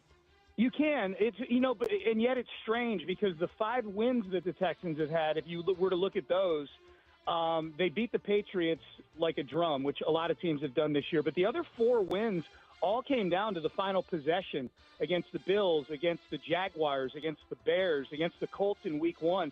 And a lot of that was due to a lot of mistakes the Texans have made. They've been very penalty-prone this year. They've let teams hang around. They've not been a good second-half team offensively. And in my mind, I think that's actually, in terms of what the Texans could look like at the end of the year, I think it's a good thing. These are all very fixable things going on with the Texans where I feel like they're 5-2 and they haven't played their best football yet. They're going to get Nico Collins back in a couple of weeks. So, yeah, a lot of optimism, man. A lot of hope here in Houston right now. Sean, honestly, I thought that Joe Mixon was cooked a little bit. He's been very good this year. Has 77 carries for 400 yards, 5 touchdowns. Yeah. He's been hot these last couple of years as well. I was wrong on Joe Mixon. He's been one of the better backs in the league. Yeah, he's been great. He missed a few games with an ankle injury, but that wasn't like a wear and tear thing. That was he got hip drop tackled in a game against the Bears in Week 2. So, like even a young back would have had a sprained ankle from that. The games that he's played from beginning to end, which there's been 3 of them so far, he's had over 100 yards in all of those. He's been their most valuable player offensively in the games that he has played in. He's been really, really good to the point where for us here in Houston, we don't watch a ton of Cincinnati football the last few years. We're all going, why did Cincinnati let this guy go? He's looked really, really good. And that's been kind of the trend around the league with a lot of these veteran backs who hit the free agent market this past year. Mixon, Barkley, Henry, Josh Jacobs. It's cool to have the Texans be one of those teams that kind of was able to capitalize on that. Last thing here, let's assume that Kansas City is going to be the 1 seed. Let's assume that they are going to be in the AFC Championship game. Who do you think their opponent is going to be? Because at this point, I think there's only 4 teams that can represent the AFC in the Super Bowl. I am not a Jets believer. I am not a Steelers believer. I think it's Buffalo, Baltimore, Houston, or Kansas City. I'd be surprised if it's anybody else. Who do you think is their biggest contender? I think it's Baltimore, but I'll make a case for Houston because I host the morning show on Sports Radio 610 in Houston. I think the case for Houston is they get some of their offensive line issues resolved. Look, they've got an experienced offensive line and a healthy offensive line that for some reason has had real problems protecting C.J. Stroud so far this year. So I think that's a solvable problem if you're able to get them coached up. And I think if they get healthy on defense, they're missing Azeez Al-Shire right now. They're missing Jimmy Ward right now on defense. I think if you get those guys healthy, and they've been a good defensive team this year. I think that's the big thing is they're going to probably have to go on the road in the postseason, and the defense will travel. So I think there's and I feel good about C.J. Stroud ultimately when he's playing in big games like this. If they've got their full arsenal of weapons, I'd say Baltimore right now. But man, I could see the Texans making a run at it, and that's really exciting. I would love nothing more, man, than an AFC title game in Arrowhead Stadium with the Chiefs and the Texans. I think would be great theater. To be joined by Tim Barbalace, he does the pre- and post-game show. Tim, happy to have you on the show today. There's been a lot of talk around the Ravens. Do you consider the Ravens to be the top contender to Kansas City? Well, they got to figure out their pass defense first. I mean, they're in dead last, and that's despite heading into the year with a ton of promise and potential in the back end of their secondary. But I will say this. There's no defense that wants to see the Ravens offense right now. And Lamar, look, we've seen him have plenty of regular season success. He's taken his game to a completely different level this year. He's top 5 in passing. He's 11th in rushing. Derrick Henry is on pace to break Eric Dickerson's all-time single-season rushing mark. The offensive line, which I was very skeptical about coming into the year, they struggled the first 2 weeks. They've really solidified. From a receiving standpoint, in 7 games, the Ravens have had 5 different receivers lead them in receiving yards in a game. 5 out of 7. This offense, they keep saying it's pick your poison, and it really is. We've seen teams sell out to stop the run, but Lamar's killing them with his arm. And then if you want to drop back into coverage, then here comes Derrick Henry. The offense right now is as unstoppable as I've ever seen it under Lamar Jackson, but that defense needs some work. Has Derrick Henry been better than even you guys expected him to be coming into the season with what he's given you in the first half of the year? Absolutely. I think even if you're Derrick Henry's family, you weren't expecting this. I mean, he's on pace to break Eric Dickerson's all-time single-season record. Do I think he's going to keep up that pace? No. But when you look at the numbers in terms of guys 30 years and older, there have only been 4 players in NFL history, guys 30 years or older, to rush for 1,500 yards. And 1,500 yards for Derrick Henry this year is going to be a shoo-in. He's already leading the league in rushing yards and touchdowns and rush attempts. And part of it's been the offensive line gelling. I mean, he's going a couple yards without even getting touched, and he just gets better as the game goes on, Carrington. The craziest stat with him, man, in the second half of games this year, he is averaging 7.4 yards per carry. 7.4 yards per carry in second half rushes. I mean, that's Madden numbers. You can't even do that in Madden.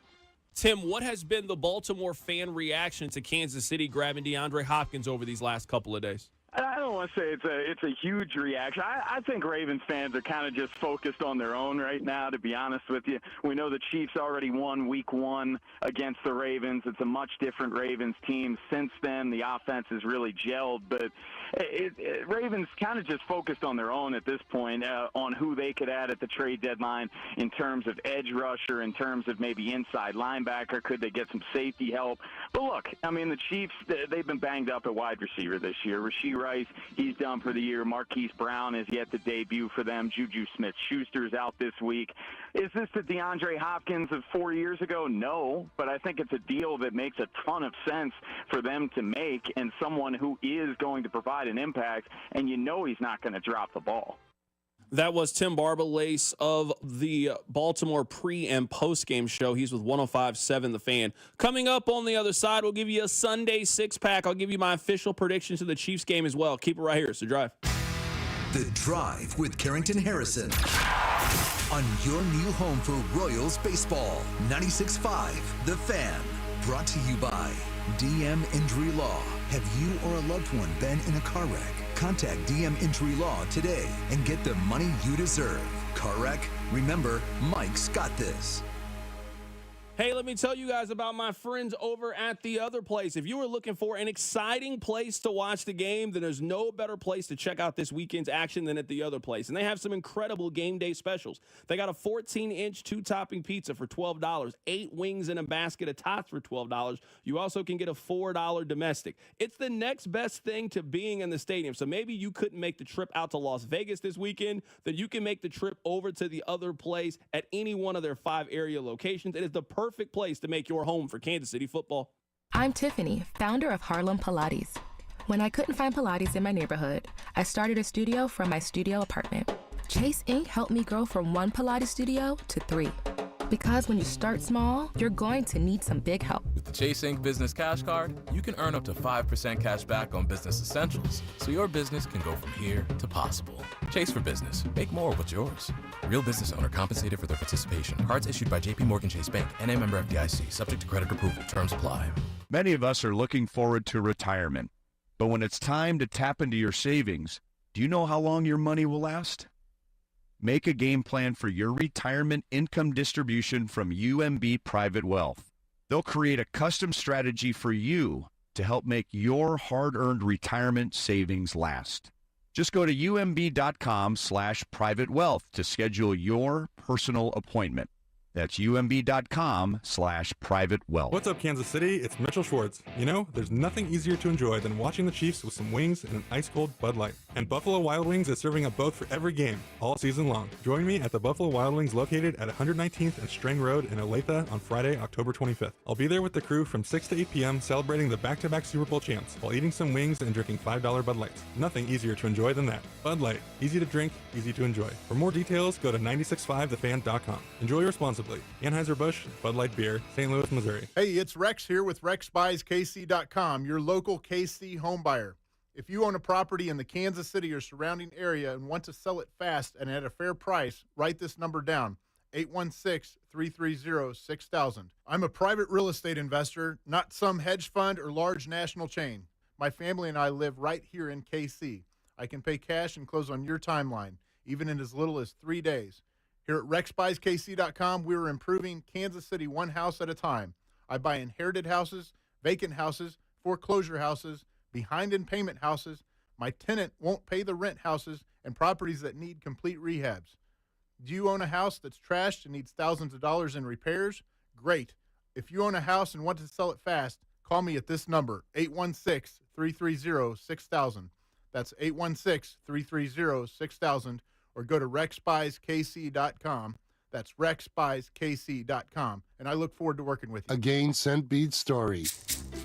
Jim was at the laundromat when he heard his ear said, "Maraca, senor," but his nose said, "Hey, freshest scent ever." Following his nose, Jim found a man pouring a bottle of Gain Scent Beads into the washer. The scent, the freshness. Jim blurted, "Sir, your scent Maraca smell amazing." Actually, Jim, most noses call them Gain Scent Beads. Try Gain Scent Beads, way fresher than detergent alone. Wendy's breakfast burrito has an entire breakfast in every bite. Fresh cracked eggs, seasoned potatoes, American cheese, cheese sauce, and sausage or bacon. So the first bite is like fresh American cheese sauce. Bacon. And the second bite is like fresh American cheese sauce. Bacon. You get the idea.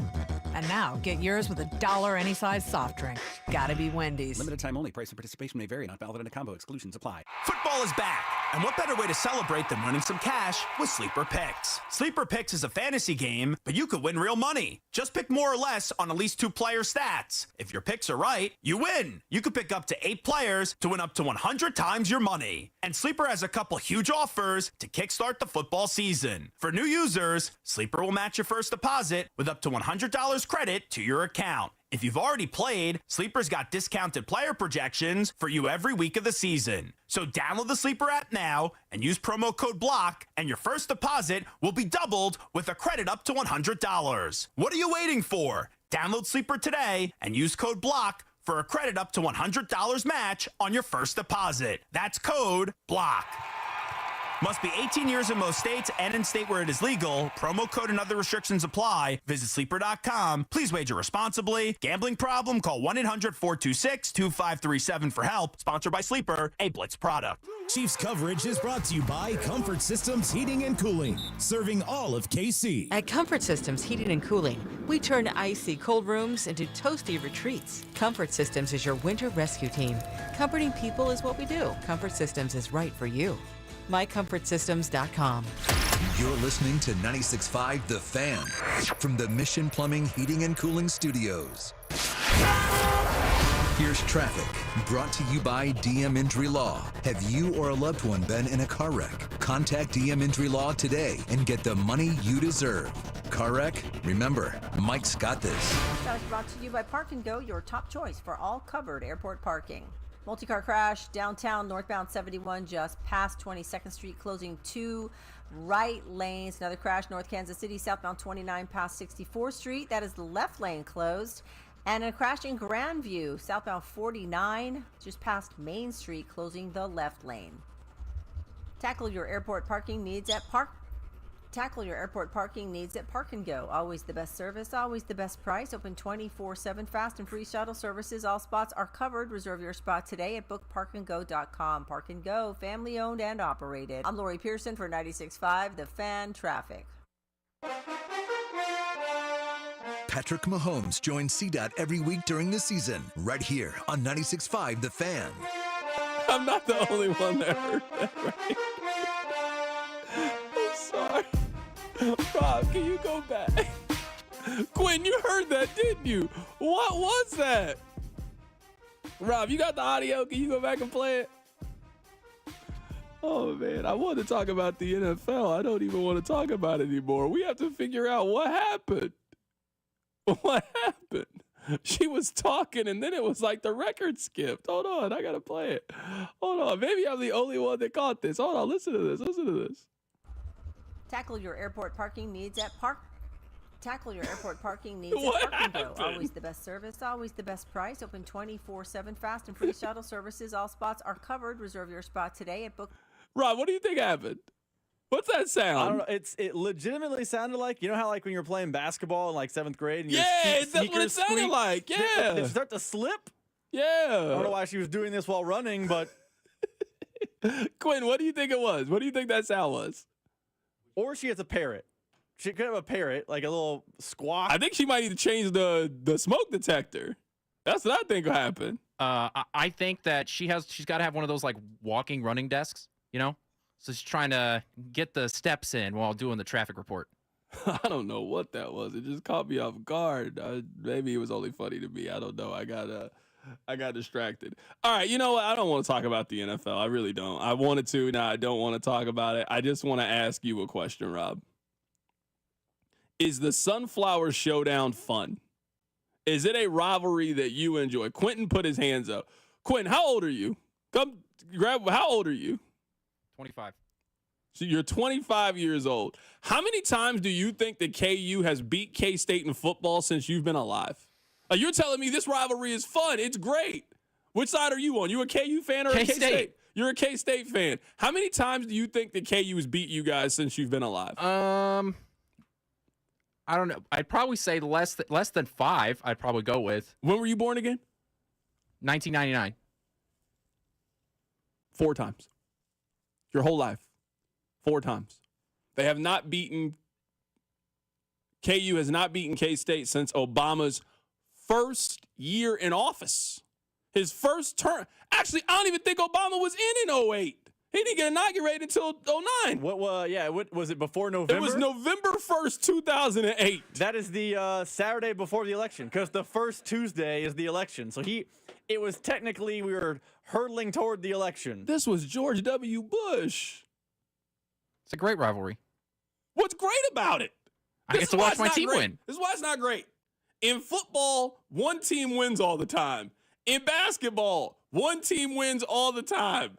What's fun about it? And you don't hate the other. Well, I say this. You might hate KU. KU does not hate you. Isn't part of a rivalry that is supposed to be equal hatred on both sides. Ohio State and Michigan both hate each other. Alabama and Auburn both hate each other. It's not one-sided hate. KU does not hate K-State. KU, it's just, I'm an outsider, so maybe I'm speaking out of turn. Let's say that KU got eliminated in the NCAA tournament, right? They just got eliminated. They lost in the third round, right? I think KU fans cheer for K-State to have a good run in the NCAA tournament. Up to a level. Yeah.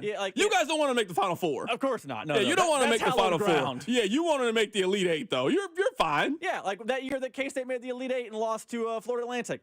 Good job, Cats. Good run. Don't go any further. That's all. No, don't do that. But Elite Eight, that's fine. Yeah, and you guys don't feel that way. You guys hate KU the way I hate KU. That's why I like you guys. Yeah, we're on the same team here. Yeah, no. Are you, though? Because I've seen the message boards. K-State Online, not a fan of this show. Yo, who do they like? Who do K-State fans like? Their own? Yeah, I just want to know, who do they like? Podcast? Who do they like that's not a K-State person? Sure, they love Tim Fitzgerald, Riley Gates, all of them. Who else do they like? It's a great question. Because they don't like me, I'll tell you that. Missouri fans, none of the college teams like me, to be completely honest with you. That's how I know I'm honest. That's how I know. It's hard to dislike Missouri since they left the conference because you're in the SEC now. So it's like without that, direct play. Oh, yeah, I don't have any beef with K-State. I like K-State. I like them. They don't like me. They don't have any love for me. All right, I had a lot of fun today. Hopefully you guys had fun. Excited for a fun weekend. Before I get out of here, Daniel Craig, take them home. Ladies and gentlemen, the weekend. The Drive with Carrington Harrison on your new home for K-State Athletics. 96.